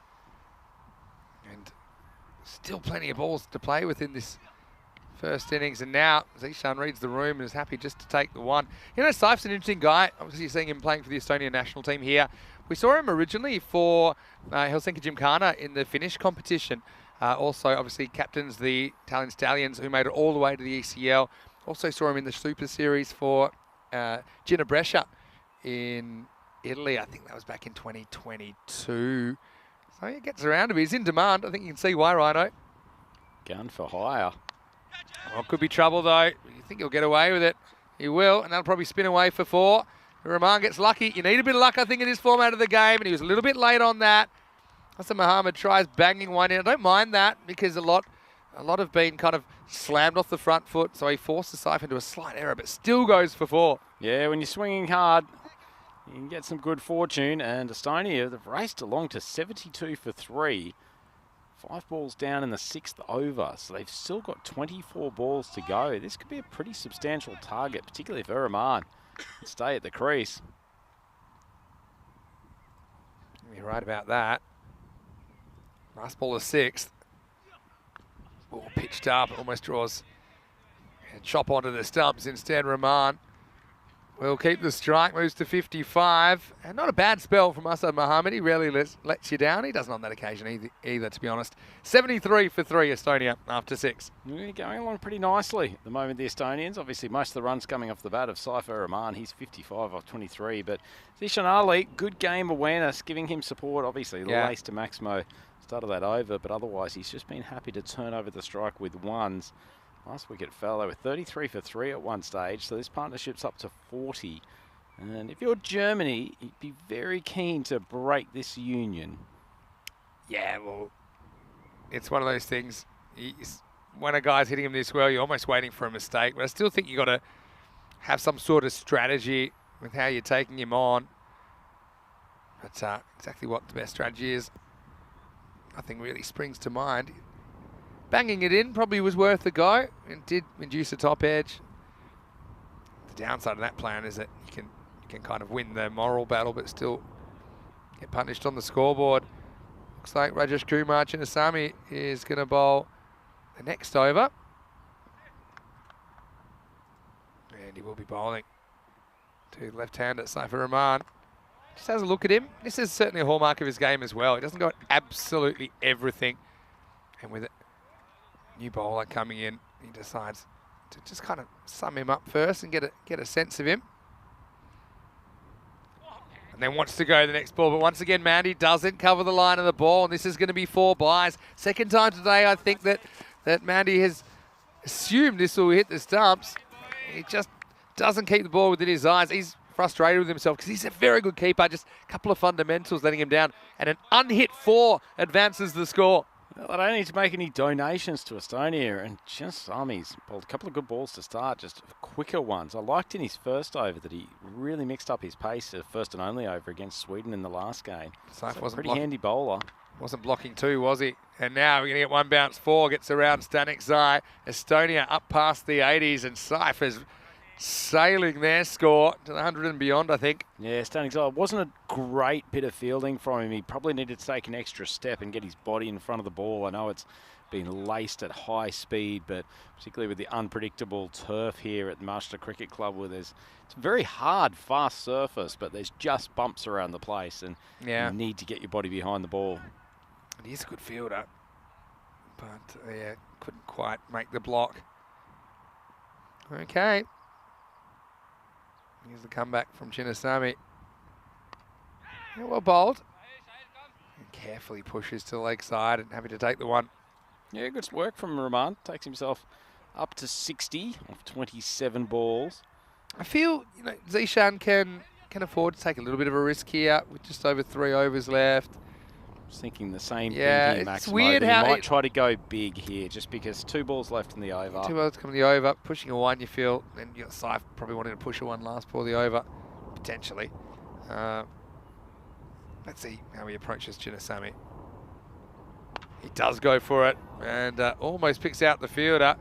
He seems to be sliding downwards, Asad Mohammed, but he does make the stop. That's good hitting though. It brings Saifur Rahman back onto strike, so he can either go to the boundary here. If he takes a 1, he's back onto strike for the start of the 8th. Still think you're looking to hit a 6 if you can. You can always bail out and take the 1 if it's not quite there. I don't think you want to limit yourself to just 1 and keep the strike here though. Absolutely not. It's on the charge, belts it, kind of finds the gap. And the fielder does well. As Russell Lamardi has already shown us that he's a very good fielder in that position, end of the over. Saif does retain the strike. He's on 61. It's 84 for 3 after 7. Yeah, nice innings. And tell you what, we've got the Estonian boys showing the quality of T10 cricket that exists around Europe. Maximo, plenty more coming up in 100 days. Can't wait. 100 days away from Group A. I just have a sneaky feeling we might see Spain Isle of Man in the first match. But they're the 2 first listed teams in Group A. As far as these 2 teams, Estonia will take on Group C. They're going to have a pretty good initiation there against Italy, Denmark and Sweden. Mentioned Saif actually has played in Italy before. He's playing in Sweden right now. And also a team yet to be named. Germany in Group F, in a pretty tough group as well. Saif gets a bit lucky here, inside edge. He'll get 1. But a really good test for Estonia in their first ever ECC. And I think you can't count them out with some of the big hitting abilities they've got, particularly at the top of the order. Certainly. Probably one of the absolute keys to a good T10 team, isn't it? If you've got a gun pair of openers, you can win a lot of games just having them fire for 5 or 6 overs at the top. Marty getting a bowl. And this is an attempted slog sweep that's going to get a top edge. A little bit of protection down there. Means it's just 1. Want to say hello to Marco Vike, who's watching from Estonia. Hello, Marco. I heard that Marco may have been able to play this series, except he's got a bit of a bad back at the moment. So don't get up, Marco. But nice to have you with us. And Marco plays for a team that a lot of people love their name and logo, the Talon Hippos. Are you telling the story that they play, or they're in the Hippodrome, local Hippodrome? which I think is used to be the racetrack there, I think. Yep. Made me think, well, your name's Rhino. Are there any rhinos in the world? I mean, of the world of sport? The world of sport definitely is. That one's heaved the leg side. Nice shot from Ali. He's got some power for I like for the a little move. man. I like the move to throw up Zishan Ali. He's shown he can handle it. And for a guy that didn't bat in the top 7 in the first game, he's really stepped up. So the coach of Estonia, Richard Cox, pulling the right strings. He's been kind of more than just a foil, hasn't he? He's also provided a couple of counter punches on his own. A couple to come in the 8th. Push through. This one's going nowhere. Oh, that's frustrating, isn't it? Because if he gets a single now, he's back on strike for the start of the 9th over. They'd love to have Rahman face as many balls as possible. But you're right. I think he's doing a great job. He's going at this no matter what, I think. Might charge. Stands, but can't really do anything with it. It was too well bowled by Amadi. So it will be a single. And takes us to the end of 8. The score, 92 for 3. So coming, tell me about Rhinos in the... Okay. Probably the Leeds Rhinos in the English Super League. Super League, yeah. League. Rugby League, yep. And Atlanta Rhinos that play rugby league in the USA. Okay. I don't. I think one of the Zimbabwean domestic teams. I cannot remember Seems like which one something it you'd is. see in an African But team, if yeah. you give me 30 seconds, I'll be able to. Well, you're going to to do tell some. you. You can do some Rhino research, and I'm going to keep an eye on the game because it's going to be Rajesh Chinnasamy who's going to bowl over number 9. The delightfully named Midwest Rhinos from the Zimbabwean domestic competition. Okay, I thought you meant USA, in which case I was pretty sure they'd be hunting them. Anyway, time for over number 9. Dab shot. And Saif will get the strike back with 11 balls left in the innings. Midwest Rhinos in Zimbabwe, okay. Yeah, I mean, I'm what not sure sport you're is that? familiar with it. They're based in the Midlands province and from the Mashonaland West area. Very, very strong area actually for cricket, the Mashonaland West area. So they've the Midwest Rhinos. Doesn't look like a huge amount of effort's been put into their team logo. It looks like something that's come from the old clip art back in the days. I don't mind that. Simple as best sometimes. Jeez, I do. Like, that is awful. In fact, if anyone's got some support here for them, who can offer. Rhino, I'm gonna show you a logo. It's my favourite logo ever on ECN. First, Saif misses one, and it's good length, isn't it, from Chinnasamy right in the block hole. So my favourite logo we've ever had is the Hydri Lions in Cyprus, and just wait till I show you what that looks like. But first, here is the next ball from Chinnasamy. Oh, smashed over. Extra cover. Maximo. Uraman is 69. He's having fun. 10 to come. And how much more damage can this burly left-hander do? Tell you what, Vinny, I was glad the Baltic boss didn't hit that in our direction because I completely lost it off his bat. He's bashed that out to the offside. And Chinnasamy, his figures now, none for 15 off 1.2. He's actually bowled pretty well, but hasn't had the reward for it in his bowling analysis at least. You're going to love this logo when I show you. Yeah, Hydri Lions in Cyprus. They played in the 2022 Cyprus edition of the ECS. Oh, that's magnificent. And the funny thing is, of course, they are the Lions, but actually accidentally put a photo of a tiger in the logo. And a tiger that looks like it's got a little bit of disease in its gills. I was like a triple chin. Anyway, It hasn't been going to the gym for a while. How's that? Bottom hand takes over. 3/4 of a century to Saifu Rahman. Maximo. And this is just short of the block hole. Saif makes him pay. Yeah, it certainly does. I'm still trying to recover from seeing the tiger as a lion logo. I was affectionately calling them the Ligers. That is Yeah. a thing, It's a where genuine thing. Where there is actually a crossbreeding of lions and tigers. So they're different species, and the definition of a species, I remember from biology, is okay, interspecies can sometimes produce offspring, but the offspring cannot produce offspring of their own. And that's the situation with them. Some nature news there So for you. sorry, a liger cannot reproduce. Correct. Wow. Wow, indeed. That's straight as the day is long. Maximo. I think I got to say we're on century watch. He's past 80. There's still 8 balls to go in the innings. And this guy is bossing it, isn't he? The Baltic boss, 81 off 34. That's his 8th Maximo. Oh, it's like a swift Arctic breeze is cutting its way through this German side. They're getting beasted by this man from Estonia, Uraman. This partnership alone has contributed 56 off 22. Partnerships at 79, and he's up to 81. Fantastic innings, really accelerating now too. 8 Maximos in the innings. All right, 2 to come in the over. Running out of chances to advance the score. I think he's going to continue in this vein. It's wide. Probably not a bad idea to try in case he can lure him out of his crease. It's not really a charger though, I was is going he? to say, I don't think much is luring Uraman out of his crease at the moment. That back foot hasn't moved. Yeah, exactly. But maybe get him chasing one out there that he nicks, or maybe just spoils for one. Oh, instead he's just going to slam this over long on. Maximo! Oh, this is brutal stuff. That's in the car park. New balls, please. Saifu Rahman on fire for Team Estonia. Oh, how good is his timing, Vinny? You just watch. It's a great shot from side on to see how late he plays these balls. He's never reaching for it. He's waiting for it to come into his arc, into his power zone, and then just obliterating the Grizzly Bear ball. Keep your wits about you, Rhino, because it could be coming our way. And this is probably a good result because he does take the one last ball of the over. And it means that he'll be facing up. And he's 88 not out. 28 come off the ninth. It all happens for Estonia.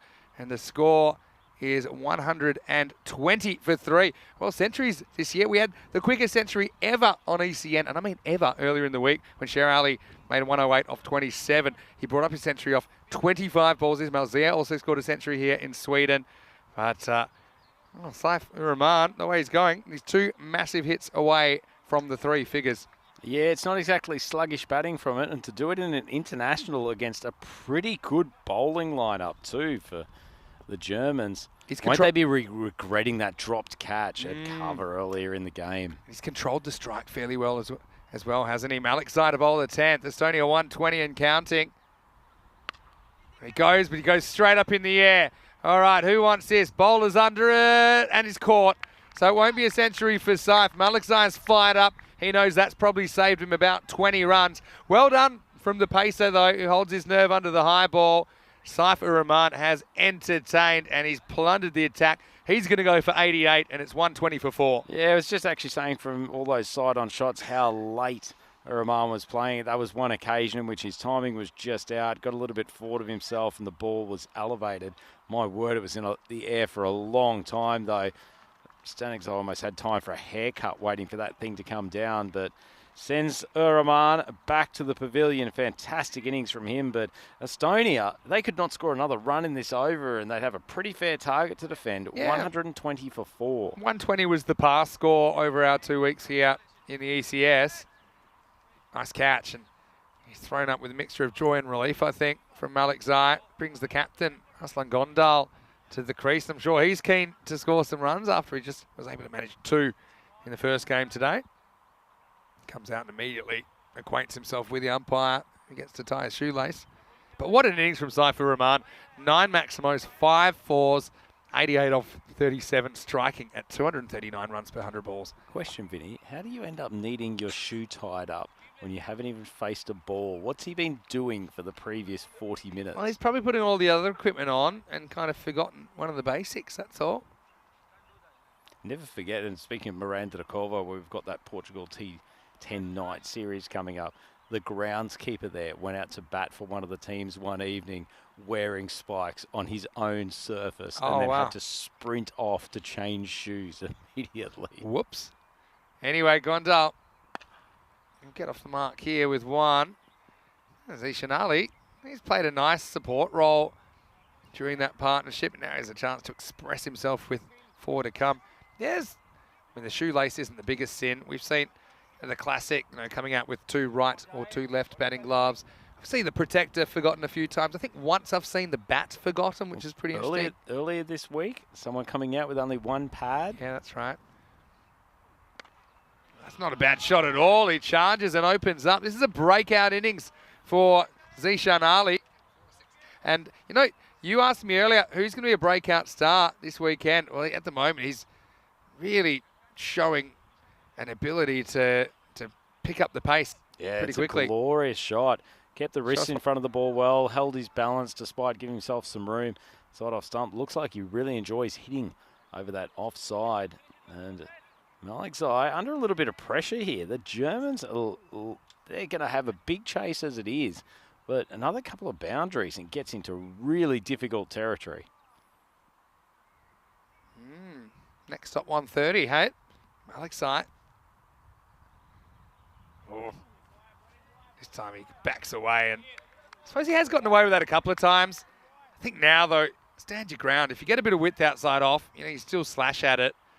I think you kind of limit your options a bit. He's a bit lucky that didn't clean him up. Yep, certainly. Malik Zai got a little bit lucky too. The ball really didn't carry, dropping short of a length. Good take by Mandy. Give him a wrap.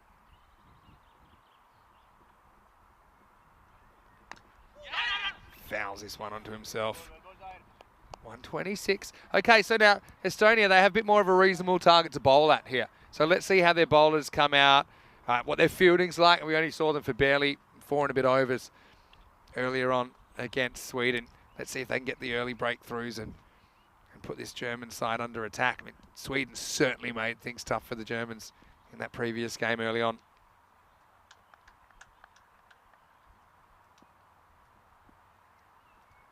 Last ball, seatbelts on, and it's Gondal to try and slam it. Won't. He gets it past the keeper. He'll probably get 2 here. Get 1.5. Oh, I don't think that's out, you know. I think there's a fumble there, Vinny. He knocks the bails off with his pad first, right, before he takes the ball. So I reckon they'll get 2 here.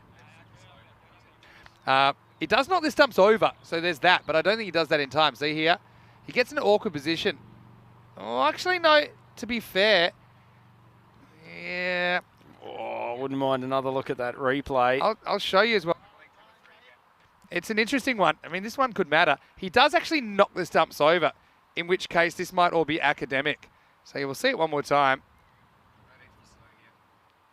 So yeah, runs. And yeah, I suppose the thing is here, he does kind of knock it over with his leg. Actually, I think he's already out because the stumps are getting knocked off the base. So I think that'll be 1 and run out in the end. I think they get that right. Interesting one for you, Vinny. Yeah. So obviously, when you're not playing with plated stumps, you need to hold the ball next to the stumps and grab them out.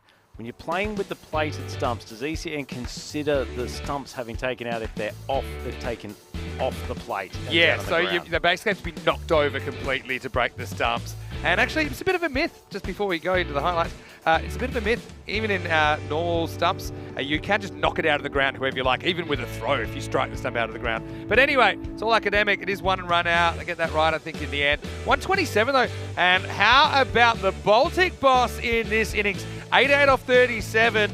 And did lose Ali Masood early, lost Bilal Masood for just 8. Robbo went first ball, but beast mode activated. He has single-handedly propelled Estonia to 127 and a very good chance of their first points of this ECI. Yeah, certainly. He was incredible in his hitting. Ended up 88 of 37. And as Maximo said, it's driven this total. But he was given plenty of support in this innings by Zishan Ali. 22 of 14, 2 fours and a 6 of his own. Complemented Saifa Rahman very, very well. But to be honest, it was all about the left-hander. His powerful striking has taken Estonia to a total that after their capitulation against Sweden, they might have only dreamed of, but 127 for 5 as Ali managed to crack a boundary in the last over to keep pushing their target up. And it's quite an amusing run out here after Mandy ends up almost nibbling the stumps off and then whacks them over to affect the run out for the final wicket. And Estonia 127 for 5. So that's a really hefty target that they're giving the boys from Germany, and a really good batting performance from the Baltic superstars. Have a look at the card. Masood, who's a huge early dismissal. Srinivas getting him second ball, but look at Rahman, 88 of 37. So a big chunk of the team's runs coming from him. And also, if you add up what Zishan Ali did, it was 110 off the 127 that came from the bats of those two players. Good support from Ali. But at the end of the day, this was all about Saifa Rahman, the Baltic boss. Srinivas started off with a pretty good first over, got smacked when he came back. Rasul Amadi, 2 overs of reasonable off-spin. Malik Zaid didn't bowl too badly. Eventually got the wicket of Rahman, and Mohammed's pretty reliable in those middle overs. Jinasamy, once again, decent first over, but got spanked when he came back. So they have got a job to do here. Germany and Estonia would be very happy with their work with the bat. 127 for 5 from their 10 overs. So when we come back from the break, Germany will need 128 of their 10 overs to win this contest. It is match 3 of ECI Sweden 2023. It's Andrew Ryan here for the European Cricket Network. Here all day with Vinny, Mr. Maximo, Sandu. Please come back and join us after the break. We'll be here in a few minutes and see if Germany can pursue this big total and take down the Estonians.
European Cricket Internationals are proudly brought to you by HCL Software, FanCode, and Grizzly Bear Sports.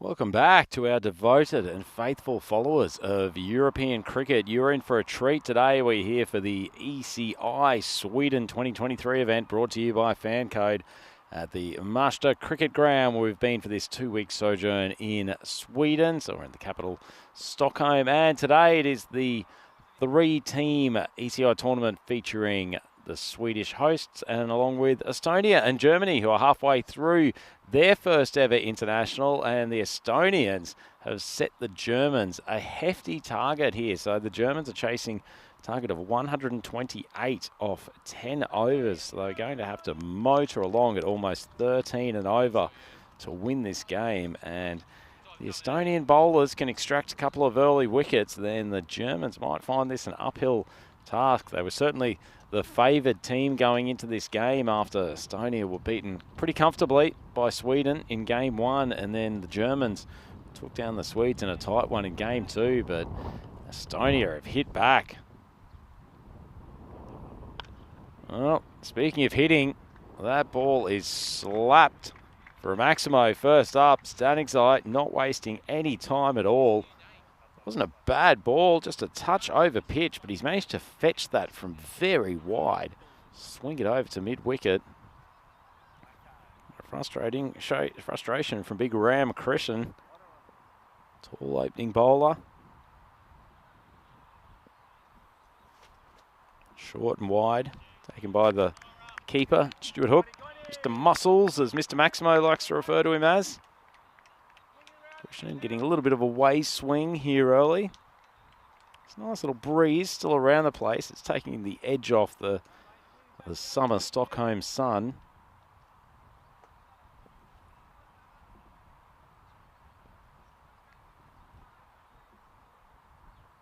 Oh, he's taken the top of off stump. Good bowling from Krishnan. He comes in from the wide angle, and Stanicsai has tried to pull him to the square leg boundary.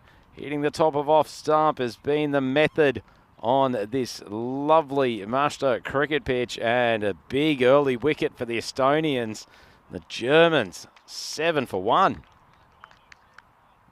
Wonderful, wonderful stuff, and what a magnificent time to bring Mr. Maximo into the commentary box. Maximo, huge early wicket for Estonia. Sure is, and Ram Krishnan, he's a guy that we saw in the ECL actually for playing for the Italian Stallions, but that's his first ever ECN wicket, and what a time to do it with a fairly healthy score on the board. It's a 6-and-out situation, and Stanicsai, he plays his cricket for USG Chemnitz in Germany, a team we know pretty well. He just finds out the hard way the occasional one won't bounce as much as you think. Anyway, it's Nakash, the new batter. A big appeal going way down leg side, but not a bad ball from Krishnan. If he can put it on a good length, he gets some pop because he's a tall, tall man. Yeah. So I suppose for Estonia, they were essentially blown off the park by Emil Zubak earlier, but they'll feel, okay, we've done our part with the bat. We've got probably a score that's slightly above average, but now it's time for our bowlers to field up, to step up, and for the fielders as well, you know, to take the chances when they're offered. Certainly are. He digs it in, and Mr. Muscles, oh, this would have been gone. And it was fumbled initially, but it was a good fumble because it caused a bit of confusion with the batters. Yeah, it looked like the old Brian Lara cricket where someone takes off for an insane run just because there's a misfield. Yeah, like press the wrong button. It's not a bad stop in the first place by Stu Hook, because it's a difficult area to deal with, that area behind the pitch.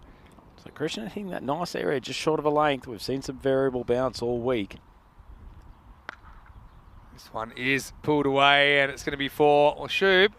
With 9 good toes, he will make the stop this time to cash off the mark with a boundary. Yeah, I've got to admit, Vinny, from a fielding placement perspective, given that Krishnan is coming in from so wide of the crease and attacking the stumps, if I was the skipper, I'd probably have someone fielding in that square leg spot rather than over in point. It really doesn't feel like too many balls are going to be cut away over there unless he misses his line. I do think you're right, but I also think they were wanting to encourage that shot because that's how they got the wicket in the first place. You know, if you get the batters looking for that pull shot when it's not quite there, we've seen that you can get one to keep a bit low and knock over the stumps. I'm just checking this. He's been told to be careful with your back foot that you don't touch the return crease. That is important. We'll keep an eye on this ball. Last ball of the first. No problems there at all, but the problem comes with the ball being smashed to the boundary. Back-to-back fours for Nakash. Germany out of the blocks. It's 15 for 1 after 1. Yeah, they pretty much enjoyed those last two short of a length balls. Nakash putting them away to the boundary. And despite the loss of the wicket, not a bad little start from Germany. 15 runs on the board. 107 matches since the last golden ball. Maximo, what is going on here? I like big scores, but that's one score I don't like seeing get too big. I like to see golden balls. No doubt about that. We haven't seen one since SMU Sofia got over Barbarians in Bulgaria. So I saw it from a long way away. I wouldn't mind seeing one close up. And Rhino, you've put in 2 good weeks with us, and we don't get you much. You deserve a golden ball. I feel like I've been deprived the benefit of the nadir of ECN play, the golden ball. It's what everyone wants to see. It's what all the viewers are begging for. It's a good chance to say hello to all of the folks who are on our YouTube chat. Here's Richard Parkin. Looks like Hightower is going to deliver some left arm orthodox. Nothing orthodox looking about Parkin. Looks like a mixture between a bodybuilder and a librarian. But anyway, he's going to come on, bowl over number 2 like he did earlier on today.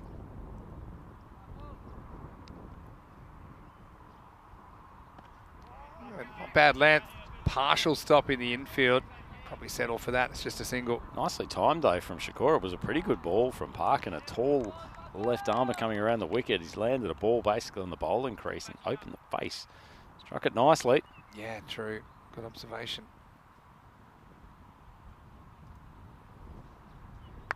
This is pulled away, but the outfield is well placed. Deep wicket long on at the moment, and so that's just a single. Yeah, it's an intriguing battle this. Parkin, seen he's a wicket taker from the first game. If he can get that length spearing into the stumps from wide of the crease, difficult proposition, but he also went for a few runs in his second over. It's true, and by a few, he went for 6 boundaries out of 6. This is down the leg side, hook can't make the block, but well knocked down around the circles. That'll be 2 wides. I'll have to bowl that one again. They're the ones the Estonians really want to avoid. I mean, clearly the Germans are going to go hard. They're going to hit some boundaries. That's what T10 cricket's all about. But if they can minimise their extras and runs going off wides, they'll certainly stretch this score out. It's dragged down a little bit, and it's adios pelota. Maximo! Nakash with 6. The German good start continues. He's a pretty clean striker, Nakash, isn't he? Played and missed it a few in his first innings, but eventually got into his work, and seems like he's in good touch now. 15 off 6. Got Shakur at the other end. We saw him during the ECL as well with Darmstadt CC. Picked up a half century against Byron as well of Greece. This is a good shot though, leans into it. Again, a little bit of length off it, and it's feasted on by Nakash, who goes the other way this time. Maximo, 6 more to Germany. Yeah, it's a lovely shot, isn't it? Good weight transference to get the ball pumping over cover. Parkin with his hands on hips, made the adjustment, didn't want to drop short, was trying to get off the leg stump. But as it is, beautifully played from Nakash, and he could be a real danger man for the Estonians. Yeah, could turn around with a wicket. Parkin did get the wicket of Sher Ali with the first ball that he bowled today, one that kept a bit low.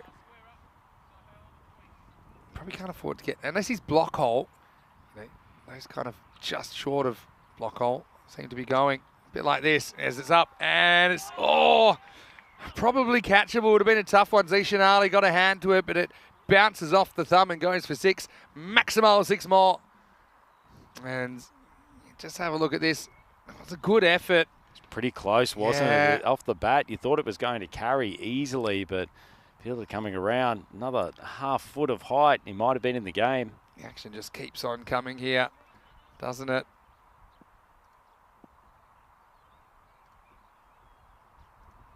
Tough over for Parkin so Yeah. far. 22 off it. Gone magical. And there might be more because this is into the gap as well. One bounce for 26 come off the second. Magical start for Germany. They're 41 for 1. Yeah, he just couldn't find a length which would tie either of these batters down, could he? They were reading the left arm angle coming into the body. Kept finding that gap out at around deep mid-wicket. Nicely played. Have a quick look at the standings.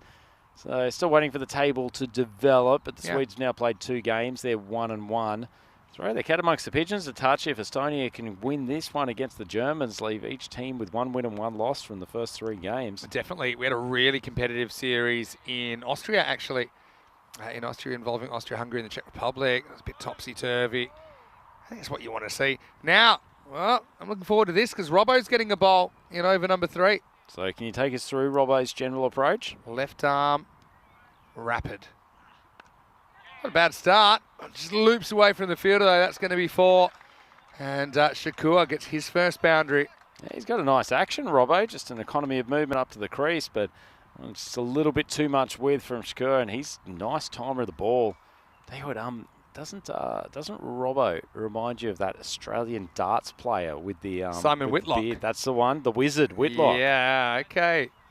Also, Robbo's a hippo. Did you know that? Is he really? A talent hippo. Good to know.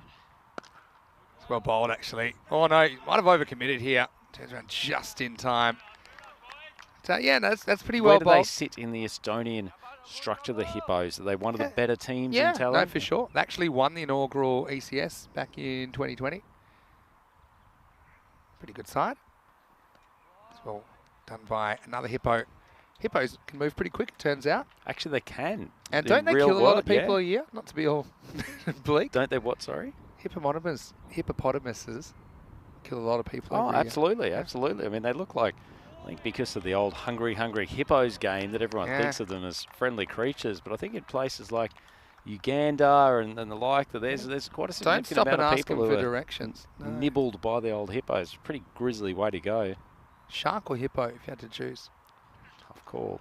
I think if I remember correctly, part of the issues with the hippo is that once you're consumed in their fairly substantial mouth, actually, it's the gases that exist within their body that are actually going to decimate you pretty quickly. So unlike a shark who will, I guess, rip you apart, which sounds probably even worse. Hello to all the small children that are watching as well, and maybe just want to turn down the coverage for a minute or two, but right it's now... biology, or and some Might- sort of lesson that might be science, biology, whichever one you want to call it. Might be saving a life. I've got a question now for someone to go look up.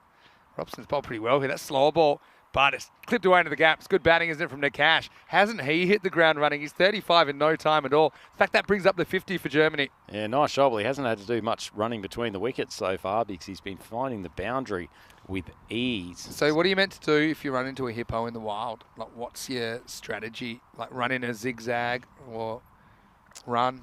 Well, Last ball over. I'm going to have a...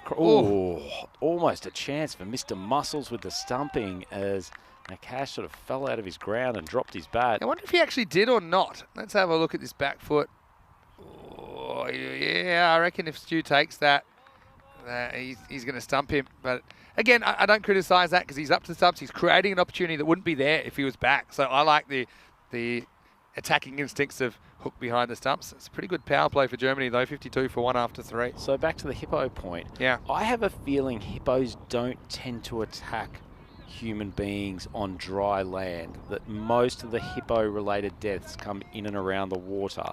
And so I suspect if you are face-to-face with a hippo, running's probably not a bad idea, but if you can focus on the ball for a few moments, I might even check that myself, because I know it's a question that a lot of the viewers are very keen to hear the answer for. Don't worry, I've looked it up already. Coming up soon on Cricket versus Wild. But we've got Bilal Masood, who's going to bowl over number 4 now. So did you get the same answer that I did here? Of climb a tree. That's the one. Or run a zigzag. I think that zigzag thing with crocodiles is a myth. Okay. Never stay between a hippo and the water as well. That's similar advice for a crocodile, that they won't tend to openly attack if they think they've got a route to get back to the water. But if you're in between their safe zone. Other thing with crocs is we just have a look at this ball from Masood. Bit short, but picks out Park. And The other thing, two interesting things with crocs is that first and foremost, actually, the top of their jaw is actually incredibly weak. So not that you'd really want to test that thing, but you can actually put a little bit of pressure on that top jaw and it really can't snap down with any sort of force. oh, he's knocked him over. Masood with the slow ball. Nurkash had batted so brightly for 35, but he's extinguished. It is Masood on the attack.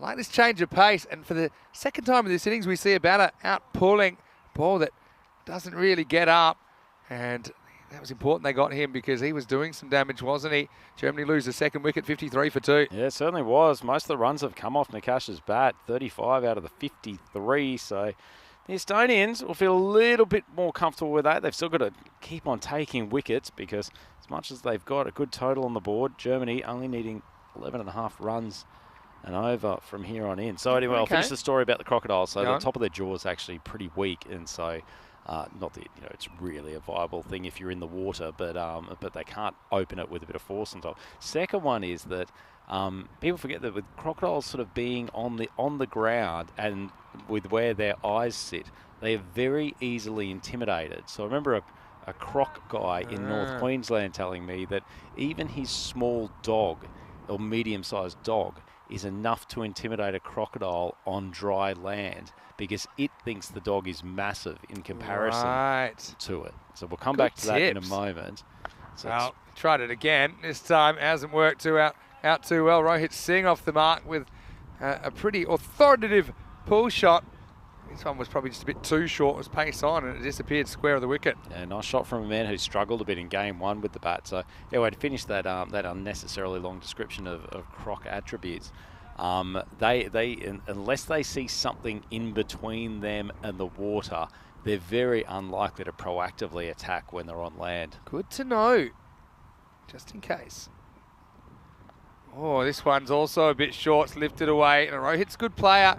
Had to come out in the kind of eye of the storm earlier on with the Swedish bowlers breathing fire, but it's probably not quite as rapid at the moment. And Masood, after getting a wicket with a slower ball, he's tried the pace on twice and he's gone for 4 twice. Well, it's not quite as rapid. If you remember back to the previous game too, Sweden clearly had a plan to Rohit to get as many balls jammed into his block hole as possible, and he just struggled to get going, whereas Masood's given him 2 gifts of short balls on leg stump. He's put them both away. Still a decent over, results-wise. Last ball of it. There's the slower ball. Rohit waits and punches, finds the fielder. Into the 4th. And Estonia fighting back with the wicket that over, 61 for 2. Gee, he can time a cricket ball, can't he? He's such a good player to watch. If he gets going, you'll really enjoy it. Okay, that's good to know. I thought you were going to say you lead with a little left jab to the top jaw of the crocodile, but I think, avoidance is probably the best tactic. I just looked up an article that said what you do if you encounter a hippo, and number 1 said avoid it. I thought that would be pretty obvious, but... Genius. Yeah. I worry more about lions and things like that. I don't know how it would have gone in ancient times or prehistoric times. You could have been, what are you wearing today? You could have been a court jester fairly successfully. Yeah, or live bait. Anyway, here we go. We're going to get back to the cricket, and Saiduddin, who's going to get over number 5. So Germany have done well to take the rate down about 1.5 points with a bright start. Abdul Shakur and Rohit Singh trying to take the game forward in the middle overs. They are going with some spin. Done a full toss and it's just away from the infield. That'll be 4. Probably not the best effort. First up from Rudin, who over pitches, and he's sent away to the point boundary.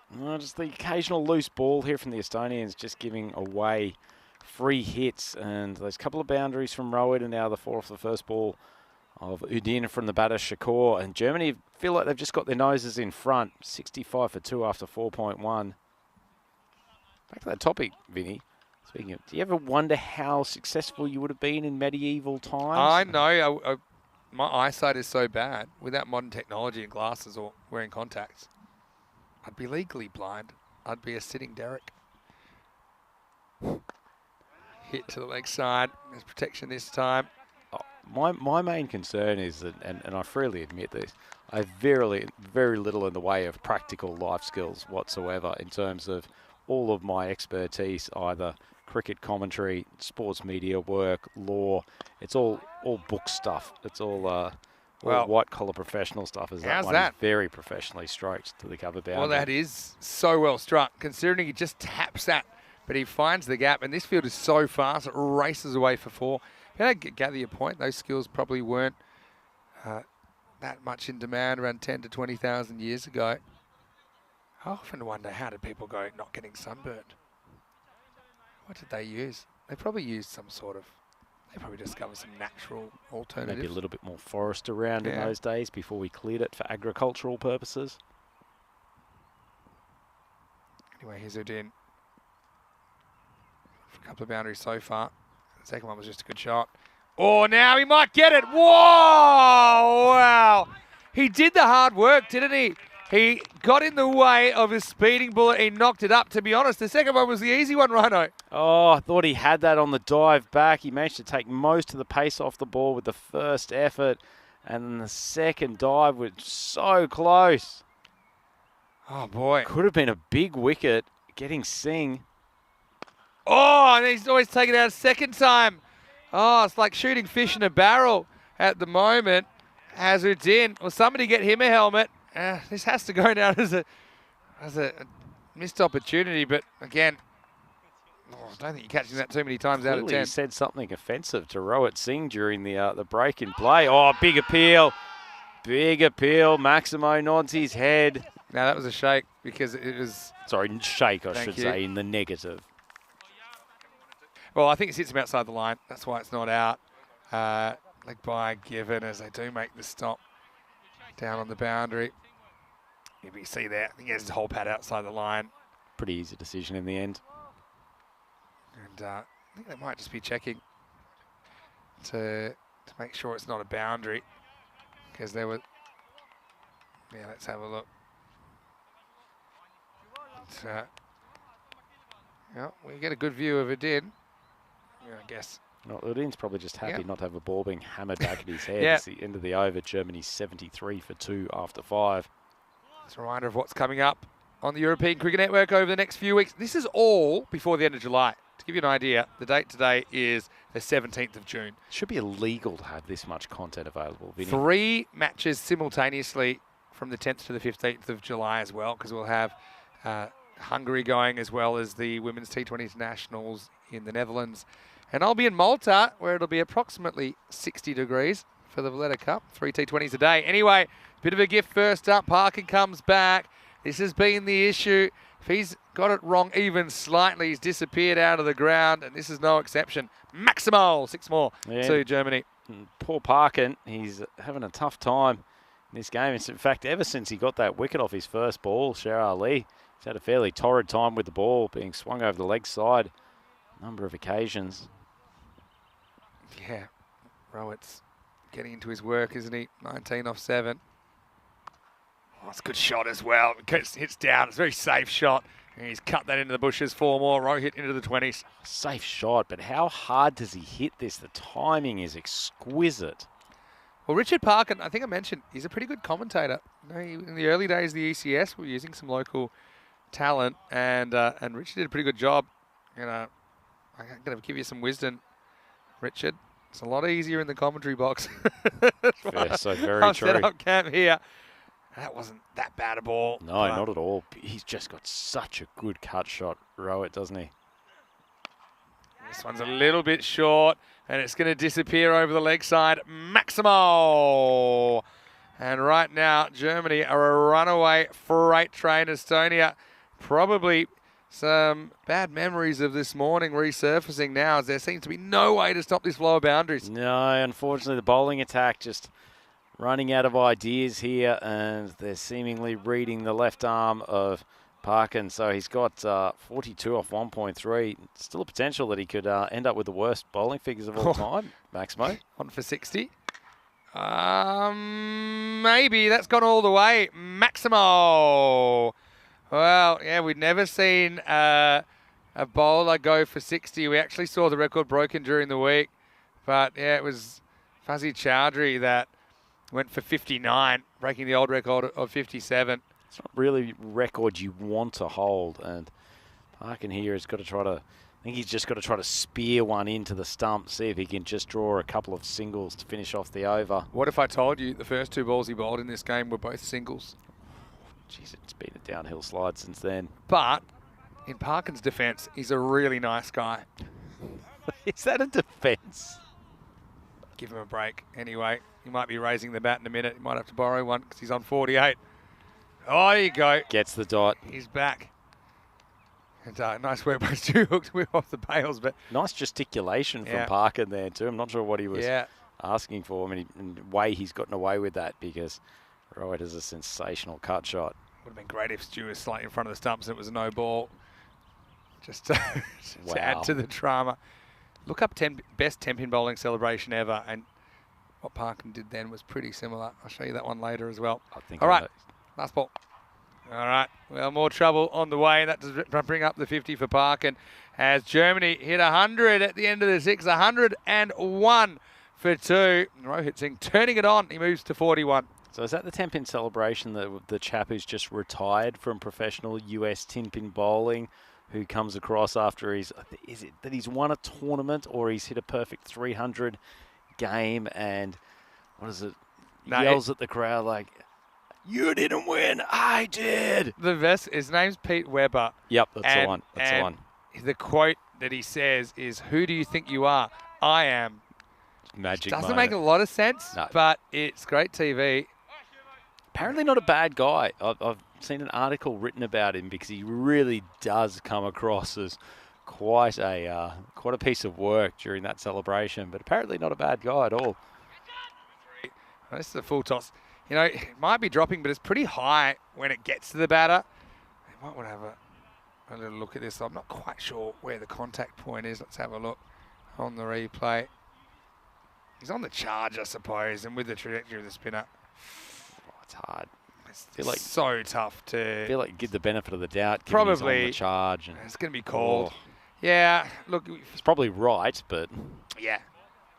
It's, to be honest, should be on the high. Anyway, benefit of the doubt goes to the batter normally. All right, well, this time he gets the ball. It's a little bit short, doesn't really get up. Germany running away with it.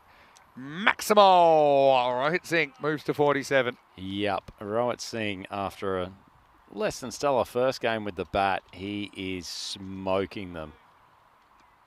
Only one shot away from his half century. Germany only requiring 19 off the last 23 balls, so it feels like they're in control of this chase. Oh, it's sweet, isn't it? You got to appreciate that one. Even the Estonian supporters would recognise that as some elite ball striking.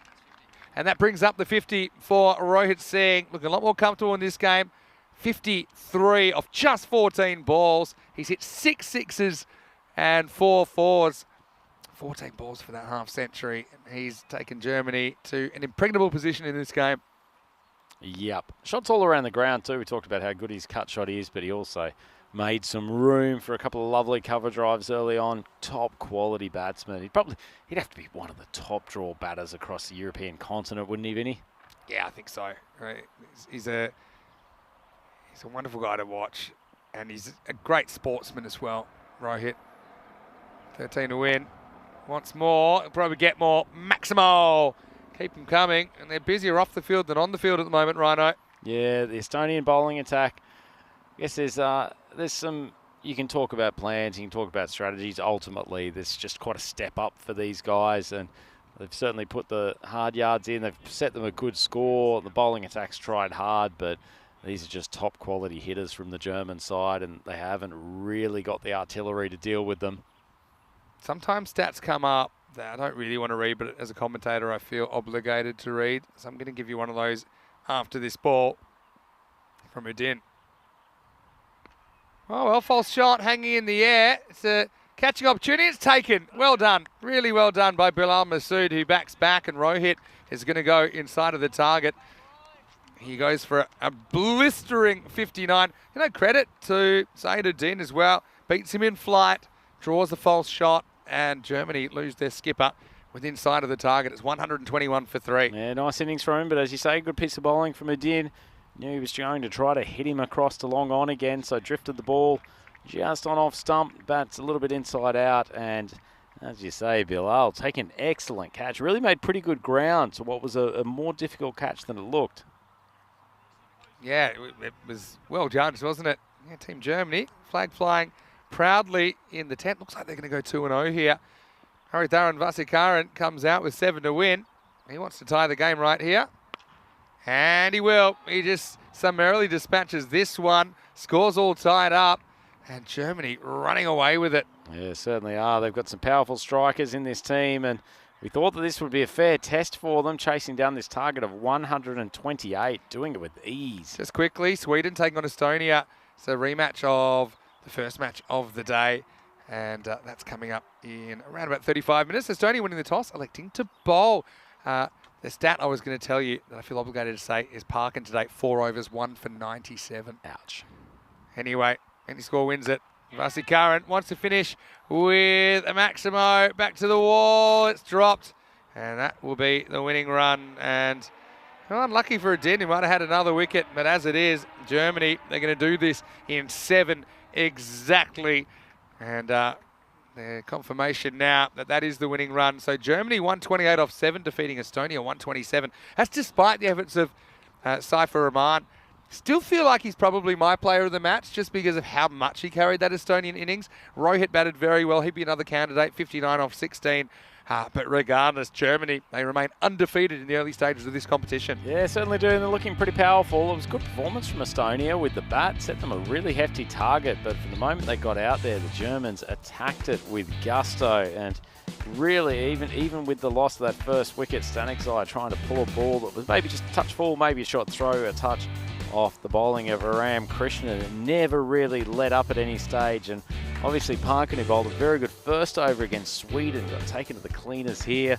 They tried Robbo. He couldn't make his magic work despite looking a lot like the wizard, Simon Whitlock, and took until Bilal came on and got another player clean bowl pulling across the line. Yeah, but then Rohit came out and he hit the ground running, didn't he? And in the end, he gets the player of the match, even though he was putting everyone under attack. That would have been an incredible catch.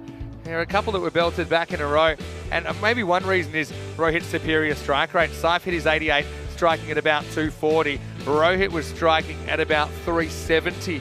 So yeah, you can't take anything away. I suppose with the game on the line, he came up with the match-defining innings as far as the result went. European cricket banner getting tested out there. It's credit to Estonia. They kept on trying, didn't they? Sadruddin was able to get a late wicket. That was nicely taken by Masood. Then Vasikaran tied the game with a Maximo. And with 1 to win, he popped up. Essentially was a catch, but it was fumbled. They got the single, which got them across the line in 7 overs. Look at their scorecard, 59 of just 16. Yeah, well, Rohit did it with style, didn't he? 35 off 13 to cash was important in moving the game forward early after the early loss of Stanexai, who went 6 and out. Shakur, 13 off 10, was pretty much a spectator for most of it. Vasikaran with a late blow and then a 1 to get them across the line. So Estonia, I suppose with the batting, they're able to put a score together, but the bowling has struggled today to compete with probably that next level of batting class. Parkin gets a 50. He doesn't want wickets to Krishnan, as well as Masood and Sadruddin had 1 late in the piece. So it's a tough one for Estonia. I mean, I suppose the international competition, it's not enough to get 1 or 2 wickets at this level. You kind of need to get 5 or 6 to get through the batting order. They haven't been able to do that today, and that's why they're 0-2. Yeah, certainly, but good performance from them nonetheless, setting a good target, and obviously Saifur Rahman, the absolute hero of their innings with a score of 88, deserved a century. But as it is, that'll give us some confidence for the next game against Sweden, Vinny. That one's coming up in 32 minutes. Should be a good rematch for our first game this morning. Should be a good one. And don't forget that Estonia, they came out of the blocks hot, didn't they, this morning before Sweden overpowered them. This time they have elected to field first. So the Swedes will get the opportunity back the full 10 overs. As we get ready for that, we hope you're enjoying your day so far. Join us after the break. Still 2 more matches of international action this afternoon from Sweden. Vinny Sandu, Mr. Maximo, with Andrew Rhino Ryan. We'll see you after this with more FanCode ECI.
The European Cricket Internationals are proudly brought to you by HCL Software, FanCode, and Grizzly Bear Sports. Hello and welcome back to Sweden. Haven't we enjoyed the first day of this ECI? We've seen every team meet each other now. Pretty interesting contests as well. So now we start repeating the contest, and we're starting with match number 4, a repeat of the opener this morning. Sweden versus Estonia. Let's see what happens at the coin toss. Tyrone Peters has the 2 captains. Let's see who wins it. Sweden's going to call. Tails. Tails is the call. It's a hit. Bluefield. They're going to bowl. So Estonia win the toss and they've elected to field first. Interesting one for me. We saw them build a fairly healthy score on the back of Saif-ur-Rahman in that previous game, but obviously deciding that they want to chase. Now this might have something to do with how things went this morning when these 2 teams met. They had a big power play, Estonia. They were 50 off 3 overs, but they kind of fell away, losing a lot of wickets late on and just essentially being suffocated towards the end of their 10 overs, only posting 98. I say only, it's an okay score, but Sweden made it look positively tiny as they chased the target down in 4.2 overs. Emil Zuvak was 74. He was unstoppable. So I suppose Estonia, they're going to get out there, they're going to field, and they're going to try and remove these threats straight away. Interesting to see if Sweden do stick with Zuvak at the top or whether they mix it up. But yeah, ultimately Estonia, it's their first day of T10 cricket. They're learning on the fly. Certainly a lot of positives for them. Let's see how they go in this return clash from match 1. Let's get ready for the first ball then. Andrew Ryan will take you to the first action, and I can tell you, Rhino, that Estonia, they've sent in the Swedes. Let's see how that works out. So over to you. Time for match 4. Thank you very much, Mr. Maximo, and welcome back to all of our European cricket fans around the world. We welcome you back to the Master Cricket Ground here in Stockholm, Sweden. And it's time for the 4th contest today. The second time we'll have the Baltic Blast. And the blast gets started with a boundary. Emil Zuvak crunched out to point. Krishnan just dropping a bit short of a length. And he's played wonderfully well through the offside. Quick look at the teams here. Zuvak and Sher Ali at the opening spot for the Swedes. So they're keeping a pretty consistent approach. At the top of the order, they had a pretty good contest up against Germany in the second game today, and then the Germans were pushed all the way by Estonia in game 3. Estonia, 2 openers, Ali Masood and that big boy, the Baltic boss, Saif-ur-Rahman. There'll be keys for them when they finally get to bat.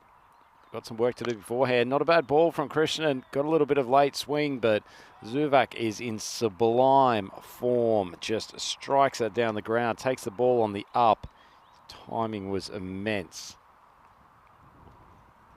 Boundaries off the first 2 balls, and it really has been with the ball that the Estonians have struggled today. Their batting has looked really good at times in both games. Admittedly, far more in that second game when Saif-ur-Rahman and Ali scored the majority of the runs.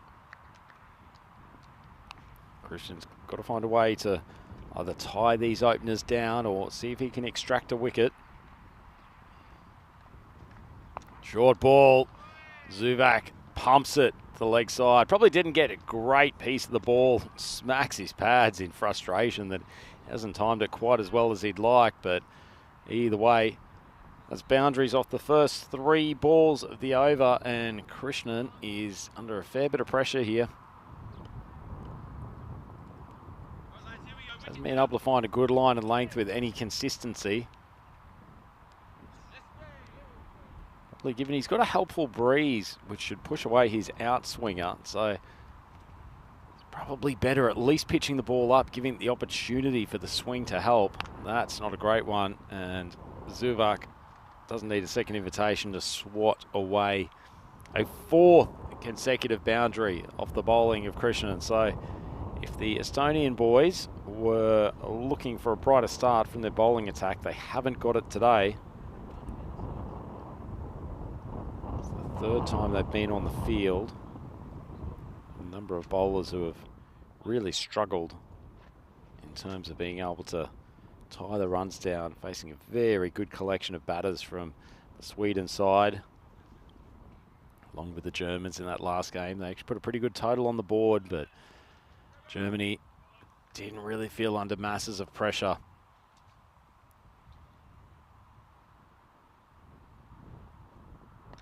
Krishnan flicked off the legs. Gorgeous shot from Zuvak. He's not just about power play. He's got shots all around the ground. Waited for that to drift onto middle and leg and has whipped it away for the fifth consecutive boundary of this over. So he races to 20 off 5 and seems to be thoroughly enjoying the pace of Ram Krishnan.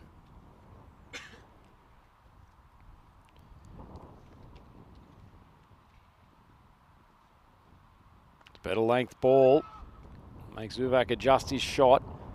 Punch away just to the player at third man, and they won't go through for the single. So good finish from Krishnan. Unfortunately, the previous 5 balls, they went to the boundary, and Sweden starts 20 for none. And a man who has 20/20 vision with the help of modern technology. Welcome back to the commentary box, Mr. Maximo Vinny Sandu. Yeah, it's good to be back. I like to think I'm a glass half full kind of guy. And well done to Krishnan, who doesn't get hit for a 6 in the over. Problem was 5 consecutive boundaries, not ideal either. Sher Ali quick to turn down the prospect of a single last ball. He'll be on strike and can really use some runs. I mean, ever since he scored that 100 off just 25 balls, fastest 100 we've ever seen, can't seem to even get double digits or much more than a handful. Actually, I think he probably took more runs from that last over from Fareed Chowdhury in that game than he's scored in probably the last 2 days. You're right. His club Mashta crashing out of the tournament with a couple of bad wins on Thursday, but then a couple of bad losses, I should say, and going out in straight sets on Friday to finish in 4th. Anyway, probably see them change a few things, Estonia as well, try and find something that works. Ali Masood to bowl over number 2. Spear down the leg side, unfortunately. Mr. Muscles with the gloves, can't stop it, and that will go for... Actually, it's a leg by, so he must have flicked the pad on the way through. I don't know about that. Helpful call for the Estonians. Let's have a look. Am I crazy? Nope, I don't think so, Maximo. I think generous call to our Baltic friends. Well, that's great for Stu Hook then, because he'll be it was off the pad, so that's why I couldn't get that. Anyway, probably need a break, don't they? Oh, Masood, let's see if he gets the leg by call again. Doesn't. The umpires think it's Nilkesh out there at the top. Yeah. Spreads the arms pretty quickly. Yeah, that's definitely wide. I've liked Stu Hook up to the stumps today, but it's a tough one. In slow motion, it looks like you should take off quicker, but remember, you're not necessarily expecting it. That's one of the tricks, actually, is to almost expect it every ball, and it's all about actually his left foot, which is the right foot as we see it, making a big step down the leg side, confident step. But here's Robbo, shoots it in from downtown. Sher Ali off the mark.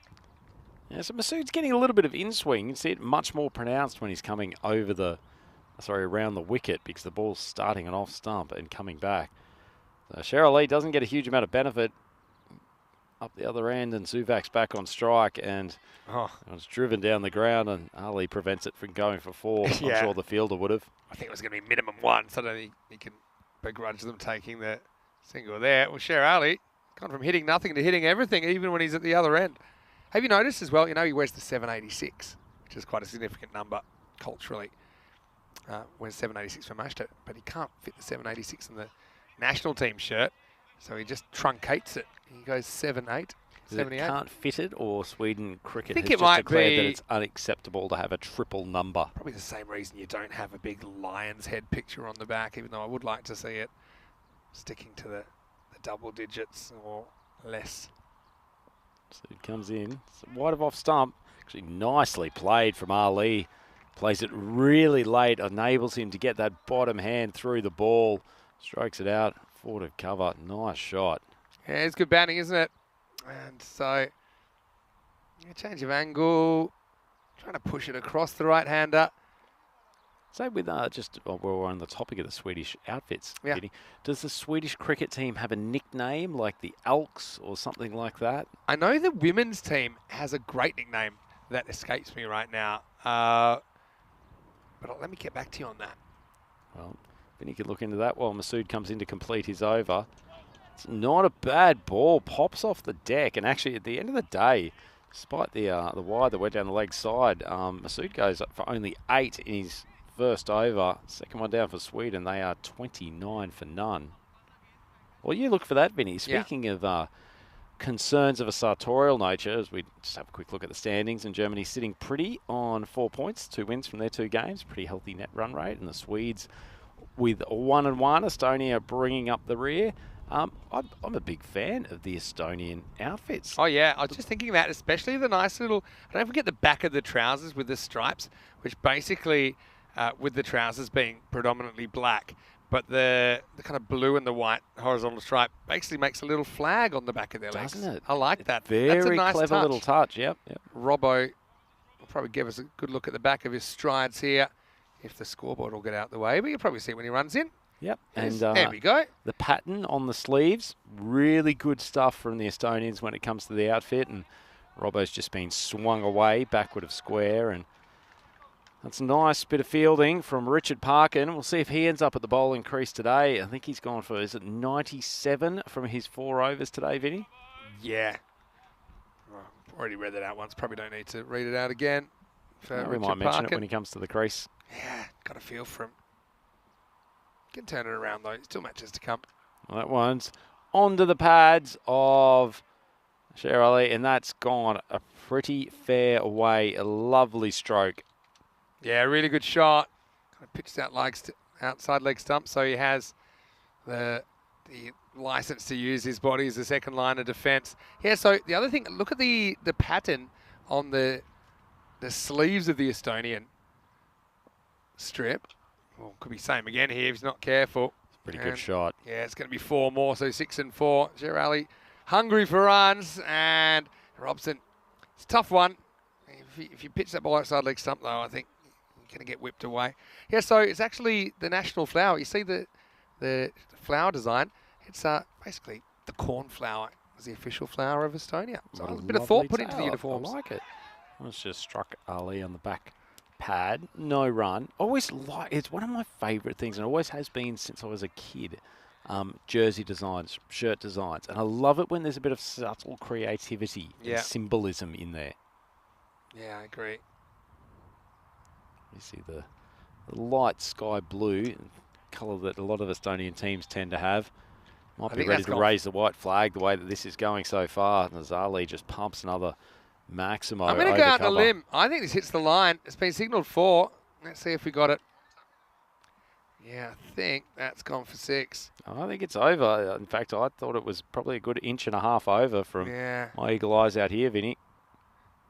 Yeah. Well, let's see if they call it 6. Fielder called it 6, actually.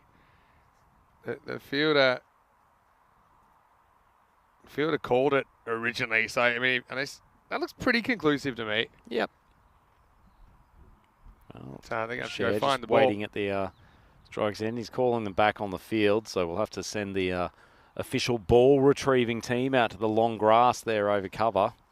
Robson might have some sort of political sway here because it was given 4 in the end. That's despite his teammate signalling 6. So may have given a gruff look to the umpire as he's wandered back. Anyway, tell you what, if either of the hairy bikers passes away unfathomably, tell you what, big Robbo, I think he could step in. I agree. Join Sai on the motorbikes and just dug out to the leg side, leg by. So keeping it relatively tight here, Robbo. 16 off his 5 ball. Sorry, yeah, 15 with an asterisk for me. Completely flummoxed by the leg by, and Sweden 45 for none after 3. Definitely dodged a Maximo during that over, but still went for 16. Well, if you are watching from Sweden, you can always jump in the live chat and let us know if there is a particular nickname that Swedish national cricket team has, or the women's. I remember, I do follow a lot of European cricket on social media, and I think it kind of sticks out. I know that Germany have cool nicknames like the Golden Eagles and things like that. Anyway, it's Sweden 45 after the power play, and this looks like Bilal Masood who's going to bowl. So just having a quick look. So the Swedish national football team, the men's team, is called the Blågult, which is the blue and yellow. Didn't realise there was a singular word for blue and yellow as a colour, but anyway. Yeah, it's like a more complicated, like oranje when you're in the Netherlands. Anyway, over number 4. Oh, it's cut away straight to the field. Good catch. think that might be a big run. Krishna out there on the point boundary, taking a good grab because that was heartily cracked by Sher Ali, but he ends up as the first wicket down. He goes for 19, and Sweden 45 for 1. That's a snare and a half from Ram. This was motoring from Sher Ali, and, you know, he's willing to, I suppose, have hands that are strong enough to take the impact. Good technique, and it goes to ground. Sher Ali, it's a very slow, sad walk off the field because he can't take a trick at the moment. Doesn't quite make it to 20, goes for 19. And he smashed that, but he's going to have to go. And the score, 45 for 1. The wicket immediately for Bilal Masood. Yeah, well, he picked the only fielder within about 50 metres of that particular spot, so Krishnan couldn't have been much better placed, but this brings Zar to the crease to join Zuvak. So let's continue with that. No, as you said, Vinny, if anyone in the chat has got some suggestions as to what we should call the Swedish team, the Elks is an obvious one for me, for the boys. Not sure if there is a female version of elk that we could use. I like, what was the word for blue and yellow together? Blurgult, I think, is the pronunciation. Oh, well, sorry, I have no idea. It sounds like a fancy type of cheese. But anyway. Is there a native food product we could name them after? Smoked elk? Swedish meatballs, obviously. Well, the meatballs wouldn't be bad. The Swedish meatballs is the cricket team. I could definitely consume 11 at a time. Could enable some meatball producers to release cricket-themed ones with balls. Like a little seam on it. Yep. Here's Abuzar. I like where we're going, as this one's just turned away to leg. Actually timed pretty nicely. It's going to pull up just inside the boundary thanks to a handy bit of footwork and fired back into the keeper. I'll take a couple. Thing, though, earlier is that Estonia had big problems with Imal Zuvak, and he's still there.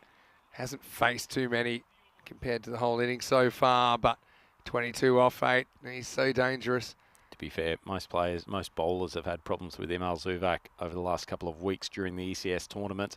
Nothing new for Estonia. That's a terrible ball, unfortunately, and it's been smacked out to the leg side boundary by Zark. Good start for him. Yeah, too short, really, and easy pickings for a left-hander. You know he sees it well because he hits it in front of square in the end. And no protection on the boundary. The result, 6 more for Sweden, running away in this first innings. They're past the 50 now in the 4th over. Yeah, going along at a pretty decent clip, 15 runs and over. Estonians would love to pick up a couple more wickets, see if they can get into that middle to lower order. Don't forget who Estonia have at the top of the order, though, in the second innings of this game. Sweden might need all the runs they can get. Viewers are in for a treat, as that has missed by a long way. Started outside leg, swung down leg, and Mr. Muscles would have needed gadget arms to get to that ball. Yeah, well, I mean, this is, you called it by a long way, and Stu Hook gambling up to the stumps. It is a gamble if your bowlers can't bowl the right line. And I like the idea of keeping up to the stumps quite a lot here because you get the occasional ball that bounces in front of you if you're back, and that creates its own issues and risks. But, I mean, that one swung down the leg side even further. Masood with the gift of a Minimo as Abuzar faces up again. It's a better ball, gets a bit of lift off the track. Seems Masood has this ability to really whip the fingers over the top of the ball and generate some overspin lift off the pitch, but it only seems to be drawn out once every couple of balls. Yeah, and that's fine if he's unpredictable that way. It's just the balls in between. You'd want them to be, you know, remotely challenging the stumps or the batter. I don't think he's quite gotten the remotely bit just yet. Just holding him up. Zuvek waiting for the field change. And Robbo Ragnar seems to be being shifted to all parts. Ragnar actually mentioned in the chat, I don't know if it was before or after I mentioned it, that about the pattern on the sleeves. Hello, Ragnar. Now, Ragnar is actually a bit of a superstar. I wish he was here, because especially I know this is your last game, Rhino, before you have to pop off for the rest of the weekend. But she's quite the social media sensation. She's the co-host of Terry's Tips, which I got to admit I've got a soft spot for. Terry O'Connor from Cricket Estonia. And Ragnar does it all in Estonian. Wow. And she's also the women's national team wicketkeeper. So hello, Ragnar. Hey, Ragnar. Hope you're enjoying the broadcast. And this is going to be a single. The most recent news I heard about Ragnar's playing career is that she was the wicketkeeper for one of the sides in the first ever women's domestic T10 match that finished in a golden ball. Golden ball. No. That's in Estonia. End of the over. It was 61-1 after 4. So Ragnar, I know that it is like the corn flour is the national flour of Estonia, but in Estonian, what is it? So hello Ragnar, what is it in Estonian? Please tell us, and I'll even have a go at trying to pronounce it. Do you mean is in Estonian language? Yeah, in the Estonian language. Do you know the name for Estonia in Estonian? It's Eesti. Eesti, yep. And it's not just because I'm staring at the back of the shirts here. Good point. But yeah, I did know that. And Yep. so they've got some Eesti Tigers, a club in there in Estonia. They've got a great setup there, great ground as well. Anyway, welcoming you to the broadcast. And yeah, Team Estonia, you know, they're fighting this out. I mean, it's not easy, obviously, their first foray into T10 international cricket against two opposition teams that have a lot more experience. Well, floated up, left-handers swatted, and that's a little bit unlucky for Paul Bilal out there at the cow corner boundary. It's hit one of these lumps that are around in the Mastra cricket ground, popped over his head. It's a second bit of comedy of a ball floating over a fielder's head. We saw one earlier today where I think a shot from Saifur Rahman hit the outside edge of the old pitch and flew over The a ball that fielder's head. hit the other pitch and went over was insane. Yeah, this is the old trampoline Tortuga, I call this one. Just takes off and it's never coming down. Seems like you can hear the emergency vehicles in the background. Not if they're sure if they're being called to resuscitate this Estonian attack. It's drifted onto leg stump. Not going to be an LBW, but not a bad ball. He just got a bit more of a spring in his action now. Just noticing, look, trying to kind of windmill it over the top. Beats the bat. So I'll give him that, but yeah, no doubt it was heading down leg side. Did have one of the Estonian officials describe it to me as his change of action here being where he brings both arms over at the same time, and I was wondering whether we were going to see something that resembled a butterfly swim stroke on the coverage. That's not a bad ball, but unfortunately just a little bit too much room to Zuvak to swing.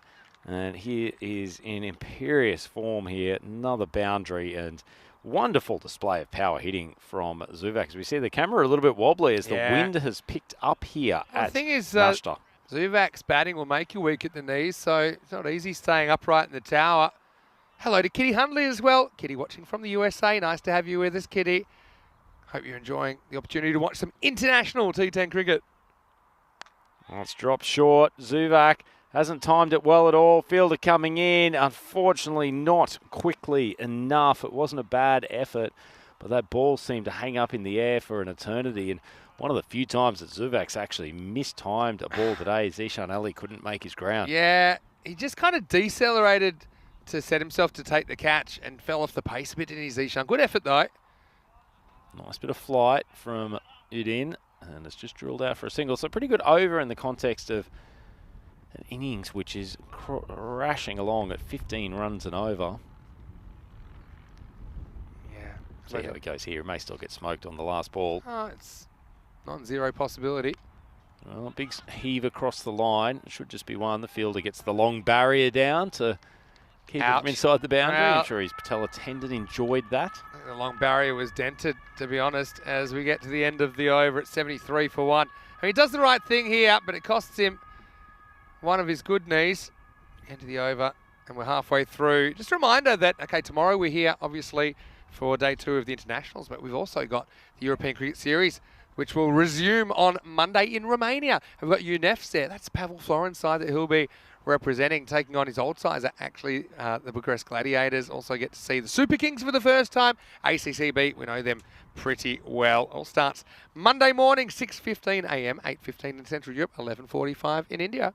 I wonder how YouTube copes with the extra traffic and FanCode as well when Pavel Florin is on the coverage. Yeah. I mean, his social media following is immense, as Robbo's come up with a pretty nice Bandwidth block issues. holder. Absolutely. I suspect they're in the office preparing all weekend to deal with that extra traffic.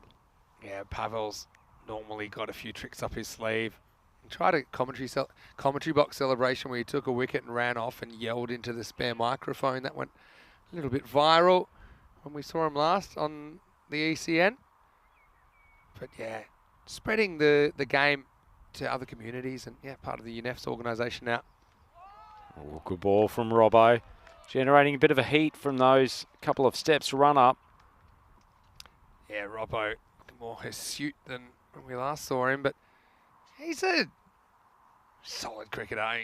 He'll do a job for you. I think he's bowled pretty well today. It's floated up, drilled out to the Baltic boss, who fields it not quite cleanly, but they'll only have the one. Can't wait for him to bat again. 88, absolutely smashed him in the last game. And if there was such a thing as like a 6+, then he'd be hitting so many of them because they were huge hits that Cypher's coming up with. Ball's also drilled to cover and then going for a short single. To tell you what, direct hit might have had him. Not sure if there was a direct hit on the crown jewels of Robbo. He seems to be okay now. Yeah, I think Robbo smothers the ball. And it's an unusual way to catch the ball. Probably not recommended. Gets another ball in the block hole. Gondal and I think it's Bilal down there desperately trying to keep it from going over the boundary. Excellent placement from Abu Zar. Yeah, very bottom of the bat, but gets plenty on it. And just kind of muscles that through, doesn't he? Tell you what, Vinny, I know the Swedish bats have been on fire today, but it feels like we've got some smoke coming in from the nearby forest. It may have been an explanation for why we've had a few emergency vehicles around the place. Doesn't seem to be an immediate threat to the ground, but feels like we've gone into a smokehouse as that one is smoked over the leg side boundary from Maximo. Great finish to the over, 80 for 1. Robbo, you got so far, but this is a hanging curveball, and they don't get hit much further than that. That is about 20 rows deep into the long stuff. You probably need a boat to get that because there's a creek in the way. Anyway, it's 86 for 1 after 6. Might be the Swedish bats on fire causing that slight smokiness in the atmosphere, Rhino. Yeah, certainly could be. Was it an Australian test match a few years ago that was severely affected by the bushfires in Sydney? They almost had to stop play, or may have actually had to stop play because of smoke around the ground. Hopefully we won't get to that point here in Stockholm, but it's added a bit of tang to the air. Yeah, it has actually. You hear must be fire trucks that are screaming past now and then. Hopefully it's not too close to us and it's not too serious. Anyway, Rhino, we've kind of glossed over the fact that this will be your last match before we have to depart Sweden. We've had a great couple of weeks here, I hope. What are some of the highlights? Some of the highlights, I mean, getting to hang out with Maximo for 10 hours a day is pretty good. As far as holiday, well, at least if not more extended periods from social activities afterwards. I think if I had to pick one story, I would say the Kristianstad boys making their way through to the semi-finals and then winning the bronze medal game, as this one is laced by Zuvak to the mid-wicket boundary for a 4. So them recovering from 4 for 4 thanks to the cross-handed wizard isn't a little waffer. Anytime you see a amazing cross-handed player come out at 4 for 4 and with his hands the wrong way around on the bat, smash 70 and basically win a match on his own.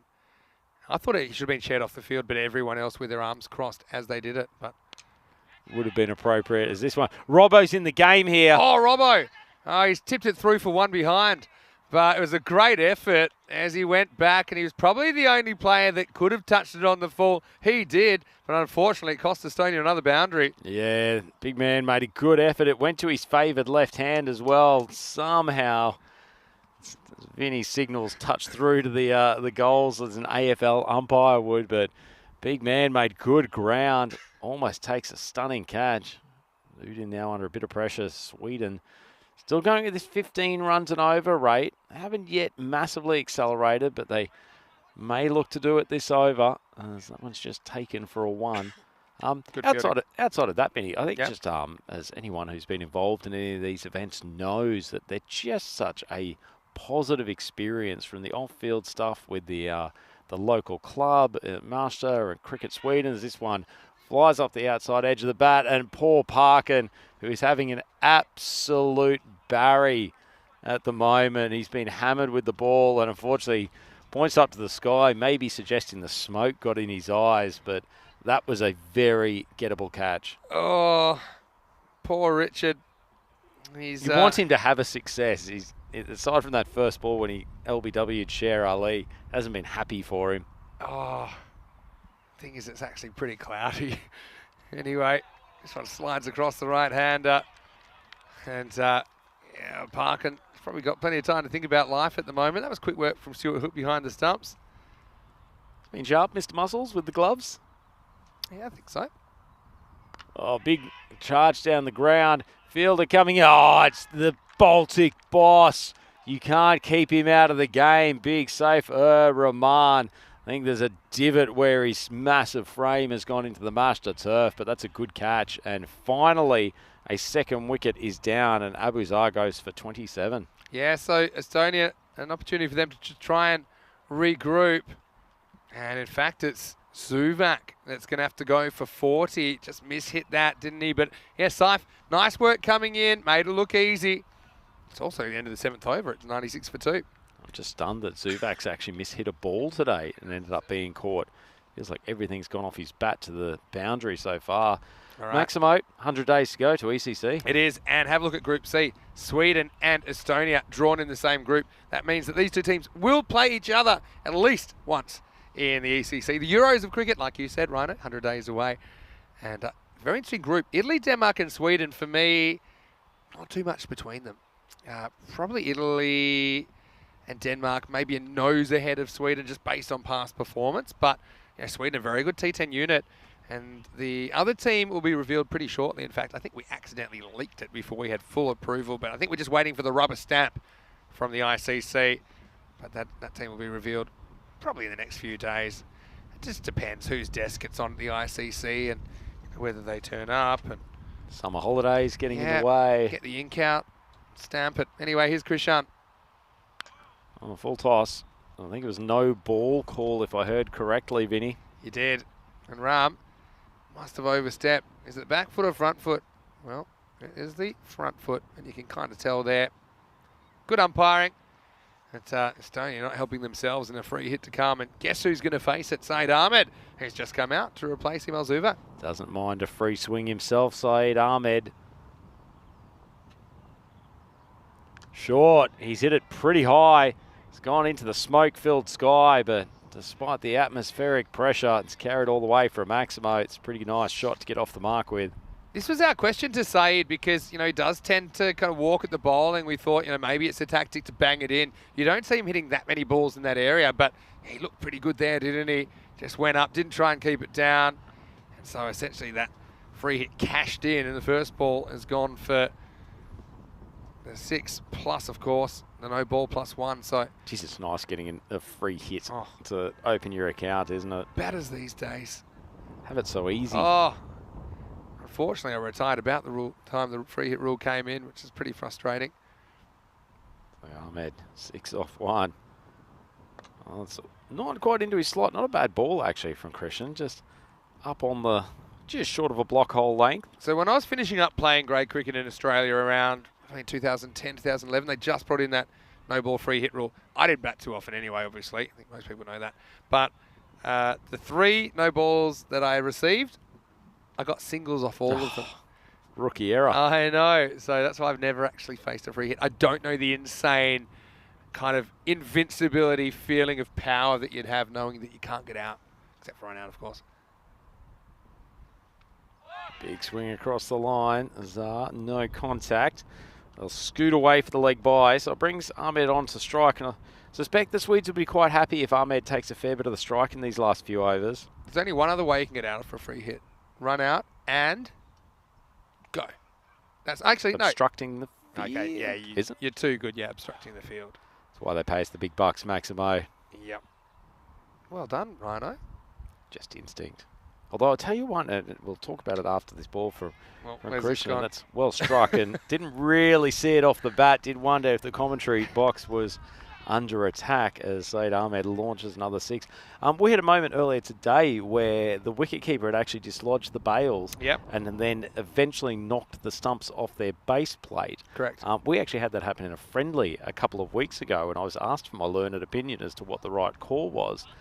And my interpretation was they actually had to lift the stumps out rather than just knock it off the base. You can do that too. So if you're holding the ball by like lifting the stumps up with your hands holding the ball. You're all doing the same thing. You're removing the stumps from. I guess the difference being that that they don't have to do that. That it's so instructive. Oh, what a nifty Saif, bit of don't footwork. hurt yourself. Saif, use your hands. You're too important. He does go with the ankle stop. And I don't know if any Estonian football teams want to sign him up, but those ankles are worth millions. You need him to be able to stand up to be able to bat. Should be insured those tree trunks as legs and the connected feet. This leads me into what I think is the most misunderstood rule in cricket, or law in cricket. Well, we've got the last ball coming up from Krishnan, so I'm sure we can have a compelling discussion after the end of this 8th over. Big, high swing. Fielders coming under it. Unfortunately, a little bit sluggish getting off the boundary. And that's the end of the over. And the Swedes, they end up at 114 for 2. 2 overs to go. Yeah, so, I mean, if you can keep Sweden quiet here at the end, maybe keeping the 130s. You've got Saif on your side. Obviously, some other good batters as well. I think that I'd throw the Masouds in there as well. So, fairly consistent scoring. So the rule concerns, breaking the stumps when the bails are already off. So, yes, you can remove a stump with the hand or hands holding the ball. That's true. But it's actually sufficient just to strike a stump out of the ground clean. So you could easily still throw a ball really hard at the stumps, and if it was to knock a stump out, that counts as breaking the wicket again. Which I guess is analogous to hitting it off its base plate, as that is swung nicely down the ground by Obazar. Nice shot by Zar. It moves into the 30s. But yeah, I suppose where that doesn't come into it so much in turf cricket, where the stumps are normally banged in pretty hard, it's pretty hard to strike a stump out the ground completely. Or should be anyway. Yeah. And so that's a slightly little understood rule. But on a lot of social cricket, say in places like Australia, where you have the kind of sandy base or the sandy box where you put the stumps in, they come out pretty easy. So I've seen a lot of wrong decisions where, okay, they've knocked the bails off, but when they have hit the stumps, they've actually knocked the stumps out. Right now, though, Saif going to use the hands. That's what I like to see. Just a single. Well, you don't want him to damage those digits either, Vinny. In fact, may want him just put down a third man so he doesn't have to do too much fielding at all. But so he's not bowling a bad spell here at all. He's gone for 13, 4 balls in his 2 overs to go. And just as I say that, Zaid Ahmed's just decided to launch one 15 metres over the boundary. Another Maximo for him. Yeah, well, where do you bowl to this guy? Dylan's got some ideas. Said if you're bowling left-handers, the best option is to bowl some wide Yorkers. Yeah, it might be something to try. Movie Guru decides, try wide Yorkers as well. Kitty and Dave having a bit of a discussion about some of the extracurricular activities that they'll be getting up to tonight. Right here, the action's in the middle. This one swings late. Masood had some issues with control early on, remember, but he's recovered pretty well in this spell. Yeah. And Ragnar was saying she'd love to be here, but she needs to coach juniors and ladies over the weekend. Well, Ragnar, we love the work you're putting into Estonian cricket. I can't wait to get over there, Fabulous stuff from Ragnar. Well done. Great to hear. So just drifts on a leg stump.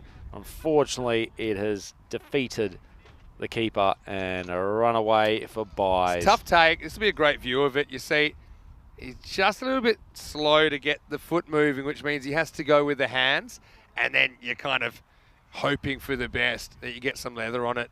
Ideally, with the ball swinging in, maybe you can open up your stance a bit so you're kind of receiving it a bit more perpendicular to the angle it's coming in. But it's a tough take between the stumps and the batter. It's hard to move quickly when you're carrying the nation's cornflower on your arms and the weight of a country on your shoulders. So that one's a big swing across the line from Zar, shoots off the bottom edge, and it will be a single. Sweden 131 for 2. If there could be a good closing over from the Estonians here, you wouldn't put it out of their reach by any stretch. Yeah, got to get there first though. Look at the bowling figures. Oh, well, no one's really been taken down. No, Krishnan went for 37, didn't help himself with the no ball in there. Masood, decent spell, I suppose. 20 for him. Robson, I think Robbo can hold his head high. Bilal Masood picked up a wicket a little bit earlier. He's got 1 for 16. And Saeed nice cameo from him, 1 for 21. But it's last overtime. Sweden still with 8 wickets in hand. They'll be going for absolutely everything in this last over. So Bilal Masood coming on to bowl. Not a bad length ball. Got it to jump off the pitch a touch, and Zar can only punt it down to Baltic boss for a single. I don't know if Ragnar heard me, but I wanted to know how you say that national flower in Estonian. I'll try and look it up as well. Big stride down the crease, squeezed out to the cover boundary, but it will only just be one. And I mean, didn't just get in on his skates eventually. Spent too much time admonishing himself for what he felt was a mistimed strike. And actually, that should be a boundary.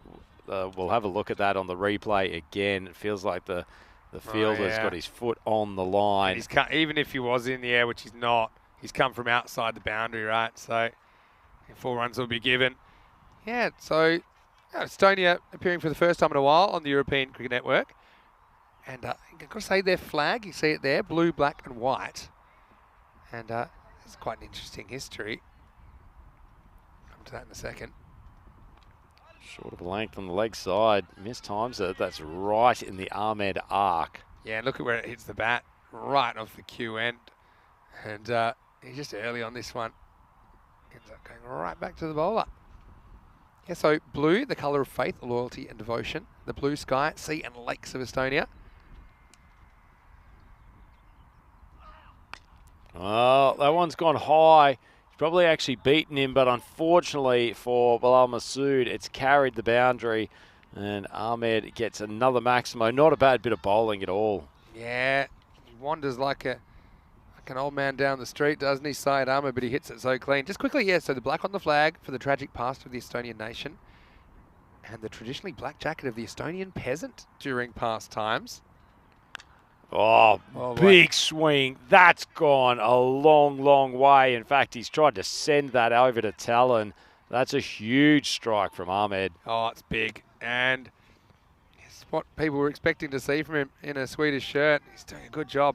Quickly, the white on the flag down the bottom. The striving towards enlightenment and virtue. White is also the colour of birch bark and snow and summer nights illuminated by the midnight sun. It's a beautiful place, Estonia. Enlightenment and virtue, basically the words that Maximo lives by. And white for the grizzly ball, which is probably going to disappear here the way that Syed Ahmed's going. Last ball misses. It's probably a wide.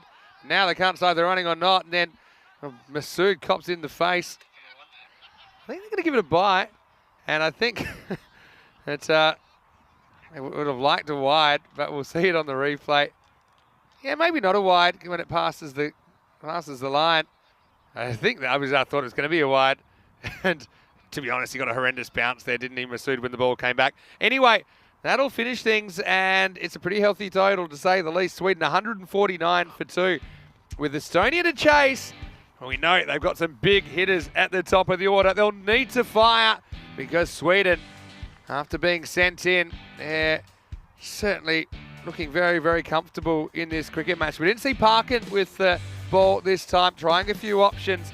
Himal Zubak once again looking very good, but this was a highlight, wasn't it? It was a sensational catch by Ram Krishan out at deep point. It was a real stinger, but yeah, for the most part, the Swedes, they have just had the knack of attacking this Estonian bowling, who've had a tough time keeping them quiet. Yeah, certainly had a couple of fielding errors from the Estonians, would have been mildly disappointing, but either way, there's some great hitting from the Swedes. This was a fantastic effort from Big Robbo. Fortunately, could only parry it over the side. Poor old Parkin. He's having a tough time of it, both in the field and with the ball. Finally, though, the Baltic boss showed them all how it's done.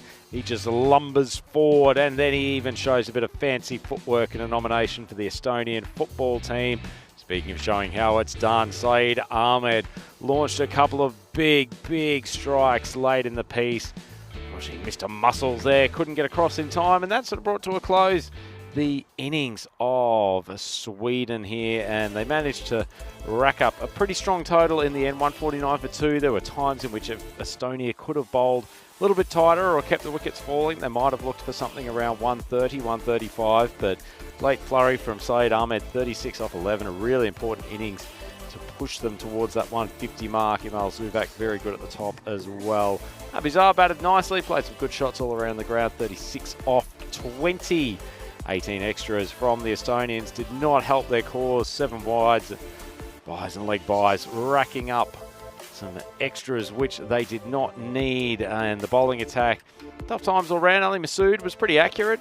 went for 10 and over, which in the context of team going 15 and over was pretty good stuff. Ramkrishnan went for 37 at the top, but he bowled some good deliveries. And Saeeduddin and Bilal Masood down the bottom picked 1 wicket each. Robbo, none for 28 of his 2 overs. So, the mid-match summary, Sweden 149 for 2 of their 10 overs. And so Estonia will need 150 even in 10 overs to take this a second Baltic blast clash between Sweden and Estonia. We know the Baltic boss himself, Rahman, will need to be a big part of that chase. We'll be back on the European Cricket Network for the second innings in a few minutes. It's Andrew Ryan here with Vinny Sandhu. Please come back and join us for the resumption of this game.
European Cricket Internationals are proudly brought to you by HCL Software, FanCode, and Grizzly Bear Sports.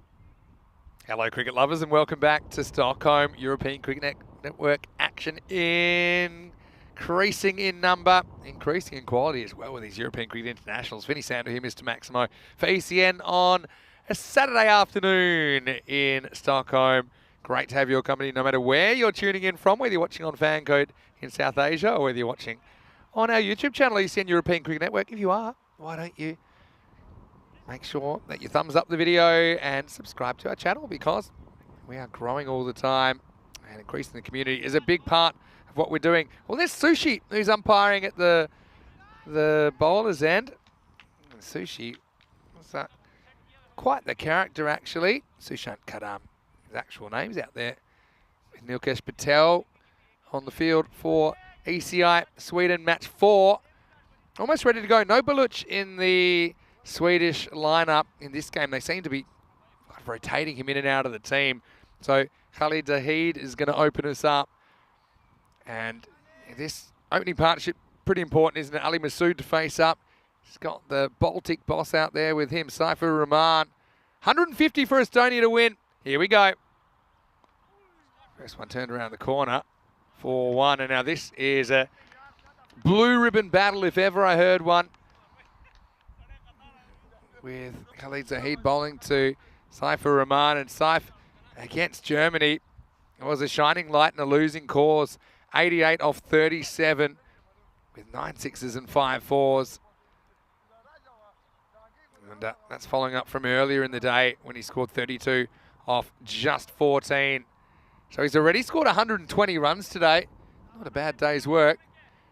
And the left-hander, for me, he holds the key in this chase.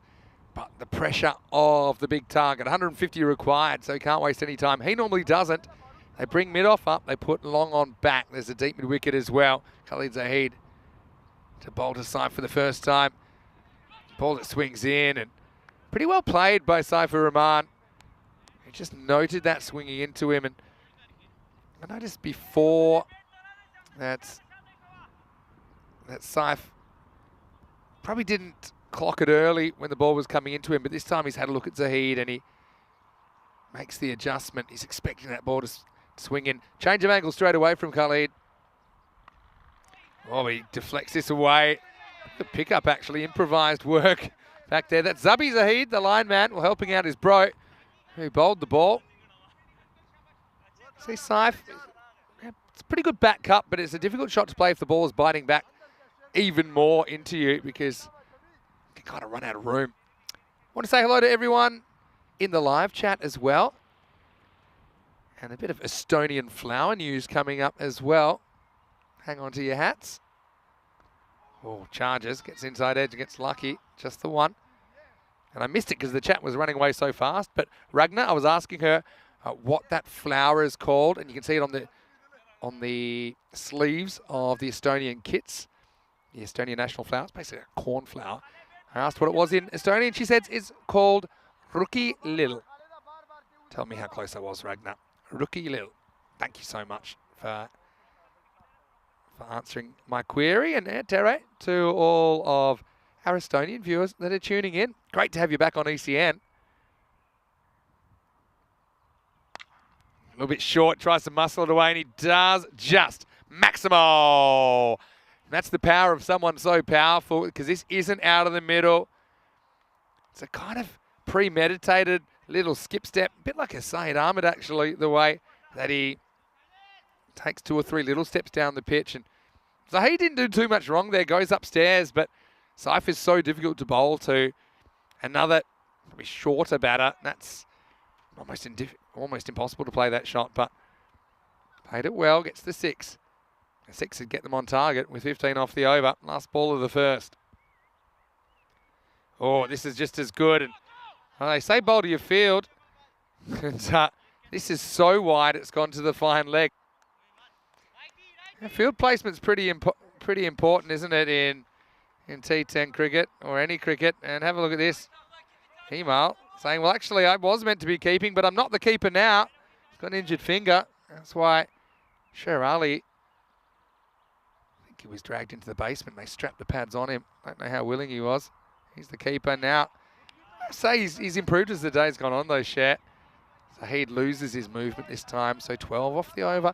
Yeah, when you've got a big problem, and 150 to chase normally is a big problem. If you watch our coverage, I normally say break it up into smaller chunks, smaller, more manageable chunks. Try and get 15 off this over, and then see if you can get 15 off the next. They're almost there. They won't quite get the 15 because this one beats Masood outside the off, and it's the end of the first over. It's 12 without loss. Andrew Ryan not far away. He's making some final preparations because Rhino is going to be off after this game. I'm going to miss him. And one thing it looks like we might have missed as far as Rhino's concerned is the golden ball, because we haven't had one in Sweden, had one in Bulgaria on our last journey, but it's 108 matches now since we've had a golden ball. I suppose this would be a good way to send Rhino off with a golden ball. I feel like that man on the screen, Saifur Rahman, probably is going to have a bit of a say if they're going to get that far. But it's going to be the Swedish skipper, Shazeb Chowdhury. Spent 12 years living here now. Played a lot of cricket in the English system. And yeah, anyone versus Saif, I think, is an interesting battle. No Baluch, though. Interesting how they're using him. Nasser Baluch took a hat-trick in the ECL for Ariana Keefe. Bowled a very good spell against Germany. Yeah, but they're only using him every second game. Second over. Goes after this and gets enough. What a shot. Maximo! As the Baltic boss puts his front foot down the wicket. Check out this one. Just a little step, but all the weight going into that shot made that one disappear. Chowdhury, he's looking pretty cool with the eyewear. Not giving much away, poker face style. It wasn't a bad ball, really. Could argue maybe it was a little bit angled into the body, but Saifur Rahman made it disappear pretty quick.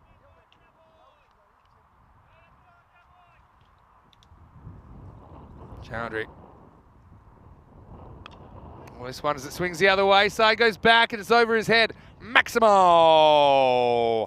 Saif gets a bit lucky there. He almost met his dismissal.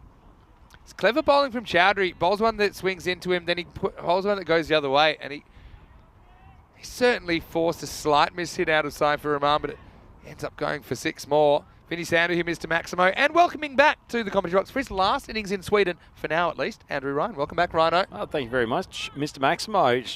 Lucky for the viewers, it's not the last time they'll see Saifur Rahman, the Baltic boss, putting his foot down already in this innings. 19 off 5, slower ball. Yeah. Holds his shape pretty well and just drives it out to cover with a pick up a single. I like Chowdhury's thought processes here. Okay, when he's gone for 6, he's tried something else. I think he was setting him up with the first ball with a ball that swung right to left. Then he tried one that swung left to right. The fact he can even do that is pretty impressive. Then goes to a slower ball. So he's just trying to do whatever he can to prevent Saif getting into rhythm. Obviously, you feel if you can get Saifur Rahman for less than, say, 30, it's a lot of runs for his teammates to make up. Chowdhury, nice ball. A little bit of a mistimed shot. Fielder goes back. Samuel Rahmani takes a good catch. He's been positioned there on the extra cover spot on the 30 for most of the games today and takes an excellent grab. Estonia 25 for 1. Yeah, hangs up in the breeze a bit, doesn't it? Masood trying to go over the top in the power play. Trying to elevate, but his outside half of the bat. And quick anticipation from Sami Rahmani to know exactly what he had to do. He had to go back to his left, kept the ball in front of him. So Estonia lose their first wicket and score 25 for 1. Really is the most noticeable difference between what we've seen in the club competitions of the ECS over the last few weeks and then moving to these ECI games with the international teams. Just the fleet of foot in the field, the security of hands, and probably the anticipation in the field as well. Yeah, that's true. That anticipation made that catch, didn't it? Definitely the wind picking up here. Yeah. Vinny. I'll tell you what, if you can bowl a decent swing ball at the moment, you'll probably have some success. Not just that, but I mean the wind's more or less blowing pretty hard into the bowler's face. So straight drives that are high are going to go further. This isn't high, but it's going to go further because it blasts through the mid-on, and the result is a boundary. One Masood replaces another. They may not have the surname spelt the same way, but they do bat the same way. They like to attack, and that was just too powerful for the fielder in the circle. Yeah, launched nicely. It was a good shot, and Khalid straight through his hands. Probably only going to require a chip shot now to take it over the boundary, isn't it, Vinny? That wind is significant, coming straight back over the bowler's head. It's come out of nowhere as well, hasn't it? Got to be careful bowling length. Short and just cut into the pitch, and they'll scoot through for the single. That's the end of the second over. Successful one for Chaudhry, 1 for 18 off his. And Estonia 30 for 1. Yeah, so yeah, 18 off that one means they're back on target. So stay at 15 and over or die trying. I think Estonia obviously behind the 8 ball with the start that they've had, but if they could pull this off, doesn't matter how they do it, at least they'll take some points away from day one. This is their third and final match here on opening day of the ECI Sweden. And this is a format where the short nature of the game is a bit of an evener for teams that might not quite normally be playing a competitive match. And I think you saw them mix it with Sweden. They've had good parts of games today, Estonia. They definitely haven't strung a whole performance together. Has Saeed having a bowl? Oh, that smacked over the mid-wicket boundary. Well, Saeed Ahmed, we haven't seen him at the bowling crease today. He's been welcomed with a fairly inhospitable swipe from Bilal Masood. Yeah, what a shot that is. That had a real gunshot sound, didn't it? As he lifted it up and out of the ground. Yes, Saeed bowled with fire yesterday, but I thought for some of those guys that have been playing in the ECS, and particularly those that played on finals day yesterday, there must be a little bit of the morning after the night before about how their bodies are feeling today. Saeed bowled with real zip yesterday. That first one didn't trouble Masood at all, and he dispatched it. Oh, full toss, tries to go for the slower ball. Chaudhry takes the catch. I can't believe this is not going to be called a no ball and end up in a free hit. Yeah, it's called pretty quickly and correctly so. Saeed just loses the handle on that. Any ball which doesn't bounce, which is waist high or above, is a no ball.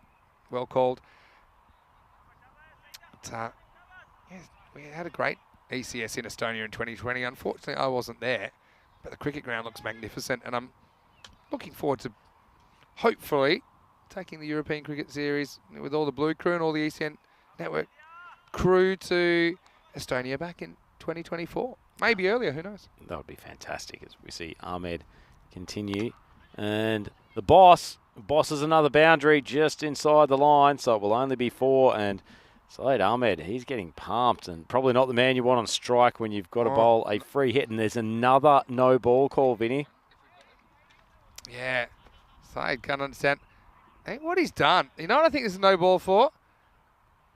I reckon this is a no ball for him not telling the umpire that he was going around the wicket. Do you think that's what it's for? I think you're right, Vinny, because his feet were fine. Yeah. Weirdly, the batter knew, and he's probably saying, yeah, I told you. He said, well, no, you didn't, because if you told me, I'd know, and I would have told the batter.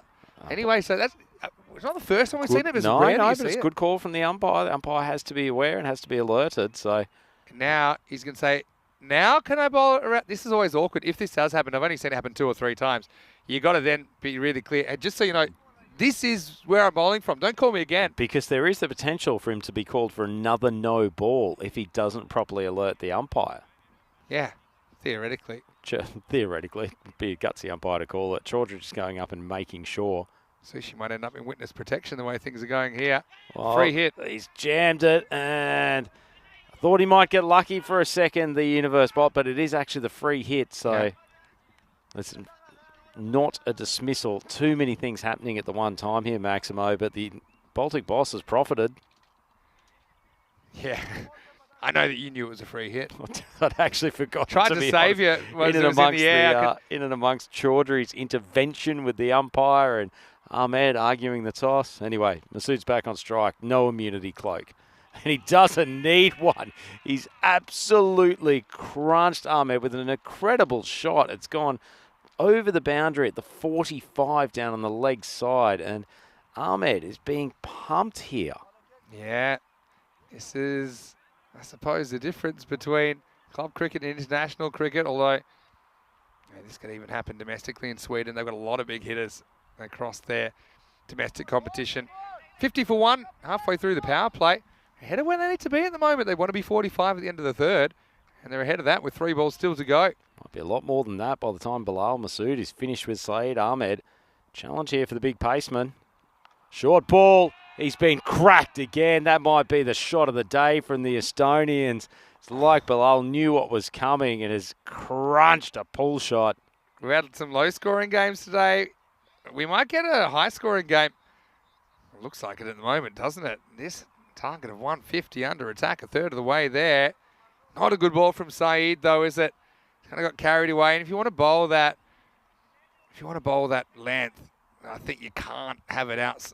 Can't have it kind of inside the striker's hip because he can just turn on it, use the pace, get anything on it. Yeah, so true. And also just getting it up a touch high. To be honest, it can't be that hard to get up to the head of Bilal Masood. He's not the tallest batter, but the ball just seemed to sit in the pitch. Maybe Ahmed just not bowling with the same zip that he has over the last week and a half during the ECS. So a bit of collaboration and chat going on between the skipper, Chaudhry, and Saeed Ahmed. He's gone for 26, still 2 balls left in the over. Oh. Captain not giving him any support out on that leg side, essentially telling him to get his length up. Well, he does, gets a slower ball into the Yorker region, and Masood plays it pretty well. Yeah, they'll get 1. This goes a fair way off Takawi. I don't think we've seen bowl again since he bowled a decent spell. First up today. Hey, I want to say hello to Wayne, who's watching from Australia. Also, hello to MK, who just invited Wayne to watch the next match. And it'll be a good one, Sweden versus Germany to finish the day. I know you have to pop off. You can probably watch on the way to the airport, right? I'll lurk. Oh, another full toss over the waist. Pretty good stop from Takari. Out there on mid-wicket. I tell you what, the Baltic boss is frustrated with himself. He's just rolled the wrists over the top of that. Would have expected to pump it for 6. So second and final warning for Saeed, who's had a horror over here. It's going to almost certainly go supersonic 30 plus because the free hit's coming up, and Masood, who's been absolutely smoking them, is going to face up. Last ball of the power play. Oh, swung hard and massive strike over the leg side. Didn't that sound good off the bat, Vinny? And Estonia, a 65 for 1 after the power play. What a turn up for the books. Oh, well, Estonia must be going crazy right now. All you guys watching from Tallinn and Tartu and everywhere in between. 12-18, 35, a supersonic over. And it's game on. Here's the thing, though. Estonia had a similar start this morning. Not quite as good, but similar. But then they just basically saw the house of cards collapse, didn't they, to only make 98 total. And that was an innings where a 50-run power play. There was 71 in the first half. They would only gather 27 in the second half. And to give you some context, they were 35 off that over alone. As Shukla comes on, so he'll be key, won't he? Has a really happy knack of getting the length right and dropping the ball into the block hole. But right now, Estonia in with a fair shake. 20 ahead of where the Swedes were at the same time. And 20 ahead of where the required rate is, right? Very true.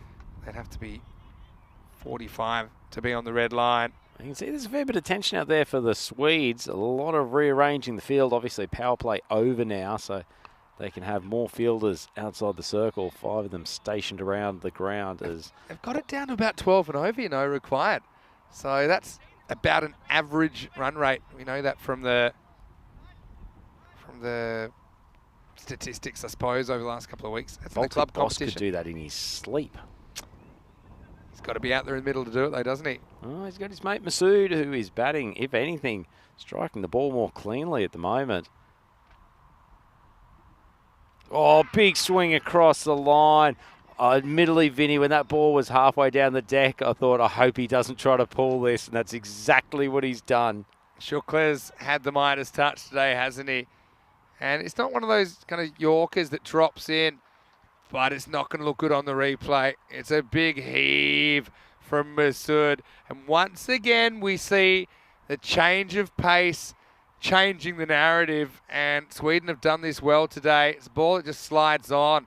But you can see that Bilal's head was in the clouds. Good contribution nonetheless, 31 off just 9. But he's the second wicket to fall at 66 for 2. Yes, certainly was. Nice piece of bowling from Shukla, but you could see halfway through that delivery that Bilal was getting ready for a big heave to the leg side. Disappointed to lose his wicket. If he was there for another few overs, then Estonia could have put themselves into a great position. As it is, he's back to the clubhouse. 31 off 9, so an exceptional innings for him, punctuated by 4 Maximos and Zishan Ali, who had a big partnership with the Baltic boss in the previous game for the Estonians. He's joined him out there in the middle. Yeah, so they reunite and need to come up with a good partnership here. Saif just needs some support. Zishan Ali did that well, plus struck a couple of blows of his own in that previous game. He was a hardy comrade. Anyway, Shukla's bowling really well. It's nicely played, just poked away behind point. Ultimately, the run rate they have at the moment means that Ali does have the opportunity to just get himself in for a couple of balls without needing to go hard from ball 1. They don't want to let that rate drop significantly, but so long as Rahman's there. Yeah, Saif is quite selective for a guy that can hit the ball a long way. Let's see how he approaches Shukla here. Oh, that's in his hitting arc. He's pumped it down the ground. Not badly struck, but it will just be the one. They've got defensive fielders out there at extra cover on the boundary and long off. So Wayne's watching from, I think he's watching from Queensland actually, you know. Oh, what a great place to watch from. And he's been playing a bit of poker this afternoon. Said, okay, time to watch some cricket. Nice strike down the ground from Ali. Oh no, Chowdhury slipped over as he went to take a step. I don't think he would have gotten there anyway, to be fair. But this one crashes into the sight screen. Yeah, lovely timing from Ali. When he makes up his mind, hit the ball, strikes it hard with good timing. But that one was probably just a touch full, but fair play to Ali. He took the leg spinner on successfully. Yeah, he's been a real breakout star for me today. Just checking the ball's all right after it hit the structure around the Mashta cricket ground. Solid construction, the Grizzly Bear balls. More worried about the infrastructure myself. That one's smacked back at Shukla. It may have been a return catch, but whatever's happened, it's gone through his hands, and they'll take the one. He's bowling so well, he doesn't want to pick up a finger injury. I think it might have just bounced before it got to him, but still a bit of a stinger for Prashant. And that brings to the end of the over. So the Estonians, 73 for 2. The run rate's still pretty healthy, 18.25 and over. So more than they need to be on at the moment. Have a look at that worm. And the Estonian worm, while it might be burrowing a bit after that last over, still ahead of where they need to be. Yeah, and Shukla bowled a good over there, only went for 8. So now he gets to bowling tandem with his spin twin. Although, I suppose one's right-hand leg spin, one's left arm orthodox. But regardless, it's going to be Zakir Takawi to bowl the next over. And let's see if he can keep things quiet. Good to see him back at the bowling crease, Vinny. Yeah. I think we both liked his work in the first game. Surprised he didn't get an opportunity against the Germans, but left arm orthodox back at the bowling crease for this contest against Estonia. And yes, you have seen correctly, he is releasing the ball about a metre behind the crease. And Yeah, he's been pumped for 4, so he might think twice about it next time. Yeah, well, God made the pitch 22 yards for a reason sometimes, I think. And it's okay as a variation, but I think what you're really doing is you're giving the batter more time to see the ball and decide what he wants to do with it. That's why batters like to bat deep in their crease these days in the modern game as well. So, Vinny, a good opportune time to talk about where I'm going to be tomorrow. Oh, yeah. Playing a game for the Nottingham Old Boys up in Oxfordshire. And the main reason I bring it up is because of what Takari's just done. And we'll just mention it after this ball comes through. He charges through for his second. And that's cracked again to the point boundary. Nifty bit of fielding out there from Romani. Still bowling from a metre back, Prashant yeah. Shukla. Yeah, so go ahead. So, everyone thinks this is a bit of a modern invention, bowling a long way behind the crease. Yeah. I can tell you the overall leading wicket taker for the club that we're playing against, Warburg and Shillingford, commonly known as the Fox, and he's not the youngest Fox anymore. He's past 70. Silver Fox. He's very silver Fox now. Sure. He has been bowling that behind the wicket style as it's brutalised over the mid-wicket boundary by Rahman. That's a lovely shot. That's a good shot. I mean, yeah, he saw it early, didn't he? Got some length and jammed it over that square leg boundary. I think it's a good matchup for Saif with the ball turning in. So, okay, so you're saying it was a bit ahead of its time. I'm saying the Fox has apparently been doing that for a good 30 years, and yours truly did fall victim to one of his random deliveries from way behind the crease. Only a matter of probably 6 or 7 years ago when he was probably in his late 60s. But anyway, he's been doing that for years out at Warborough. It's useful. It's still debatable if it's useful, in my opinion, but the theory is if you're bowling from the front line all the time and then you change it so the batter's watching your hand, not your feet. So they might see a ball that they think's a certain length the way it comes out of your hand, but actually it's a metre further back from where they think it is. That's the theory anyway with it. And I don't think that's a bad theory or an incorrect one. But I think the difference is Takawi's doing it all the time. Yeah. So if you're doing it all the time, you're just making the pitch longer and giving the batter more of an opportunity, I think, to kind of make up his mind and execute his shot. And those last couple have been on a more normal stride length, but length has been achieved by the big man, the Baltic boss. Yanks another Maximo, and he's up to 40 off 14. Yeah. Bounces a bit more than I thought it was going to bounce, but the Baltic boss, we knew what he was doing. Lifted it up and out of the ground. Probably needs a little bit more zip on a few of these deliveries, Takari. He's just letting them sit in the air, and particularly given he's bowling into the wind. What about this chase, though? 90 at half weight, plus whatever this is. Well, it's coming down to a very manageable rate for Estonia. Less than 12 and over, which in T10 terms is pretty chaseable. Tosses up, lures him into it, but he's gone, Rhino. And Saif will have to go for 40. Takawi gets the last laugh. 90 for 3. Big moment in this contest. Yeah, big moment. Just didn't get enough elevation. That seemed like it came off his bat pretty well. Maybe not quite the timing he was after, but fortunately he's just hit it straight down Khalid's throat. Ball maybe just got a little bit far away from him. Couldn't get the same power base as he normally does, and that's a huge wicket for the Swedes. Absolutely massive. Saif, he's had a pretty good day. You see how much it means to him because he felt that he might be able to carry his team to a memorable victory. They might still get there. But as Robbo replaces him, 90 for 3, Vinny Sandu here, Mr. Maximo, Andrew Ryan with me. I just want to take this opportunity to say a big thank you to you, Andrew. Oh, it's weird I call you Andrew. We've got Rhino here, and you've been wonderful to work with over the last couple of weeks. We hope we can see a bit more of you before the end of the year on the European Cricket Network. Don't make me cry on air. It's actually really disappointing to have to leave. Not only to leave you one day before the end of this internationals finish, but also to just leave you and the entire crew.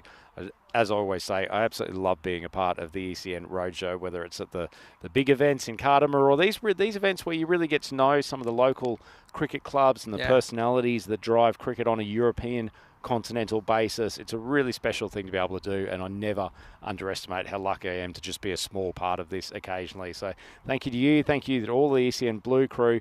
Give me another thank you in a moment as Shukla just gets driven out to cover.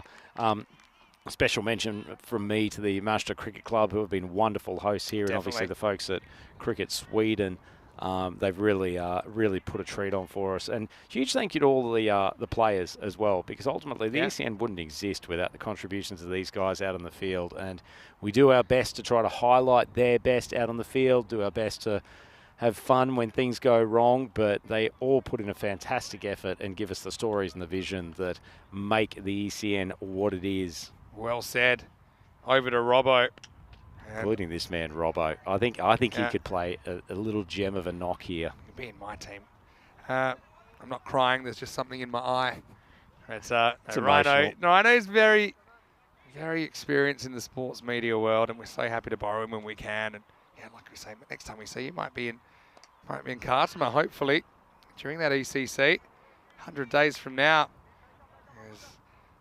Zishan gets a bit of extra responsibility. Now, Robbo, yeah, he's a bit unlucky. Got out first ball last time. Ball, he just kind of full toss and he knocked down the ground. He's gone for 2 and 0 so far today. What a good time for him to step up. Well, the hairy biker swings across the line, drags it out to mid-wicket. Estonia just doing it in singles at the moment. They need a little bit more than that. And I guess the danger for them now is that while Uraman was at the crease, they always had someone there who, if they faced enough balls, the run rate wouldn't be an issue. That's now true. Ali's probably got to take over that role. You need boundaries a bit more than now and then, chasing 13 and over. Well, nice piece of bowling from Shukla. Ali, not sure upping the run rate required, absolutely charging Shukla, particularly on a flat ball. Nice take from Sher Ali. He's only got the gloves as a result of Zuvak's injury. We'll just have a quick look from side on. I know this is your favourite replay of a Yeah, stopping. it's a really good take, to be honest, because he moves to his left, follows the line of the ball. I got to say, it's a really good piece of wicket-keeping. Look at him come down the wicket, and then Sher Ali, like I said, it's between the batter's body and the stumps, and that's quite a tricky stumping. I mean, aside from ones that are behind the batter, I think they're the second most difficult. But Sher with the stumping, and Shukla with the wicket. Unfortunately, for Zishan Ali, he's going to have to go, trying to take the game on, but he has to depart for 13. It's 94 for 4. Yeah, brings Gondal to the crease, and he's got a big responsibility here. Just a quick look. Thanks to everyone also in the chat. We've had some great viewers over the last couple of weeks and across the ECS and the ECI today. Big thank you to Kitty, Hundley and Wayne for putting some lovely messages in there. It's been a great couple of weeks bringing the coverage to you here today. And obviously, everyone, don't forget that Maximo will be taking you through the last game here today and all of tomorrow for the concluding stages of the ECI. Estonia now 95 for 4 after 6 overs. So 24 balls left, but all of a sudden that run rate is starting to get into the difficult level. Yes, agree. And the thing is, you're going to have to deal with some tough bowling options as well. You've still got Zahid they can bring back. Looks like Samir Rahmani's going to bowl this one. So they're kind of sport for choice, Sweden. If you need 14 and over, which is essentially what they need, you basically need 2 boundaries and over. I don't think one's going to cut it. See if Gondal, the skipper, can step up. Rahmani here bowled.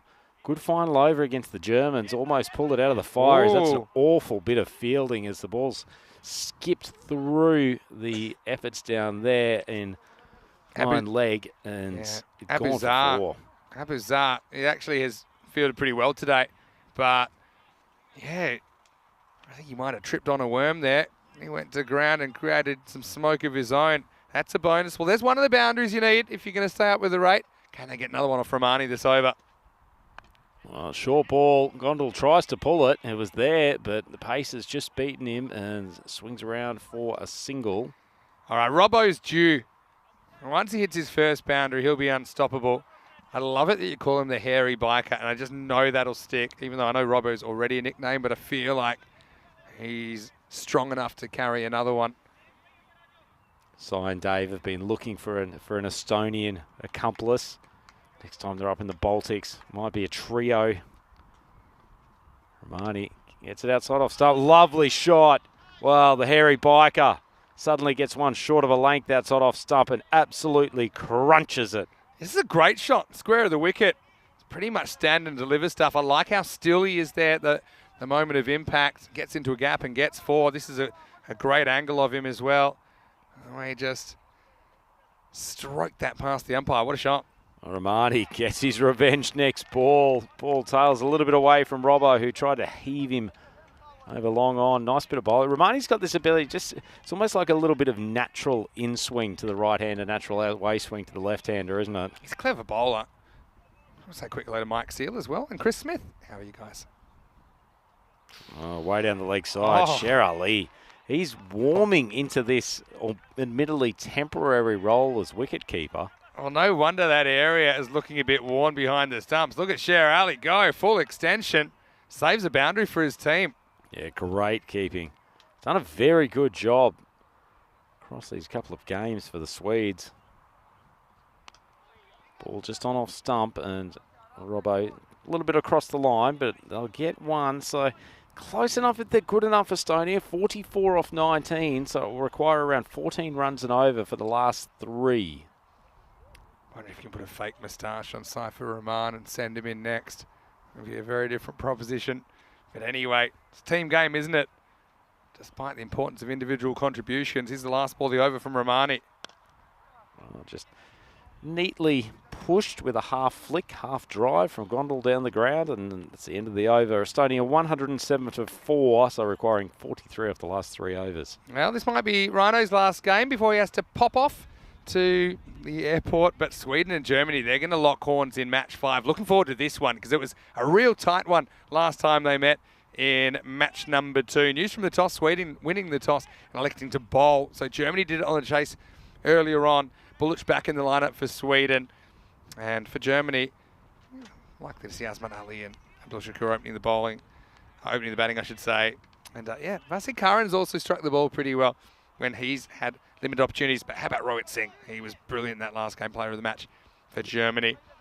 All right, 3 overs to go. And it's going to be the lineman, Zahid, to come in.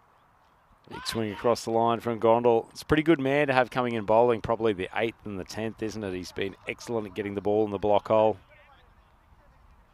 He's mostly just pumped out Yorkers. It's been a great strategy. That time he challenges Gondal, who swings and misses. He's maybe just got to pick his areas a bit better. There's only one fielder out there square on the offside, even if it means just either making a little bit of room for himself or just looking for that cut when he's got the opportunity. Big swing across the line. Hits it well, but nice bit of fielding from Chaudhry. He's a good athlete in the field, isn't he? He's professional the way he goes about it. And obviously, European cricket, continentally, it's not a professional endeavour, but I often say you don't need to be paid to be professional. And what I mean by that is to be professional in your approach, to do those right things. You could see Sweden, their coach Kazim Ali, working really hard on their fielding in every single break, and just trying to do the little things and lock them down. Anyway, Robson played one nice shot for 4. Let's see how he handles Zabi Zahid.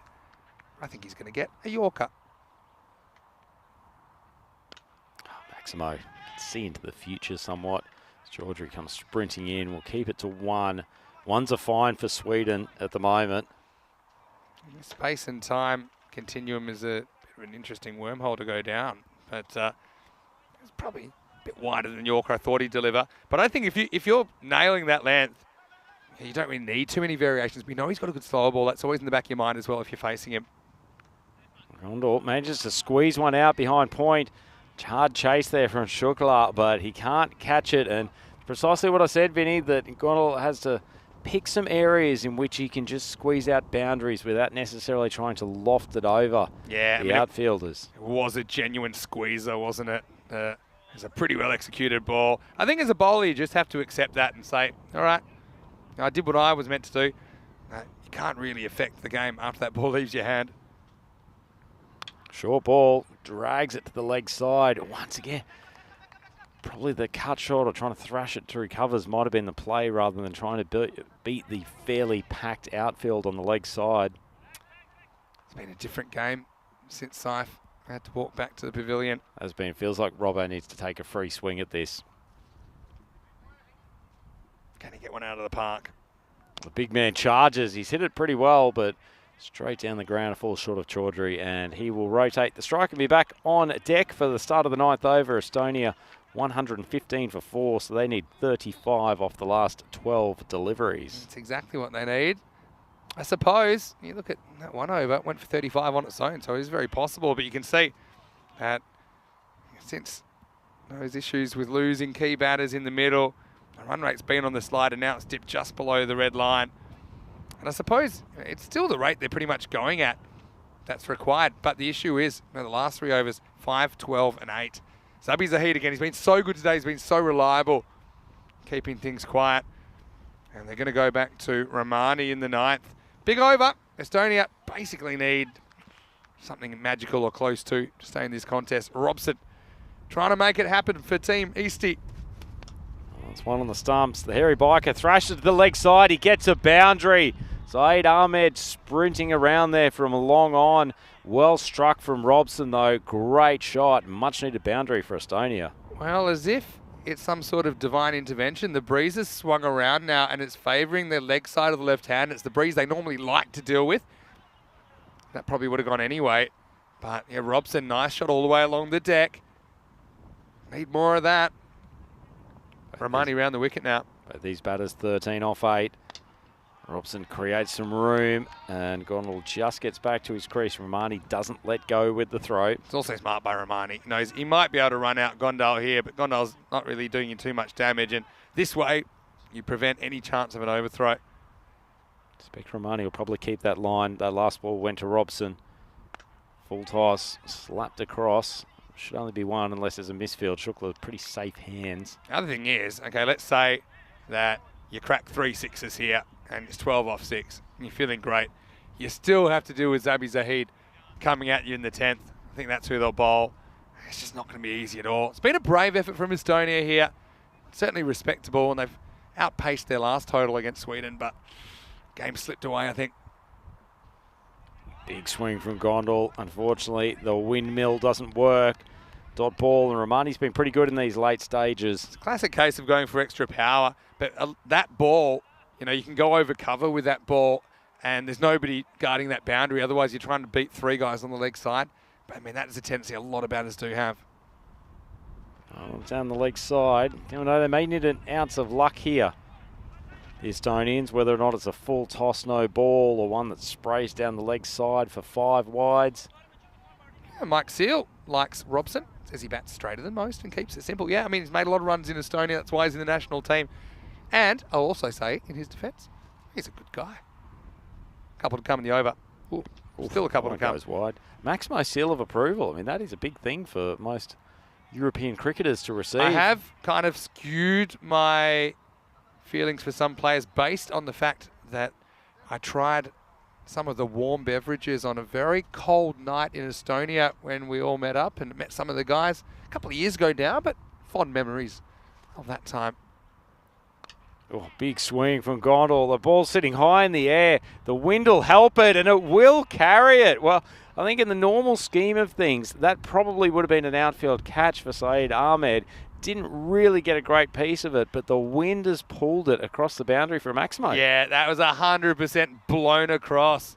Huff and puff and blow the ball over. Handy one for Gondal. Just 22 required. Can they get it under 20? Last ball of the over. Oh, actually, pretty decent shot to what was a good ball from Romani, and Gondal manages to keep the strike. He moves to 20 off 11, and Estonia 129 for 4. Might be regretting at this moment, Vinny, that they leaked quite a few runs in the last few overs. If they could have been tighter there, easier chase here. There's the bowling figures. Shukla stands out amongst his peers, doesn't he? 2 for 13. He's had a great day. Love his control and his subtle variations.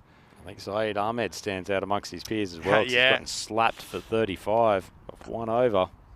Well, the robot is in the chat saying, I want a twist and a turn. I am Estonia. Come on, the upset. Well, the robot's completely lost it, and I like that.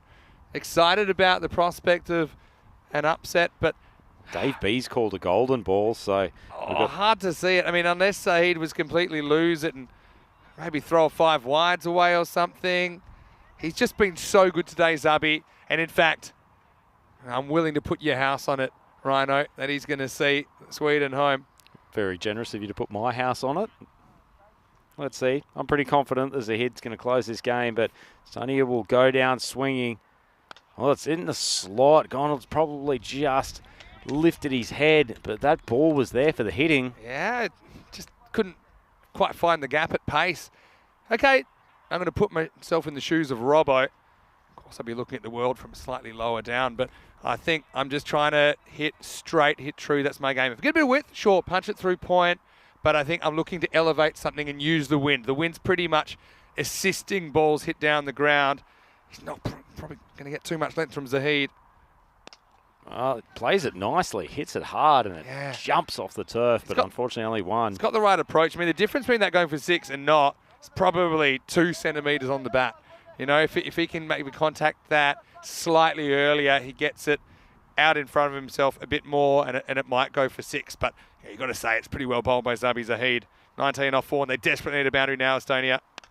Gondal takes a big hit. Ahmed picked it up really quickly coming around from long off. It was on his skates almost immediately. It's good fielding. All right, well, it's last chance saloon now for the Estonians. 18 off 3. They need 3 sixes. And, well, the neutrals, I'll be hoping this one disappears. But Zabi Zahid, none for 11 off 9 balls at the death. He's been outstanding. Maximo or bust. Well, another good strike. Chaudhry comes off trying to look for the catch. That ball kicks in a nasty spot, but 4 straight singles, and ultimately Zabi Zahid has probably closed out this game successfully for Sweden. Nice piece of bowling for him, but a couple of them been in the slot as opposed to the Yorker length. It's been a brave chase by Estonia, and I'm not just talking about Saif, I'm talking about the other players that have come out and really challenged, but it's a bridge too far now. This will be one, and look, they can take some positives out of this performance. Like I say, they've won patches in matches, haven't they? But they haven't quite put a complete performance together. That's what they'll be focusing on. And I know that their coach, Richard Cox, working really hard with them to make them the best version of themselves. Here's the last ball of match 4. Oh, big swing. The hairy biker, Big Robbo, unfortunately finds nothing but air in that last section. And that is all she wrote for Sweden v Estonia. And after a brave batting performance from the Estonia, I think they've done themselves and their country proud. Unfortunately, they fall just short. They end up with 134 off their 10 overs in pursuit of a target of 150, but a gutsy effort from them. Was gutsy. It's a good word for it. Sweden, they'll be back to finish the day against Germany, who are just waiting in the wings. Germany undefeated so far. Sweden 1-1. It's to be a great rematch. And that match is coming up in 20 minutes' time, the last match of day 1 in this 2-day European Cricket International. Roll the highlights. And, well, it's worth the price of admission, isn't he? It was the Baltic Blaster. The Baltic boss, Saifur Rahman, doing it again, wasn't he? And you felt that the chase kind of was up to him to an extent, because he did lose his opening partner, Ali Masood. Bilal Masood played some nice shots as well. Brave effort from Estonia, but just always going to be tough chasing 150 against this strong Swedish attack. Yeah, it certainly was, though. There was a moment after Saeed Ahmed's over, he got pumped for 36, that you got the feeling that Estonia were actually really on top, but when Bilal tried to pull Shukla, the leg spinner, and ended up getting castled, that was probably the moment that they just started to struggle for runs, and in particular then when the Baltic boss holed out on the cover boundary, the heads went down from Estonia, and they maybe just lacked a few power hitters down the order. Yeah, I think so. And you know, Prashant, I just think he had the ball in the string, didn't he? And he was spinning webs today. And you might see him again in the last game of the day. I suppose being a spinner, he doesn't really fatigue as easily as some of the faster guys. I don't think he minds bowling 4 matches in a day.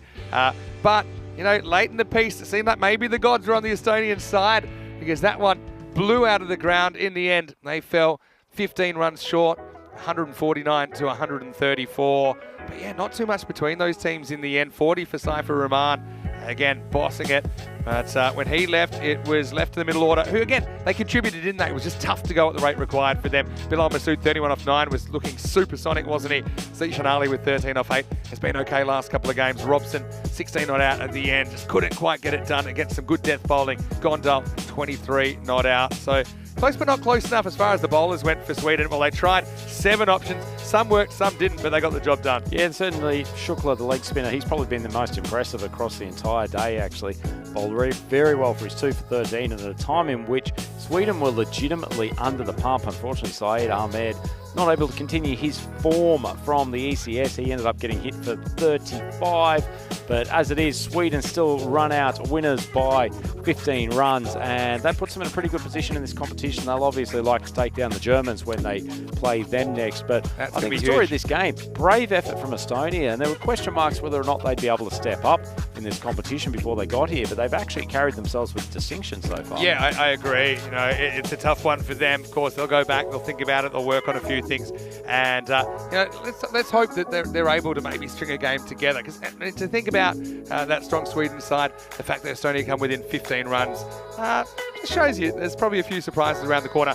Rhino, just quickly want to say a big thank you to you again. Have a safe trip. Look forward to seeing you. Perhaps we're 100 days away from seeing Rhino in the booth. Although in between now and then we do have the ECS in Switzerland, and we really hope we see you for Cosnay Cricket Club. Thanks again, Rhino. No, not a problem. It's been an absolute pleasure to be here. In some way, shape or form, I will be there with Cosnay, and as long as I can kick one of Rico, Rutgers or someone out of the booth, and I'm sure we'll be back behind the microphone at some stage. You can kick me out if you like, because I like listening to you. I think Rico will be there in Switzerland with me. And the doyen can't get kicked out, but either way, really looking forward to seeing all of you guys. Really happy to have the ECS back in Switzerland. It's been a couple of years. I'm sure all the viewers know who were tuning in last time. There's some fantastic cricketers in that part of the world. It will be a really high quality competition. Fantastic venue in St Gallen. Absolutely one to watch on the schedule later this year. Best of luck as well tomorrow in that match. Hope you score a ton. Don't miss your plane. We'll be back here then in around about 15 minutes, taking the last game of the day. Sweden versus Germany. Don't miss it. Vinny Sander here, Mr. Maximo.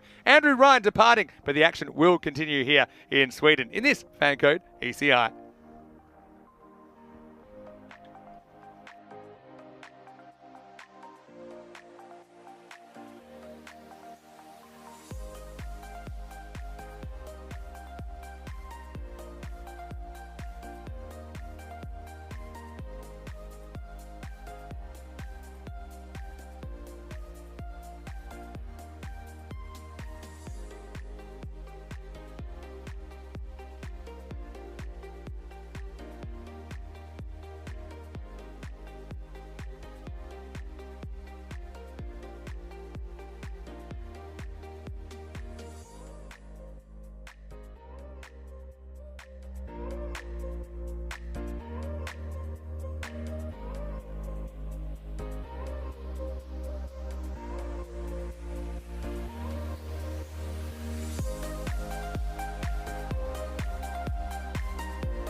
European Cricket Internationals are proudly brought to you by HCL Software, FanCode, and Grizzly Bear Sports. Hello and welcome back to the Match to Cricket ground. Great to have your company. Time for the last game of the day, and this one was such a great encounter before. It's Sweden versus Germany. They met in match 2. That was a humdinger. Now they're going to meet in match 5. Tyrone Peters has the 2 captains for the coin toss. The Swedes to cool. Yes. Sounds the cool.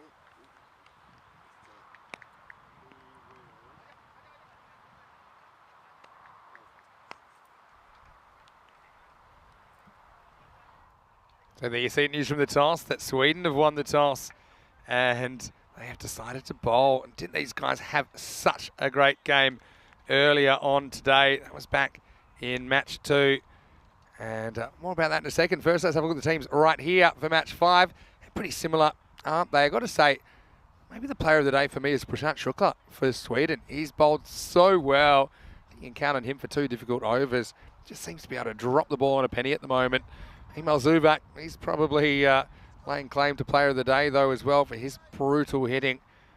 And, yeah, for Germany, though, it's going to be a change of innings, I suppose, because they were chasing earlier on. When these 2 teams met in match number 2, Sweden were bowled out for 88 within 9 overs. You can see the wind's picked up a little bit there, the German flag going all over the place. But, yeah, Germany didn't have an easy time of it at all in response, as Sweden threw everything at them.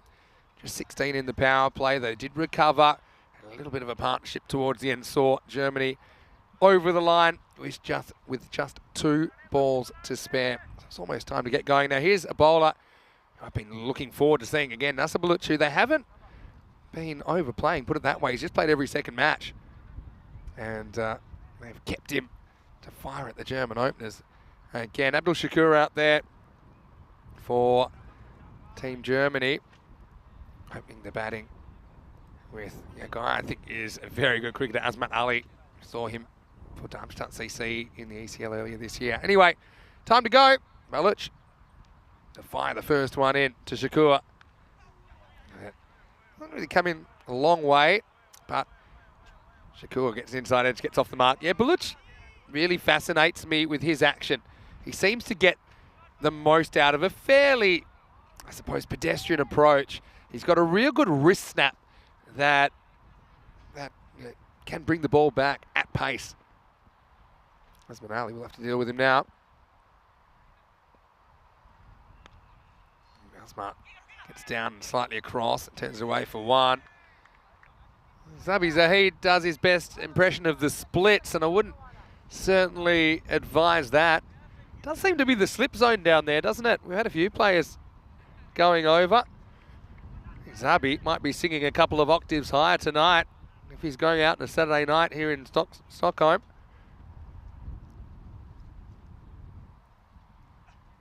Oh, can't get up. Well, you can't blame the grass this time because Baluch, who was going the other way in his follow-through and then just spotted the ball, popped up. And yeah, you see he's 1 foot off the edge of the pitch. Actually, you can blame the grass. He doesn't get the traction to get back and maybe turn that into a caught and bowled.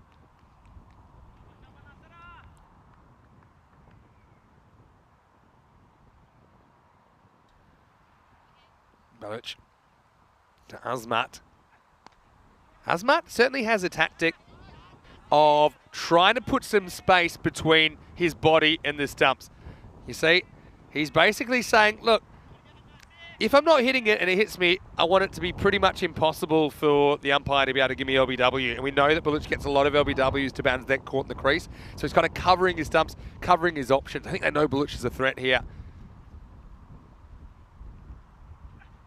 Once again, you see, he's just trying to put that distance between his body and the stumps and not really going all guns blazing at Baluch. You can understand why. It's quite a clever tactic. I think it shows that these players, they're thinking about how to counter certain opponents.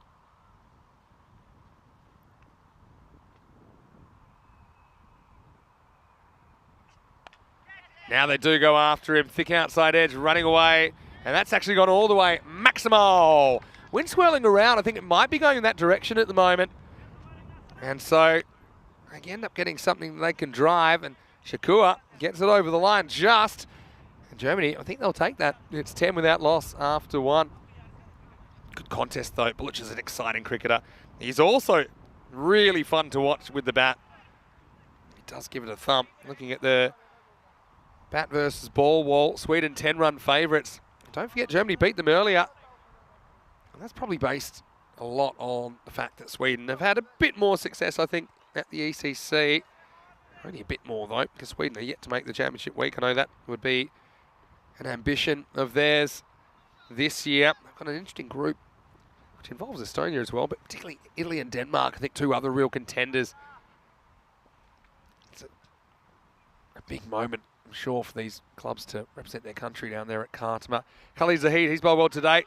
Oh, pretty close, you know. It's probably just sneaking down the leg side. It just flicks the pad. But have a look at this one swing. Probably pitches outside the leg stump, you know. I think it's a very good decision. It actually went so far, I think it pitched just outside. And may have hit the bat as well. But Zahid, he's been swinging the ball around corners when he's been getting it right. Yeah, for the sides to stand and play the group final or the championship week final and hear their national anthems, I know it's a big moment for them. Oh no, well, anyone going to stop that? It's actually really well done down there by Imel Zuvak. Well, he's not keeping, but he kind of is here, isn't he? It's down the leg side, it rolls and then jumps, and Sher Ali keeping in the helmet. I think that's smart. And it's too pretty a face that you'd want anything to happen to it. And don't think anyone's stopping that. It's the old one that just shoots on this pitch. Makes it pretty interesting to watch. Oh, now this is up in the air, it's popped up. Fielder comes around, can't get there. It's great effort. Wipes himself out. I think that's 4. We'll check it on the replay. But again, the wind going right to left. He just kind of pokes it. And in the end, it just does too much for him. I think that's Takawi out there. I hope he's all right. Because, yeah, you see, his head hits the turf. And we saw this happen. I remember in the ECC, you had Muradek Rami of Belgium, who, you know, trying to take a catch like this, because your hands are busy trying to catch the ball, when you fall, you can't really break your fall with your hands like you want to. That can be nasty. Good effort. 4 runs. He just gives his head a rub like it's nothing. Oh, beats him for pace. This should be gone. Imel Zuvak. Oh, he drops it. Oh, no way. I mean, yes, he's got a slightly damaged finger. Again, wind's a bit of a factor, but they don't come much easier than that. Khalid Zahid, he'll be ropeable. Yeah, I think it is his pinky finger that has been damaged, and it kind of gets caught in between his 2 little fingers, doesn't it? Doesn't really get the hands together. If you do have an injured little finger, you should probably even try interlocking them to make a bit more of a solid base. Anyway, there's nowhere to hide out there. Tries to swing across the line. I'll get through for, I think it'll be a leg bite. Maybe it'll be a run, actually. A call to run. Deflected up into the chest. Good contest this, isn't it? I want to say hello to everyone in the chat as well. Just me to take you through the last game of the day, because Rhino, he's got to catch the plane to the UK. He's playing tomorrow. How exciting is that? Sounds like a salubrious occasion as well. Shot. It was wide full toss. He just had to get any bat on it. Flew away. Germany counter-punching. Pretty even start this. It was all about getting something resembling the middle of the bat on it and letting the ball do the work. It did. Khalid Zahid, he won't be too happy with the line of that, considering the dangerous swing that he's getting. You want to try and get it a bit closer to the stumps. So how is everyone going? It's the last game of the day, so if you want to put some random questions in, I'm more than happy to take them. How much are you enjoying ECI cricket? I've got to say, I love it. It's a great opportunity to see these national teams in the format outside an ECC. It's something new in 2023. We've had both men's and women's ECIs as well. I think it's a great step forward for the network. Also looking forward to some T20 international cricket, both men's and women's, over the next couple of months. I know personally I'll be doing the Valletta Cup in July. So he'd try and get out of this over. He won't yet. Sher Ali, he's going to feel like he's got about 12 rounds with Mike Tyson tonight. Sher Ali, I think, he's been diving all over the place. But yeah, this wind's definitely picked up. And for the first time that I can remember, we've actually got a bit of cloud cover going on. It's been blue skies all week.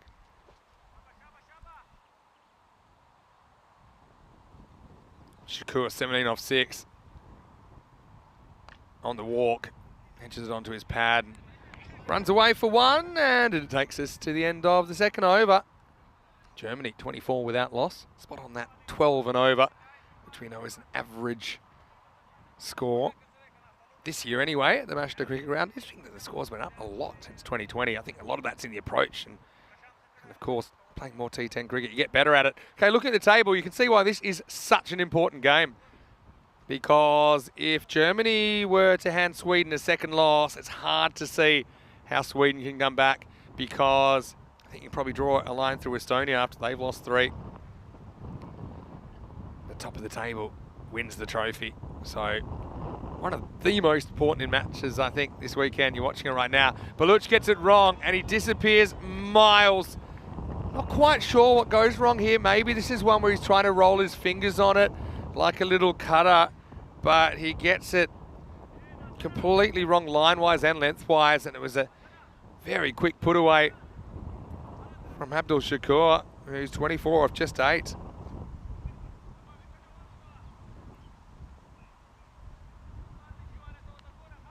Yeah.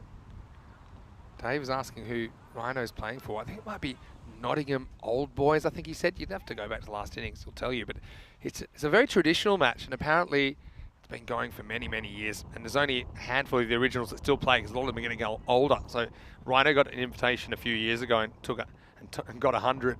And so he's been invited back every year. So that's why Rhino's off. He's left me here, but I'll have a couple of guests in the box, I'm sure, to keep me company tomorrow.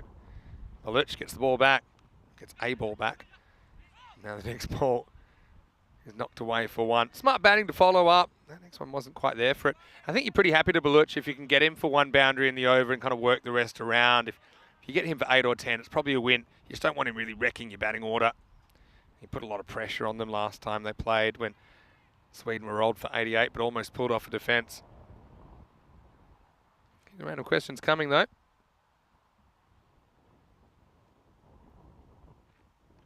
Ooh. Interesting. Umpire thinks it's a bit high. Nazma Ali this time stays at home, doesn't he? Let's have a look on the replay. Yeah, he's slightly forward. It's always hard to tell. Personally, I don't really see that going over, but I can see how there's doubt. It's a pretty good shout, you know. Not a lot wrong with it. Oh, this is another top edge. This time it's taken as Shakur goes on the pull, and Imal spikes it. He's not happy to put one down, but he gets the next one.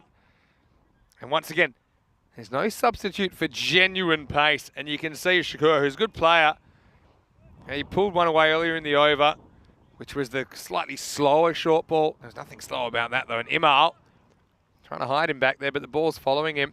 And that will be the first wicket. Shakur goes for a bright 25, but it's 32 for 1. Very good bowling, isn't it?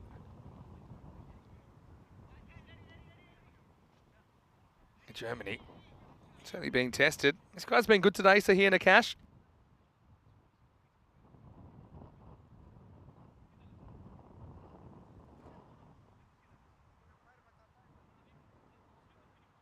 Gets another opportunity at number 3. One thing I love about cricket is seeing players take up a challenge. I think it certainly is a challenge. Nasser is one of the better bowlers going around in European cricket. I think there's no doubt about that.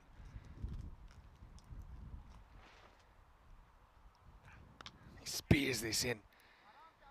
And so, yeah, when you've got a guy that's bowling really well, certainly one of the things is if they do make a slight mistake, you want to cash in. So that first ball, Shakur smashed out of here, cashed in on an error, but in a way, might have given a bit of a false sense of security against the short ball. Because the next one that came was a lot quicker. Umpire gives him out, and Baluch is going to get another wicket, making up for lost time. And after trying to avoid the OBW, Ali had a slight change of tactic, didn't he? Question is where this pitch is. Yeah. This was my concern from the get-go.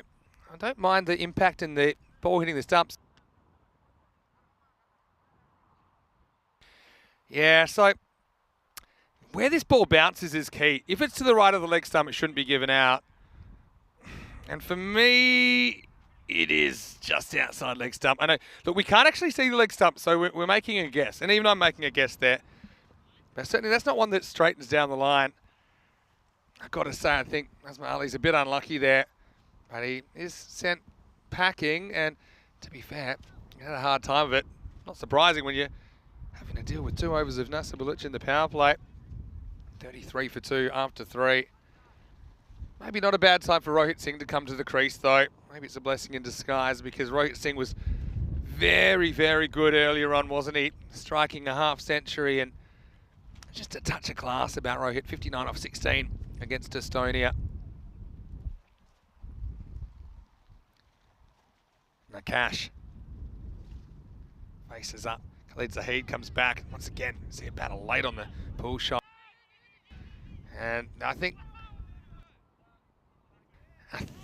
this has hit him on the back elbow, which stings. You can see he's early. Yeah, back arm at least. And you can see he's got zero interest in running, because Nakash, he's copped that. He doesn't throw the bat onto the stumps there. Where's it? Is it the elbow or is the arm? Yeah, it's more or less the elbow. That's a nasty spot to get hit. Really, really hurts. And sometimes if you get hit on what they call the funny bone, you can't actually grip the bat. You have all these kind of pins and needles in your hand, especially when it's a fairly new ball, which this is. But yeah, essentially, just missed timing that cross bat shot. Must be okay. He's going to continue. Khalid Zahid just sorting his third man and wants him a little bit finer. Even game so far, I think.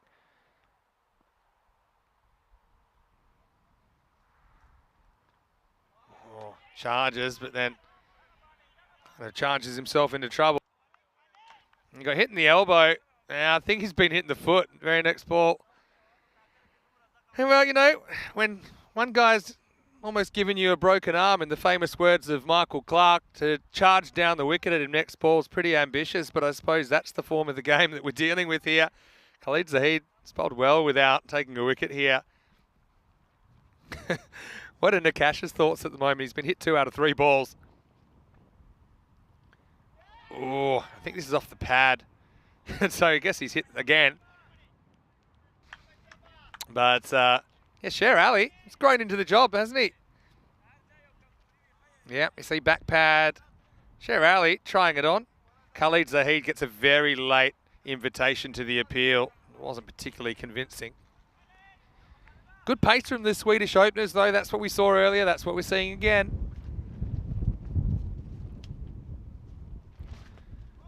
He's just beating him for pace, and you can see, one-on-one contests are important in this format of the game, and Nakash isn't really dealing, and he's not getting out of the way, so he's burning some balls here, and now there's only 2 left, so what do? I mean, do you just swing and hope you can get a boundary? Are you satisfied pushing a single and making it the other guy's problem? He's put himself in a bit of a corner here. Oh dear, maybe just going down the leg side, but this does not bounce. And this one doesn't really swing, I don't think, from Zahid. Let's see it from front on. Bites back in. That's going down the leg side. Just. And I mean just. You can see half a leg stump there. I think it's a good decision from Tyrone Peters. It's a very experienced official. One of the best umpires in European cricket, Tyrone. But this over slipping away for Germany. Last ball of it from Khalid. Effort ball, called a wide. Well, maybe you don't mind this being called a wide if you're the bowler, because you get another chance to take a wicket. No one likes the offer next to the name. Yeah, I think it's a good call. Also got to be careful that I think he's bowled his bouncer for the over, so he can't bowl another one over the shoulder. Oh, this is a lucky one. Could be 4-leg buys. It will be 4-leg buys. And he backs away and basically wrong foot Sher Ali. Oh well, when you can't hit him, kick him. And it will give him a boundary at least. So he bowls well though, none for 15 off his 2. It's 38 for 2 after 4. Sweden pretty keen to square the ledger. If they can't beat Germany here, it gets very tough for them to win the series. That was a great over. They went ... wide 4-leg buys. So he'll only be charged for one of those runs. They do get 5 in the end. And 38 off 4, not quite 100 pace. Hello once again to everyone in the chat. And how are you enjoying this? I got to say, I love the old school Sweden pace attack. Sweden's version of West Indies circa 1982, the way they're coming in. But I don't think the West Indies had a brush on Shukla. He's going to come in over number 5. Dangerous to play back to because he has a lot of balls that kind of drop into that blocker. We talked about it a lot, haven't we?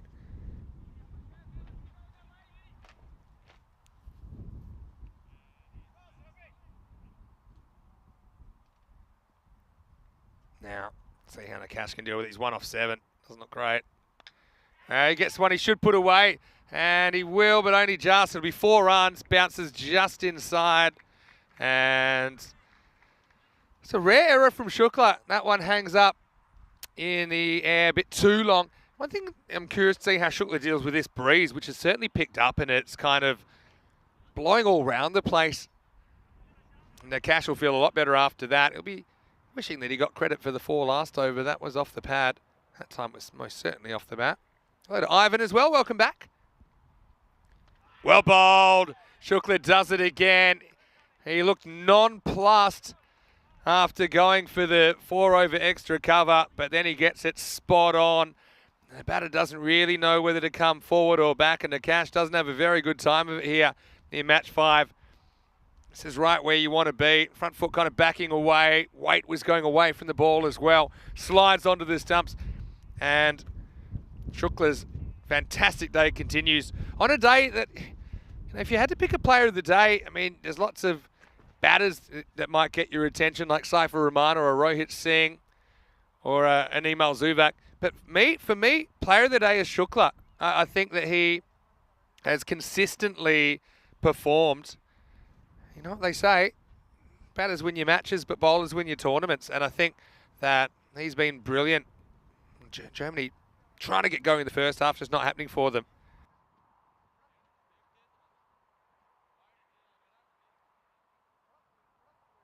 Pretty straight fielded as well. It's a version of the old Southern Cross that we see prevalent against players that are trying to go down the ground. New batter out there. This should be interesting. Vasi Karan. Well, this guy goes to bed dreaming about hitting 6s and not a lot else. Is he game to take on Shukla straight away? Kind of. And he doesn't elevate it. He'll get 1. Vasi Karan. He's famous for hitting 6 6s in and over. And it took a fair bit of talking to the bowler to stop the bowler from retiring from all cricket after that. But that was a big display. Well bowled again. Not striker, gets in the way. I don't think there's anything intentional about that. Couldn't do too much. He's non-striker. You can't obviously heading back to your crease. Doubt Shukla was going to be able to deal with it anyway. Struck pretty firmly. Last ball of the over. Once again, spot on. To have that kind of control as a leg spinner takes a lot of skill. Another good over, despite going for a boundary, only goes for 8. Does pick up a wicket as well. Just have a look at this length. It's another ball that bounces between the batter's feet. If you can continue to do that, bounce the ball between the batter's feet, there's not a lot they can do with it. 5 overs in, 46 for 3. Hey, all of you Romanian cricket fans out there, I know that Ramesh Sathisen, he was in the chat this weekend as well. Looking forward to the European Cricket Series resuming in Romania. And we're only 2 days away from that. So yeah, ECI is finishing here tomorrow. I'll be on the plane. I'll actually take you through the first couple of days there. While Rico on some family business. He'll join me on Wednesday. But we've got UNEFs against the Gladiators first up. 6:15 a.m. GMT, which is 8:15 in Central Europe. It's 11:45 in India. So a little bit earlier than we've been starting here in Sweden, partly because of the time zone. Romania is actually an hour ahead, but the result being that will be pretty much about half an hour earlier for most of you around the world than we have been. Anyway, here's Takawi. Good to see him up and about. Drops the first one in. So I'm still curious about where he puts his front foot. Maybe his lucky number's 23 because he bowls off 23 yards every time. Pretty much front foot level with the stumps.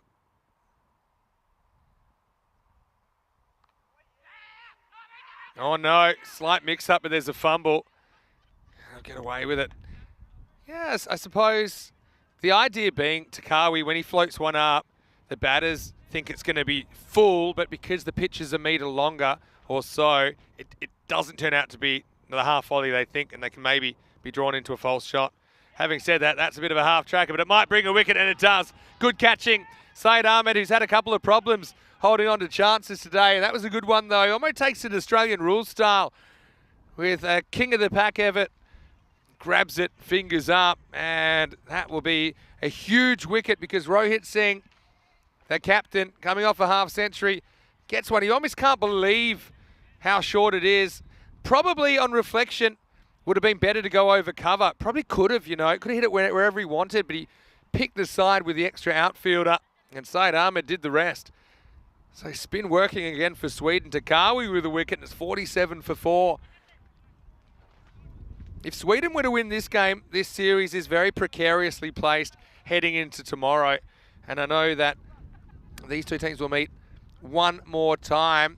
And unless we get a surprise from Estonia, if they can string a game together, that could change things. Otherwise, it could be match 8, Sweden-Germany, that decides who wins the trophy.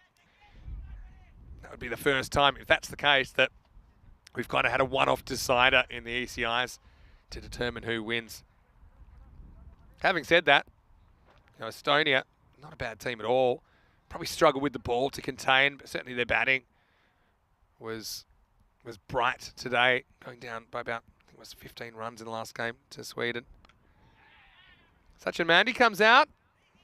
Pretty good looking drive for a single first up. Yeah, Mandi is a player I've been following pretty closely. As a keeper, I'm always watching some of the other keepers. He gave him a couple of little pointers earlier today. I think partly it might be the fact that he's still reasonably early in the season. He's had about enough of this, so he's going to slam it out of the ground. It's Vasikaran, who's a 6-hitting machine. And he gets going, he goes back to the factory, and he just makes up his mind. He's after Takawi here. And smashed down the ground for 6. What a shot. Vasi trying to carry the batting forward. I mean, we have seen Vasikaran playing T10 internationals before for Germany. He hasn't really replicated the form we've seen from him in the ECS. Last ball, the over. Takawi, despite going for 6, he's only gone for 8 in the over. Oh, that's fine. Watch this. This bounces a second time, but is after the crease, but before the stumps, which is fine. I don't know how you do this. Yeah, it bounces just before the stumps. Well, the old double Yorker's back. Yeah, it'll be the end of the over. Well, Trevor Chappell would have been proud of that one, but anyway, it's the end of the over. Takawi doing Takawi things. It's 54 for 4 after 6. So 9 and over on track for 90. That'll be an interesting score because know that Sweden were bowled out for 88. And almost stood up, didn't it, earlier on? Shakur with 25, the only player to hit double figures so far. Again, I mean, that's a ball that you probably just need to drive it through the covers. If you're not getting a lot of bounce, it's very hard to elevate it up and over the leg side. Having said that, you're probably not expecting that. And Sher Ali, the gazelle he is, picks it up on the half volley. That's probably because he's bowling from so far away as well, Takawi. Interesting. All right, here's Shukla. He's back. This one does turn into a full toss. It's not punished, though. Just the single. Takawi, his spin twin, does the fielding with one pocket out.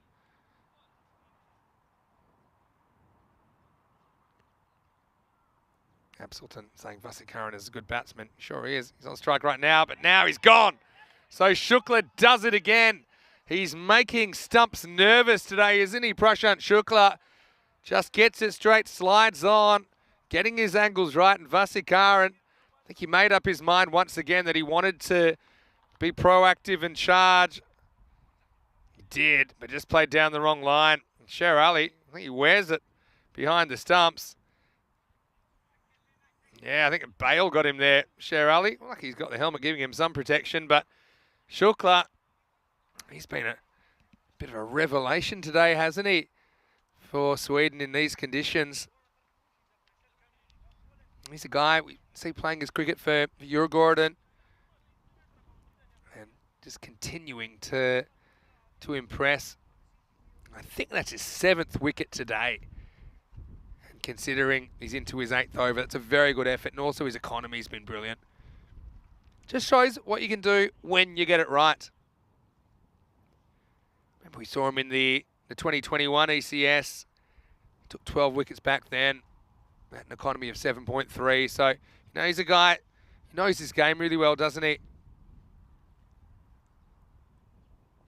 And he's been the standout for me today. Bowling with tremendous accuracy for a wrist spinner. Asad Mohammed gets a bat and surprise, surprise. Well, if he picks this up, he'll be gone. He would have been gone. Had to throw from the knees. Asad Mohammed makes a boo-boo. Don't know whose idea this was, but it wasn't a very good idea. Let's have a look. He chops it onto his body, and then they kind of both nervously take off, and I think they both regret it. So Mohammed looks sheepish as he does get through for his opening run.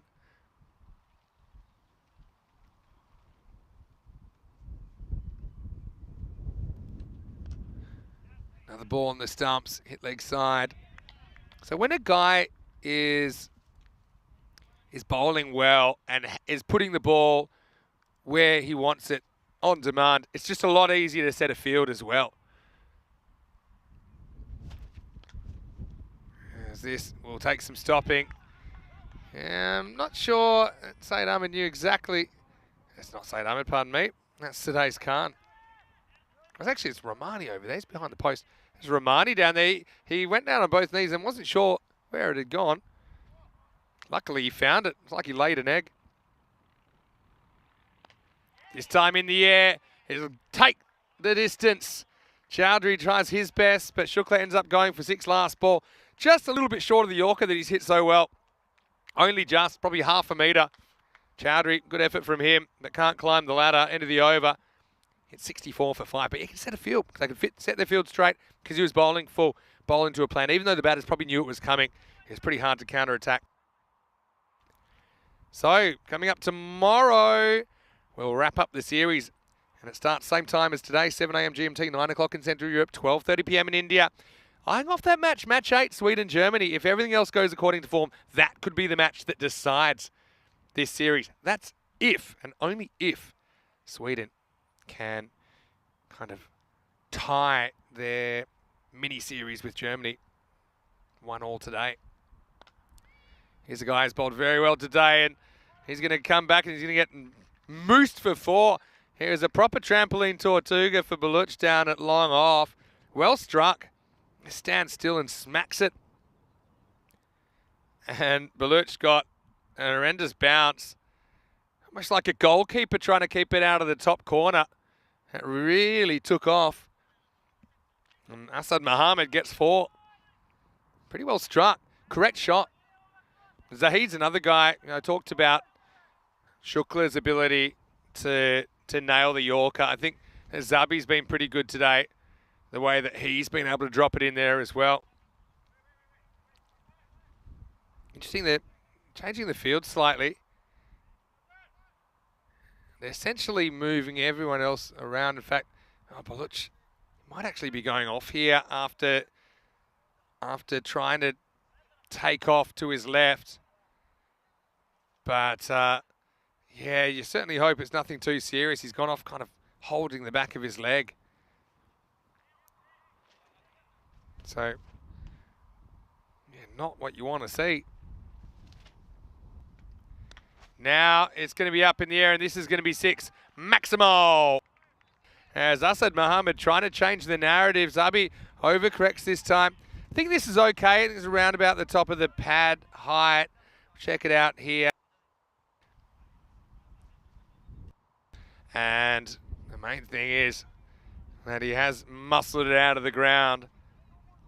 So Mohammed counter-attacking.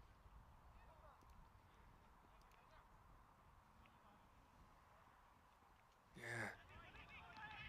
Certainly good shot that one. Now he's going to get bowled by a full toss. Can you believe it? And Asad Mohammed, he was hoping it was too high last ball because that would have been a free hit by Zahid. Can he blast through him with the centre cut fastball, doesn't he? Swing and a miss, and Germany lose a guy that was looking good. Mohammed for a quick fire 12, but the fifth ball is his undoing. 74 for 6. Look at him. He's frustrated. Zahid, the Lion man. He's been good at the death today, and even though he did go for 4 and a 6, he comes up with the goods.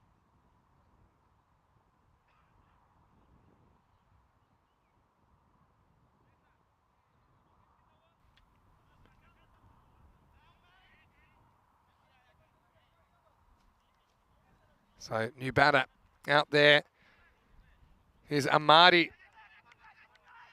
And he's done some good things today as well, Russell Amadi.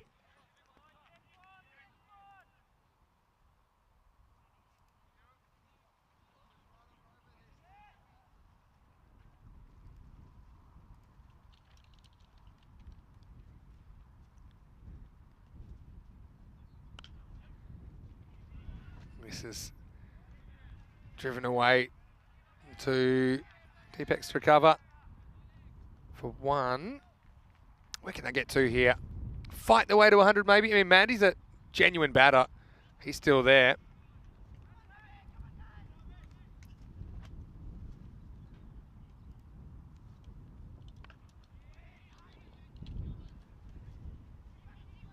This is away to the leg side.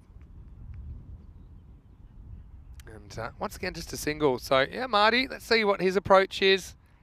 I think it's a tough one. You don't want to lose another wicket, but I think maybe you can try and have a crack at this. You've got Mandy, the recognised batter at the other end, would get the strike.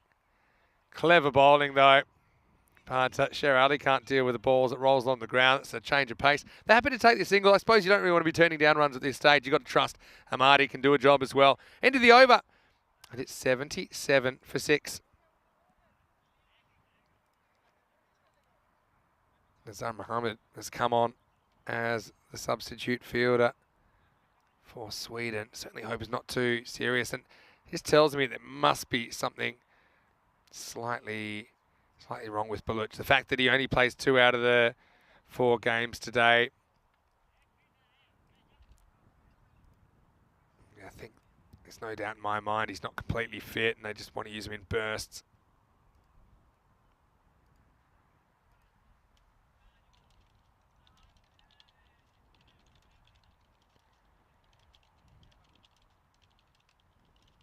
All right, here's Takawi coming back. This one breaks away, but he hits with the movement. Amadi, yeah, no problem. He's better than your average lower order hitter. Takawi again, just giving a little bit of length and doesn't fight the bounce there, does he, Amadi? Goes with it. Takes on the offside sweeper and wins. Maximo, Germany, up into the 80s.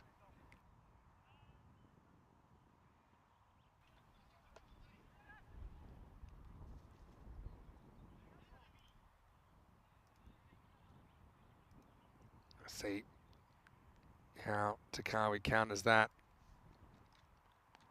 Gets a bit straighter. That's smart. Amadi does get some bat on it though. Gets 1. What do you think is a good score between these two teams, considering it was a pretty low-scoring game last time? And yeah, I would put this in that category so far as well, where the bowlers are really putting a bit more pressure on some of the recognised bats than we've seen, I suppose, across the board, where it's been a bit of an out-and-out bat fest sometimes. This is hit into the gap, and that's going to be 4. Smart batting as Mandy picks his top of the bounce and puts it through the leg side. Just look at where Takawi's front foot lands here. It's so far back. But I think this is part of the problem, that you see it for longer. You know, if you bowled to me off a 30-metre pitch, I'd be like, thank you very much. I'll take it, especially if you're doing it most of the time. This time, Gets a bit closer, but the ball is not staying close. That's out of here. Maximo. Mandy to 20. Takawi, again, just giving the batters a look, giving him a little bit of length as well. Mandy climbs into it. Turning into a good contribution. Gets a pat on the back from his captain, saying, look, stick to it. Stick with what you think is going to work. Interesting, he's never gone round the wicket either for a guy that can turn the ball. I think that'd be an interesting angle to see him try. Because he could bring it in and turn it away. This is not quite out of the middle from Mandy. Now I think, to be honest, Amadi's got the licence. Yes, he was able to hit a 6 of his own at the start of the over, but I mean, Mandy's hot. I think you want Mandy facing. I think he's probably charging this. Let's see. He stands still and misses. And the lack of pace completely doing him there. Probably should have left home, but in the end, Takawi goes 1 for 26, and after 9 overs, 95 for 6. Once again, hello to everyone. Hello to Dave B. Hello to Chris Smith as well. And hello to everyone that's joined us throughout the day. Hello to Kitty, who's enjoyed some of the bowling. Who have you enjoyed the most, Kitty, in this innings for Sweden? Dave Bod. I said better than your average lower order player. He said better than your average brackets grizzly bear. That's a nice reference to a very popular fictional character. Anyway, who loves last overs? I do. And here's Zahid to finish things off. Slower ball first up. Sherali liked the idea of getting behind that, but couldn't deal with the side spin on the second bounce. Good bowling, though. I suppose it does get Mandy out the way. Good mixture of Yorkers and slower balls from Zahid today. To be honest, when the Yorker's been working for him, he probably doesn't need to do anything else. Bowling is very much a rhythm thing. Accuracy comes and goes, but when you got it, you got to make the most of it. This isn't quite a Yorker, but it's punched square of the wicket. Germany creeping up towards 100 at the moment.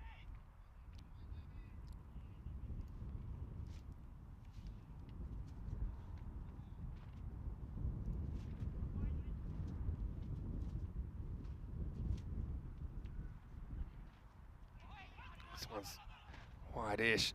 Wide called. Sabah doesn't like it. Got to say, it felt like a wide. Oh, probably wasn't. I mean, I can see why Tyrone thought it was. If it's even touching the line a little bit, it'll get called. So it's a harsh one in the end. I think what it was is that Tyrone said that Zabi's in the way. It says, look, on a close one, if you're in my way, I've got to call it.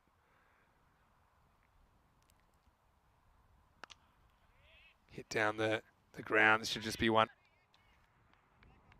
Yeah, have a look at this is the next ball. So this is the wide, but have a look at where Zabi Zahid goes after he bowls it. So imagine if you're trying to make a call on that tram line, you're looking straight at the bowler's back. Zabi probably just needs to try and get off the pitch a bit quicker. 3 to come, knocking on the door of 100. But they won't get there yet because Amadi swings all around a slower ball. And he'll be the 7th wicket to fall. Zahid showing his tricks again.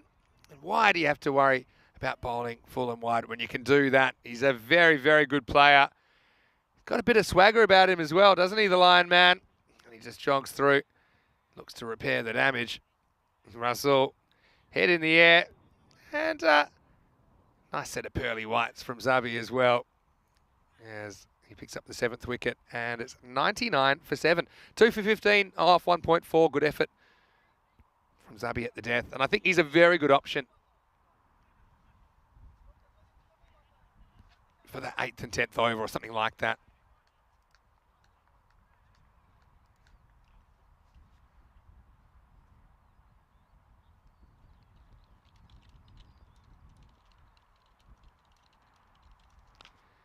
Well, this is in the air. Should be handled, it is. And yeah, just the one. Chinnasamy gets a run. It's a popular run with his teammates, so they do crack the 100. Should be a really interesting second half of this game. Sweden should get there, but we know Germany, they've got some good options. Interesting, no Shirzad in the lineup. Still struggling, I think. All right, last ball. Well, getting 1.5 here. Let's see. Oh, it fumbles it. Probably lucky it doesn't go for 4 in the end. You probably settle for 2 now because it gets away from one fielder. So look, 102 will be the score. Sabi Zahid bowls really well again.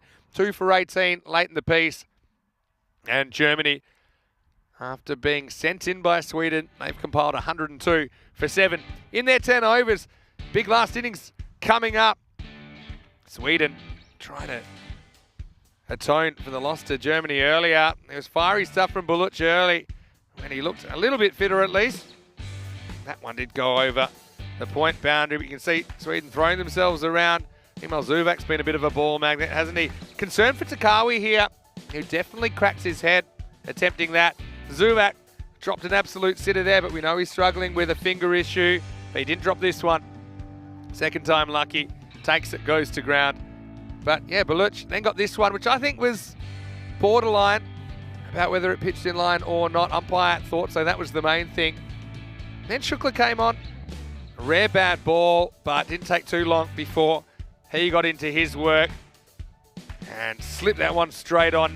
He's been the story of the day for me for Sweden. I think that he's been outstanding. Takawi, again, he's playing around with the length of the pitch, and it's worked sometimes, I suppose. That was a nice catch by Saeed Ahmed out on the deep mid-wicket boundary. And once again, Shukla working in tandem, hitting the target.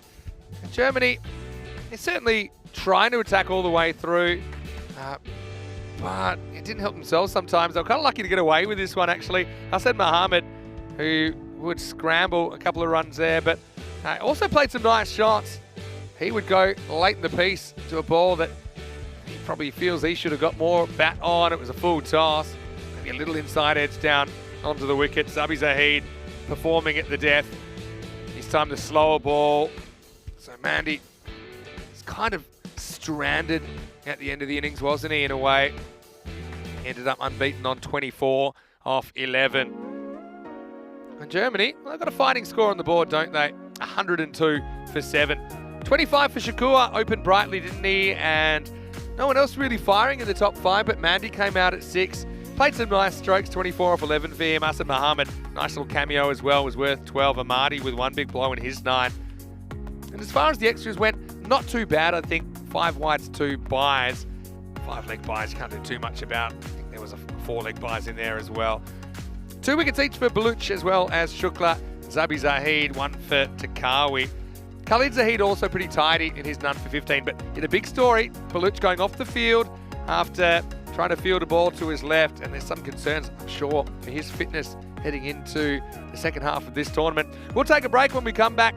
Sweden, the hosts, trying to square their mini-series with Germany. They'll need 103 to do so. Should be an exciting finish today. So join us in just a few minutes. Vinny Sandu here, Mr. Maximo for ECN. Hope you're enjoying Saturday night. The Fever will be back after this on ECN. You're watching the FanCode ECI Sweden.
The European Cricket Internationals are proudly brought to you by HCL Software, FanCode, and Grizzly Bear Sports. Hello and welcome back to Stockholm. Great to have your company. Last innings of day one in this FanCode ECI. It's international T10 cricket live from Sweden. And the host country coming out and trying to knock off 103 for victory in the first half of this game. Germany made 102 for 7 after being sent in by Swedish captain Shazeb Chowdhury. So we're almost ready to go.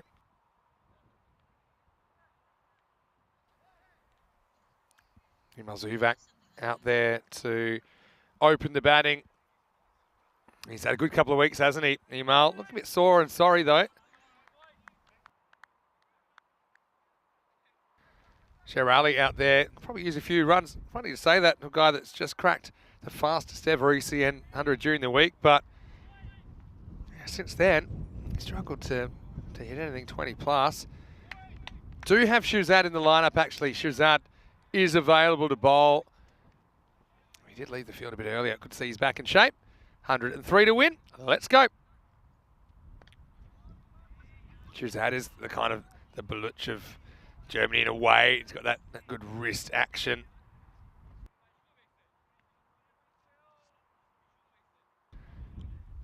Worked away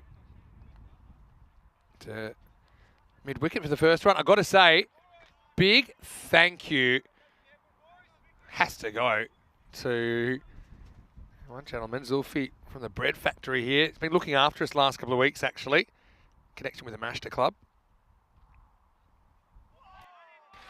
And he actually baked a special cake to commemorate the occasion. So, yeah, big thank you to Zulfi. There he is there. And this is us in the break. And we were very happy about it. And, yeah, you can see we've got the honour of cutting it. I also had the honour of eating it. And I finished probably just before we were able to get back for the second innings. Wow, what a shot this is. Up and over the top from Sher Ali. Maximo! Just needs a start, doesn't he, Sherry? Fairly simple approach there. Just stays well balanced and hits straight through the line. Get something to work with from Shazad. Smashed that one over long off for 6. Yeah, so we were all pretty thrilled about it, as you could probably tell. But big thank you to Zulfi. I ate this cake. It had a kind of an ice cream cake kind of a feel. I felt like it was at a birthday party, if I'm honest. Very fitting that during food chat, we were able to actually eat some food. So I did finish my piece pretty quickly. Thank you, Zulfi, and everyone at the bread factory for looking after us. Good comeback. This might be one of those balls that's dug into the pitch, but it's not really attempting a real quick bouncer. Just taking a little bit of pace off and hoping the batter rushes the shot. He even had a cherry on top. So, yeah, also celebrating 10 years. You can see the Mashter Club written on there as well. They've been wonderful hosts to us here. First time we've been back at the Mashter Cricket Ground since 2020. Well bowled and well dug out. I think that's smart. I mean, you can afford to just kind of play that one out. You can't do too much with it. You don't want to get out trying to smack it across the line or something like that. Sherry has had some problems with balls that he hasn't really gotten a position to pull, but he's tried to pull, and they've been on the stumps and they've come through a bit low. That has been a bit of a nagging problem for him during the series. They've had a lot of cricket here in the ECS. No ball called and 4. And that's not a great result at all for Germany. Let's check it out. Shirzad, well, we can't really see, can we? But it certainly looks quite likely that he's overstrided, and Sushi was all over it. Like wasabi on a California roll. So it means it's going to be 5 runs and a free hit to come. And you can see Tyrone always interacting with the players. He's a very popular official. Played a lot of the game. Maybe some truth through the rumour that Tyrone used to give umpires a hard time, but now he's one of them. Nice ball of the over. And a free hit. Misses. Well blocked by Mandy behind the stumps. Shazad literally throws himself off his feet. And it will be the end of the over. So no ball doesn't end up costing too much. Yeah, probably you don't want to be leg side of a ball that misses leg stump, especially on a free hit. Might as well get across. Anyway, 109 matches since we've had a golden ball I don't know. I had a kind of tingle. It might have been the icing on the chocolate cake I had, but I had a little golden ball tingle. Thinking this is the kind of score, if Germany bolt and field well. Sweden, they've got some good hitters, no doubt. But Sweden also, they're playing their 4th match of the day. So maybe the fatigue factor setting in a little bit. Sweden get what they need out of that first over and they don't lose a wicket. Emil Zuvak only facing the 1 ball so far. He'll be facing up in over number 2. And it's going to be Sahir Nakash to bowl. Yes, Sahir, decent all-rounder, as we said. We saw him playing for Bond Blue Star in the ECS. Time for over number 2. Wind's kind of died down a bit now. It's fairly calm. Oh, it's absolutely laced, and they won't get a run because it's hit so hard to Asad Mohammed. He does well to make the stop. Sometimes I think it might not be about not thinking there's a run there when you refuse a single, but it's a bit about the same batter wanting another go at the bowler. He wants a piece of Nakash here. Of course, 3 over power play. At the moment, only 2 outfielders allowed. Goes short and he pulls it nicely. Didn't really get up. It was a good adjustment from Zuvak, who has been seeing them well. As we said, Sweden get 4.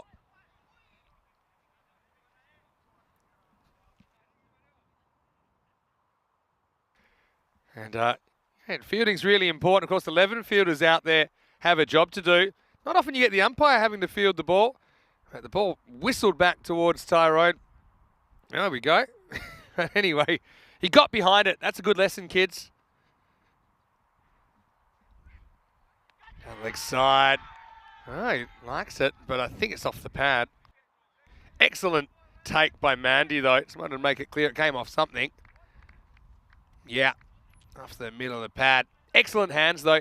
Yeah, Mandy, I suppose it's been a couple of little, I think, mental errors more than anything when he's been up to the stumps today, but I think you can see how good he is as a gloveman, and his lateral movement's very good, and that was an excellent one-hand take.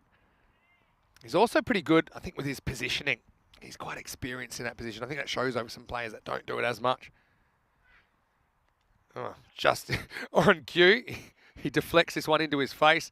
I hope this hasn't got him too bad, you know. Yeah, let's have a look. Ooh. Yeah, I hope this hasn't got him too bad because it bounces up off the thumbs. Look, keepers are tough as nails, and as long as there's no blood or anything like that, Mandy's not going to want to go anywhere. But, you know, if he's got a slight cut there, isn't it strange how whenever you're talking about somebody, there's something following? I think this may have just come up and given him a bit of a cut, in which case it's pretty tough to go on if you're bleeding. And that means they'll have to find another keeper from somewhere. But, I mean, they'll be hoping that he can continue in that position. Yeah. You can see that everyone's a little bit concerned for him. Let's keep an eye on him here. Yeah, it's a tough one. I mean, in the end, he doesn't really glove it cleanly. There might be a reason for that. I mean, sometimes I think if I was diving, extending myself, I like to turn my hands around and get my fingers pointing away. I felt it's less likely that the ball will bounce up out of your gloves. But yeah, you can see it. It's either got him in the, around the cheekbone, I think, or maybe the side of the mouth. It's just nasty. And if that has happened, he might have a small cut in his mouth, and he's kind of tasting a bit of blood at the moment. Certainly hope it's nothing too serious. He will continue his position. Told you, keepers there. Pretty tough breed. He's a genuine article, Sachin Mandy.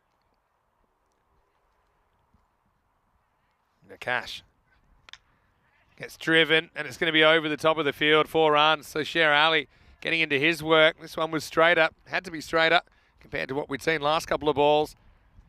But Sher deals with it.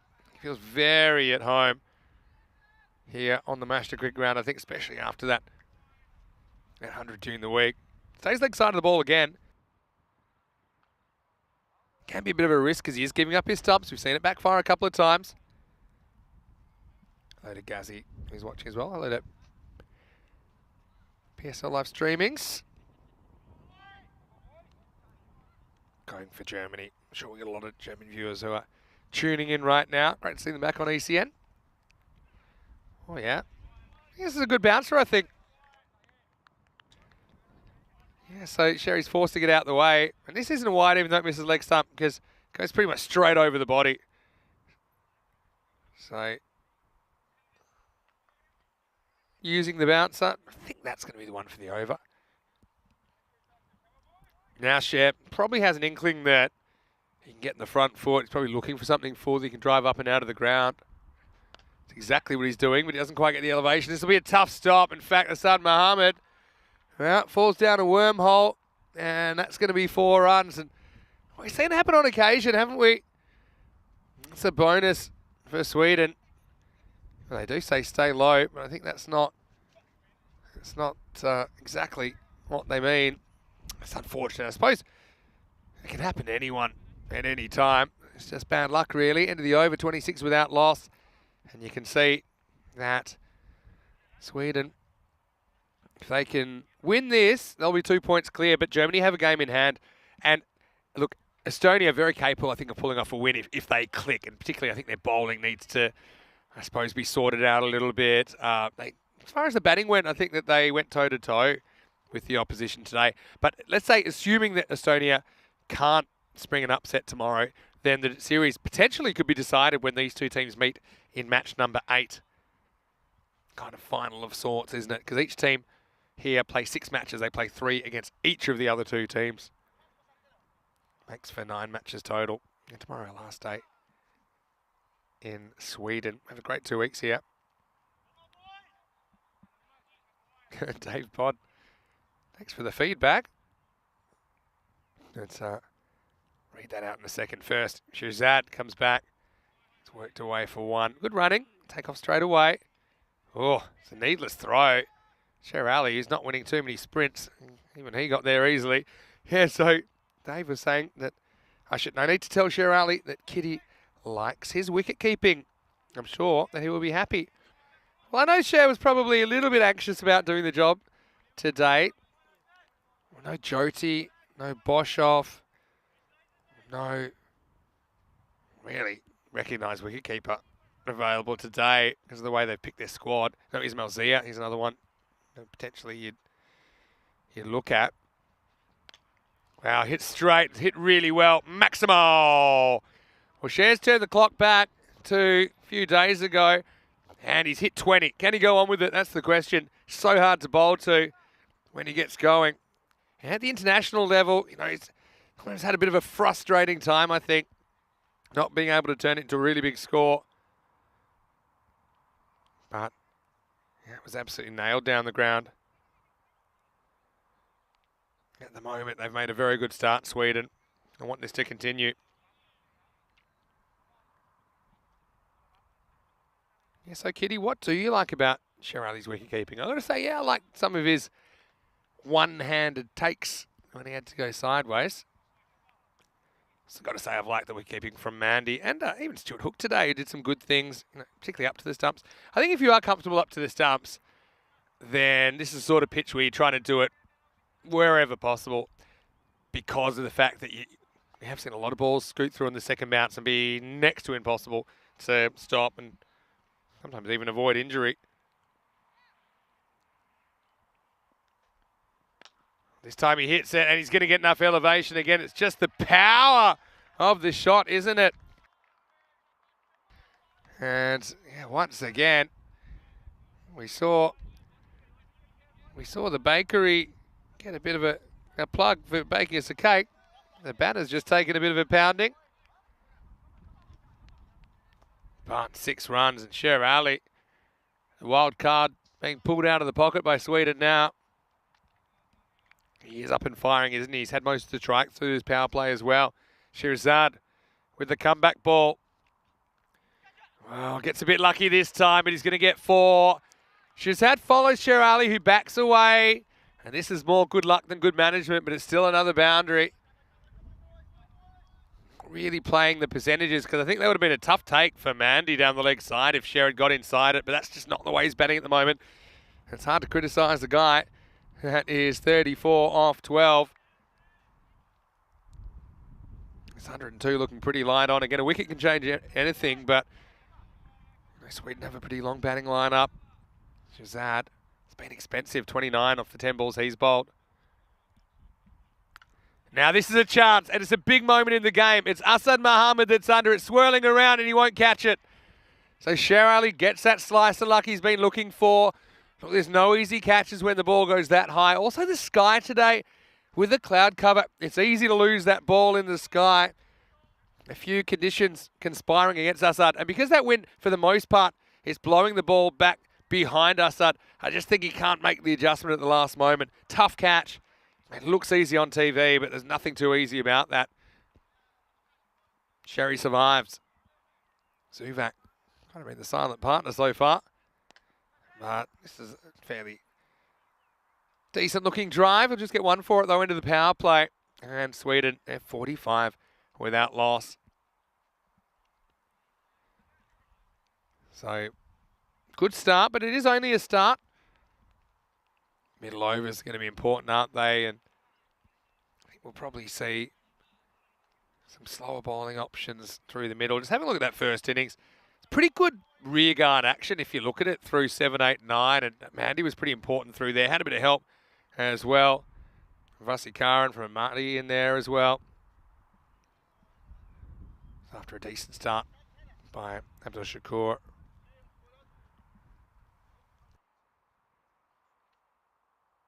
Marty is going to bowl now. Need a wicket, don't they? How do you think this one's going, guys? Do you think there's a twist in the tail? One thing's for sure, with 10 wickets in hand, Sweden aren't going to sit on their hands here. They're going to be forcing the issue. Here's Razul Amadi. First one just slides on, bounces a bit too much for Zuvak, who misses out outside the off stump. Zuvak, of course, captain of the victorious Hudinga team that won the ECS yesterday. Congratulations to all those guys again. I'm sure a lot of you are watching. Hudinga with their first ECN silverware. Drags this one to the leg side, just a single. Of course, Hudinga getting up over Albi Zalmi in a rematch of the 2021 final that Albi Zalmi won on the very last ball. Well, yesterday's final wasn't quite as close. I don't think that's Sher praying. I think he's just trying to get a bit more grip on his gloves or something like that. So yeah, let's see how he deals with the different pace of Amadi. Wants to go after him straight away. Gets kind of lucky. It's batted back into play. I think that's a clean stop from Rohit Singh. I think it'll be one. Just want to have a sneaky look at it just to make sure that Rohit takes off from inside the field of play. Yeah, no problem there. But yeah, worth checking. Yeah, again, gets a bit lucky. That could have easily found a fielder. Just kind of fell into space. A little bit short, but it hurries on to Zuvak. The change is as good as a holiday for Germany here with Amadi just providing something different. I think that's so important to have that variety in your attack, and you don't want to let batters settle. If they're unsettled, the game slips past pretty quickly in this T10 format. You can see he's quite fast for a spinner, isn't he, Amadi? But yeah, he'll offer some subtle changes of pace. It's been a really good over. Trying to push that rate back up. He'd love the wicket, or either wicket really at this stage. 49 partnership with the ball to go in the fourth. Well, in the air, hanging. This should be gone. It's dropped. Well, that's the second catch that's gone down, and it's hard to find some excuses for this one. Yeah, check it again on the replay. And I think it's Chinnasamy down there that's put it down. He just pushed it away like a Hadouken on an old video game. 50 partnerships up as well. 50 off 4 overs, but really, Germany missed a golden opportunity to pick up a very dangerous hitter, Zuvak, who gets dropped on 9. Good over though for Mahdi. Probably should have had one for 4. There's none for 5, but still, that's good stuff. This is where I think you'd probably love another spin option, right? And probably maybe someone like a Srikesh Srinivas, but he isn't in the side. So they're forced to go back to pace, and they go back to Sahina Cash, who was okay in his first over. Probably not his best over, but he's certainly very talented all-rounder. Over number 5, take it away. Oh, this one is sliced away into the gap, and more luck for Sweden. I think this stop's been made. We'll have to see. He was just late on this. Let's see what we can see here. Yeah, to be honest, for me, I mean, it looks a lot like 4, but it's a long way away. So I don't know if you can call that, whether it's inconclusive. I think it has been called 4. And to be honest, you can see where the flag is there. I think there's enough evidence. Looks like that flag is actually slightly behind the heel. So they have given it 4 runs, I think.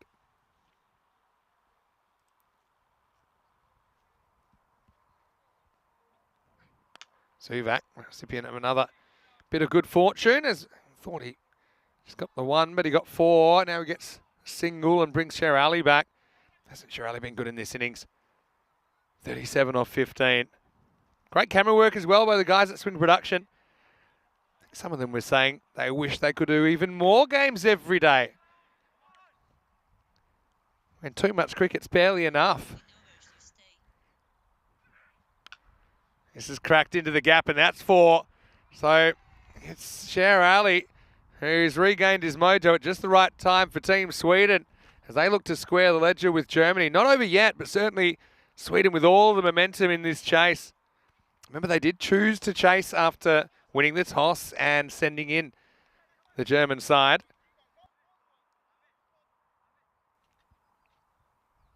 Dave's liking Sweden's chances, but as we know, a wicket or 2 can certainly change the narrative. This is a lucky one. It's going to be 4 at least. And this is the luck factor in a way. I mean, you can easily get a little feather on this and get caught behind. But Sher, who's been kind of fresh out of luck to an extent, he got one that pretty much grubbered first up from Richard Parkin earlier on, which was the highlight of Richard's day. But the luck certainly is on his side in this innings.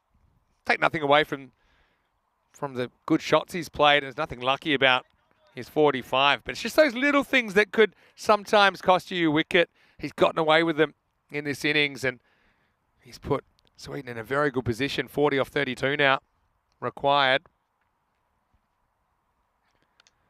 And this is more runs. Again, not sure how deliberate it is. He opens the face and kind of opens himself up to the opportunity of another boundary, and he gets it. Sher Ali to 49. And you can see the field is in the infield. So yeah, with this win, it would mean that Sweden and Germany have split their games today. Of course, they're not there yet, Sweden, but just if they were to win, potentially forcing a decider tomorrow. Well, certainly will be a decider for their mini-series, their 3-match mini-series. There's a few storylines, I suppose. Got a feel for Estonia, who were competitive in patches, weren't they?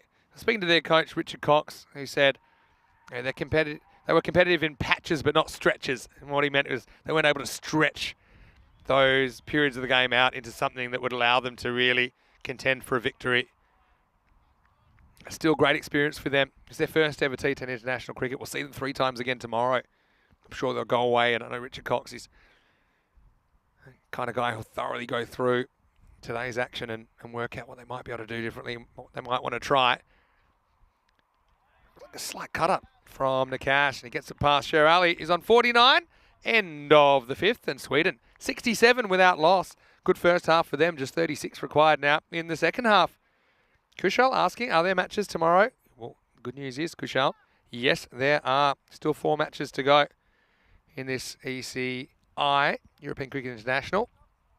We'll give you the fixtures tomorrow. In fact, there you go. We'll show them right now. Estonia playing 3 times. And so with Germany. Sweden just the 2 matches because they played 4 today. So that's why Sweden is pretty important they take the points here. Otherwise, I think Germany in such a good position with 3 matches in hand to take the title and take it well before the end. Rasul Ahmadi to come back, and he bowled a very effective first over, didn't he? Only went for 5.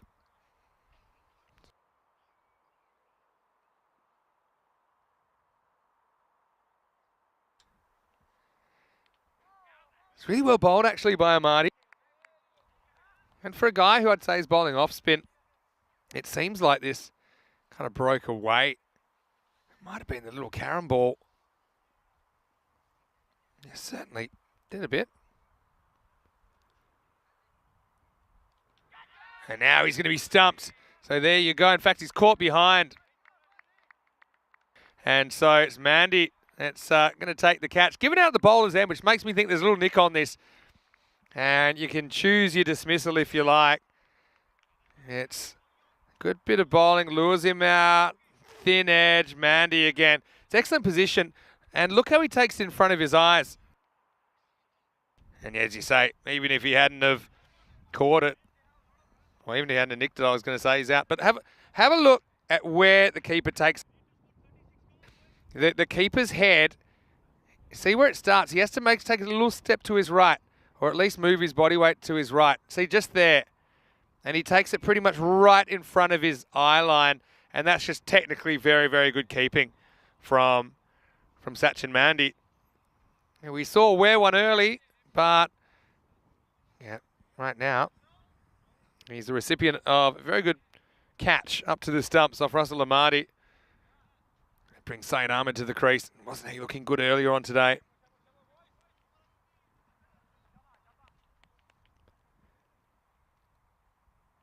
So left-hander to contend with now. And well, Saeed goes straight away. I think this is staying in the field of play, or is it? It's not. Maximo! Well, Sweden seem to have had the luck gods on their side in this innings, haven't they? And he thought straight away there's no way that could go for 6. But again, he got up in the stratosphere and picked up a little bit of speed on the way down.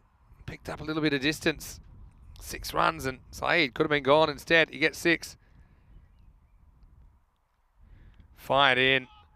It's good keeping by Mandy. Yeah, so probably, obviously giving Mandy a wrap there for a good piece of work up to the stumps. He's probably looked at a couple that he's missed before, and he'd probably know this anyway, that he was a bit slow to move and keep his eyes behind the line of the ball. A couple of balls that kind of went between the batter's body and the stumps that we saw going for byes. So, yeah, nice to see him making that adjustment.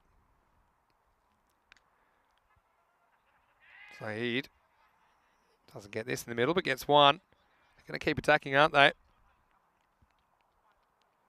Maybe in the chat, let us know which players have you enjoyed watching today. Maybe some of the players that you haven't seen so far in Sweden.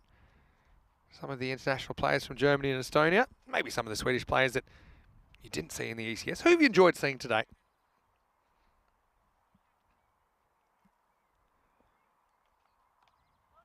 Yeah, uses the pace. Oh, interesting technique from Rajesh Chinnasamy. But he does the trick, and Sher Ali reaches 50. And yeah, Sher, he's been good, hasn't he?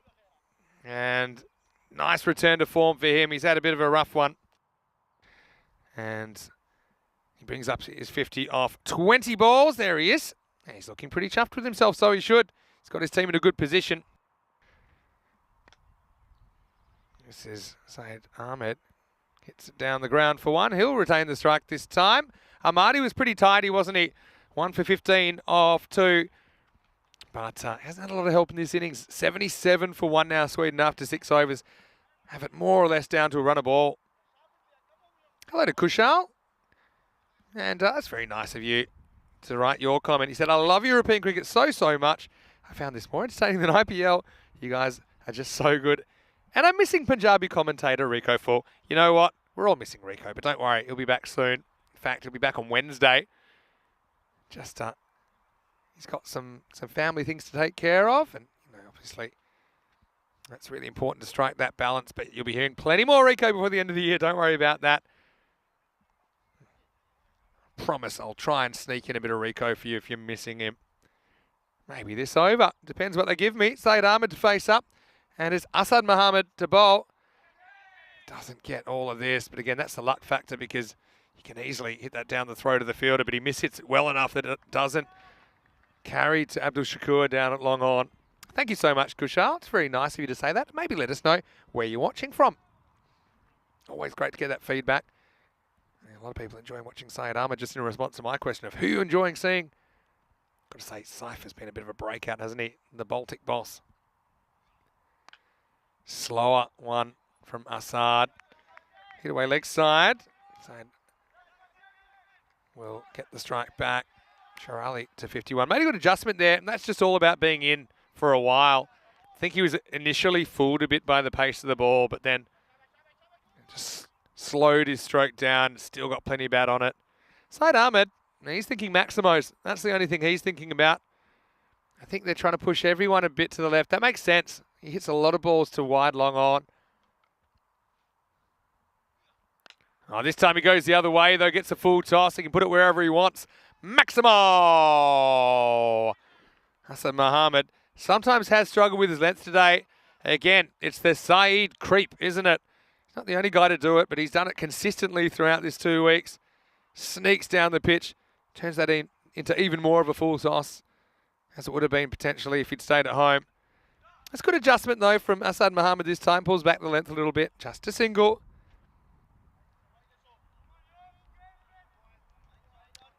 Yeah, Chris was wondering when Rico's back. Yeah, he's back on Wednesday.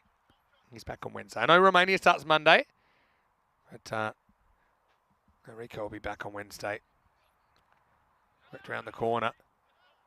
Of course, that series in Romania at the Muara Vlasia ground. It's a fantastic facility there. Great practice facilities as well. I know a lot of local kids really get into it as well.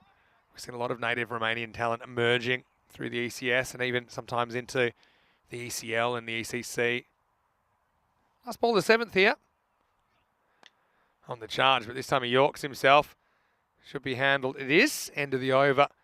The score is 88 for 1. Now, speaking of the ECC, 100 days to go. Exciting, isn't it? The countdown is on. And every day you'll see that come down until we will hit Cartermore Oval on the 25th of September for Group A action. And the group stage is so exciting now with the condensed format. Just 3 days per group, 6 groups over 3 weeks. And the winners of the groups and the Netherlands 11, the defending champions, will take part in a 7-team championship week. The winner of that, they get to hold the trophy. And they'll join England 11 from 2021 and Netherlands 11 from last year as ECC champions. Will it be a team that's won it before, or will we have a new champion like we did in the ECL this year when Dreux came from nowhere to win the Champions League of European cricket? That was exciting, wasn't it? Right here, right now, Shaheen Malikzai is going to bowl for the first time. He's the death bowling option they've gone to. 15 off 18 required. Saeed goes in the air. All right, good luck. It's coming down, and it's Amadi, and he'll take the catch. Excellent fielding. Hands it off for good measure, but I think Amadi is credited with the catch. And I don't care who you are, you've got to have your heart in your mouth when the ball goes this high. We talked about the fact that with the clouds, it's not the easiest background to pick up the ball. But yeah, excellent shot of what Amadi had to do. And yet takes it and then says, hey, I've caught it. Do you want it? Yeah, you have it. But yeah, excellent piece of fielding. Came down from the heavens, and Saeed just got a bit too far under that. Wasn't where he wanted it at all. 17 off 8 with 2 Maximos for Saeed, but still a handy contribution. Yeah, so just as far as Romania goes, because of the packed schedule in July, it means I'll actually be leaving a little bit early. So Rico and I will only be together for a very short time before Rico will take the reins. In fact, Charlie will be coming after Bulgaria to help Rico out. But yeah, I'm certainly looking forward to getting to Romania in a couple of days and spending at least a little bit of time there this year. As Romani comes out and swings like a rusty gate. And now they've got the wicket of Saeed Ahmed. Okay, you've got the problem of Sher Ali there. But if you can starve him from the strike and maybe get a couple more of these, then maybe you can tighten it up. Right now, 15 required. Just 16 balls to go. Romani, though, he's a good striker. Oh, bowler loves the idea of getting across and stopping that, but he was trying to defy the laws of physics that saw him going the other way. Couldn't reverse his momentum. Romani gets out the way, and so Sher Ali. Depends how you look at this. I mean, he is flying, isn't he? But surely there's a bit more pressure on him now. He's got a new partner.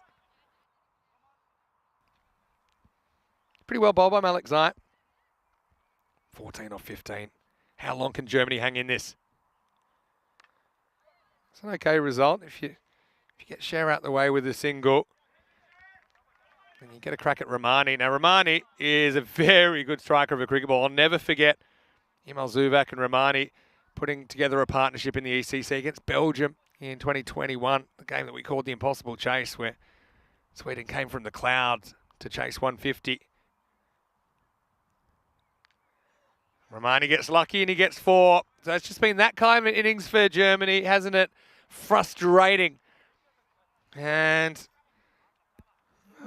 it's a French cut or a Swedish drive, whatever you want to call it. It's going to be 4 runs, and Malik Zayat seems right ticked off, and I can understand why.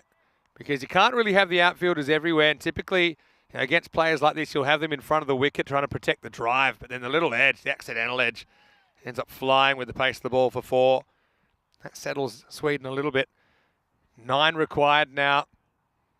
Romani has another crack. And now he just deflects it away. In fact, this could run for 4 as well.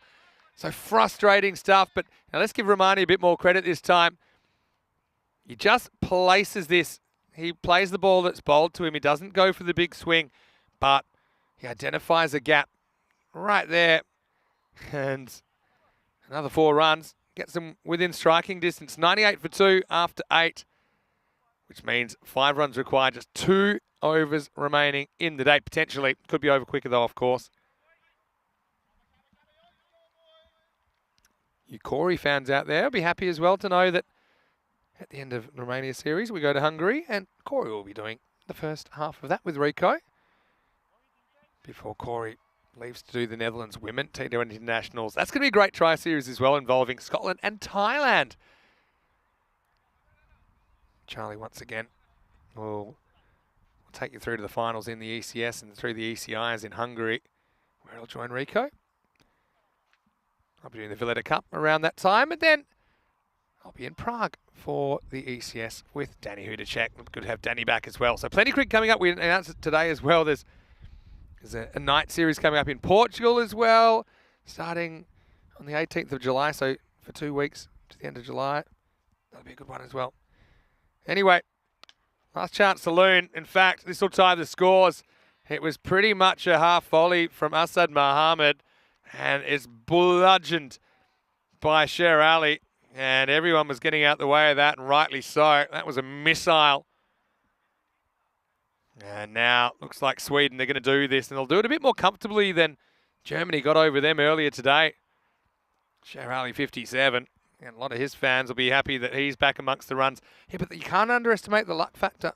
He's been short of luck, and he's just got nothing lucky about his innings, but he's had those little moments where he's survived when maybe he hasn't on other occasions.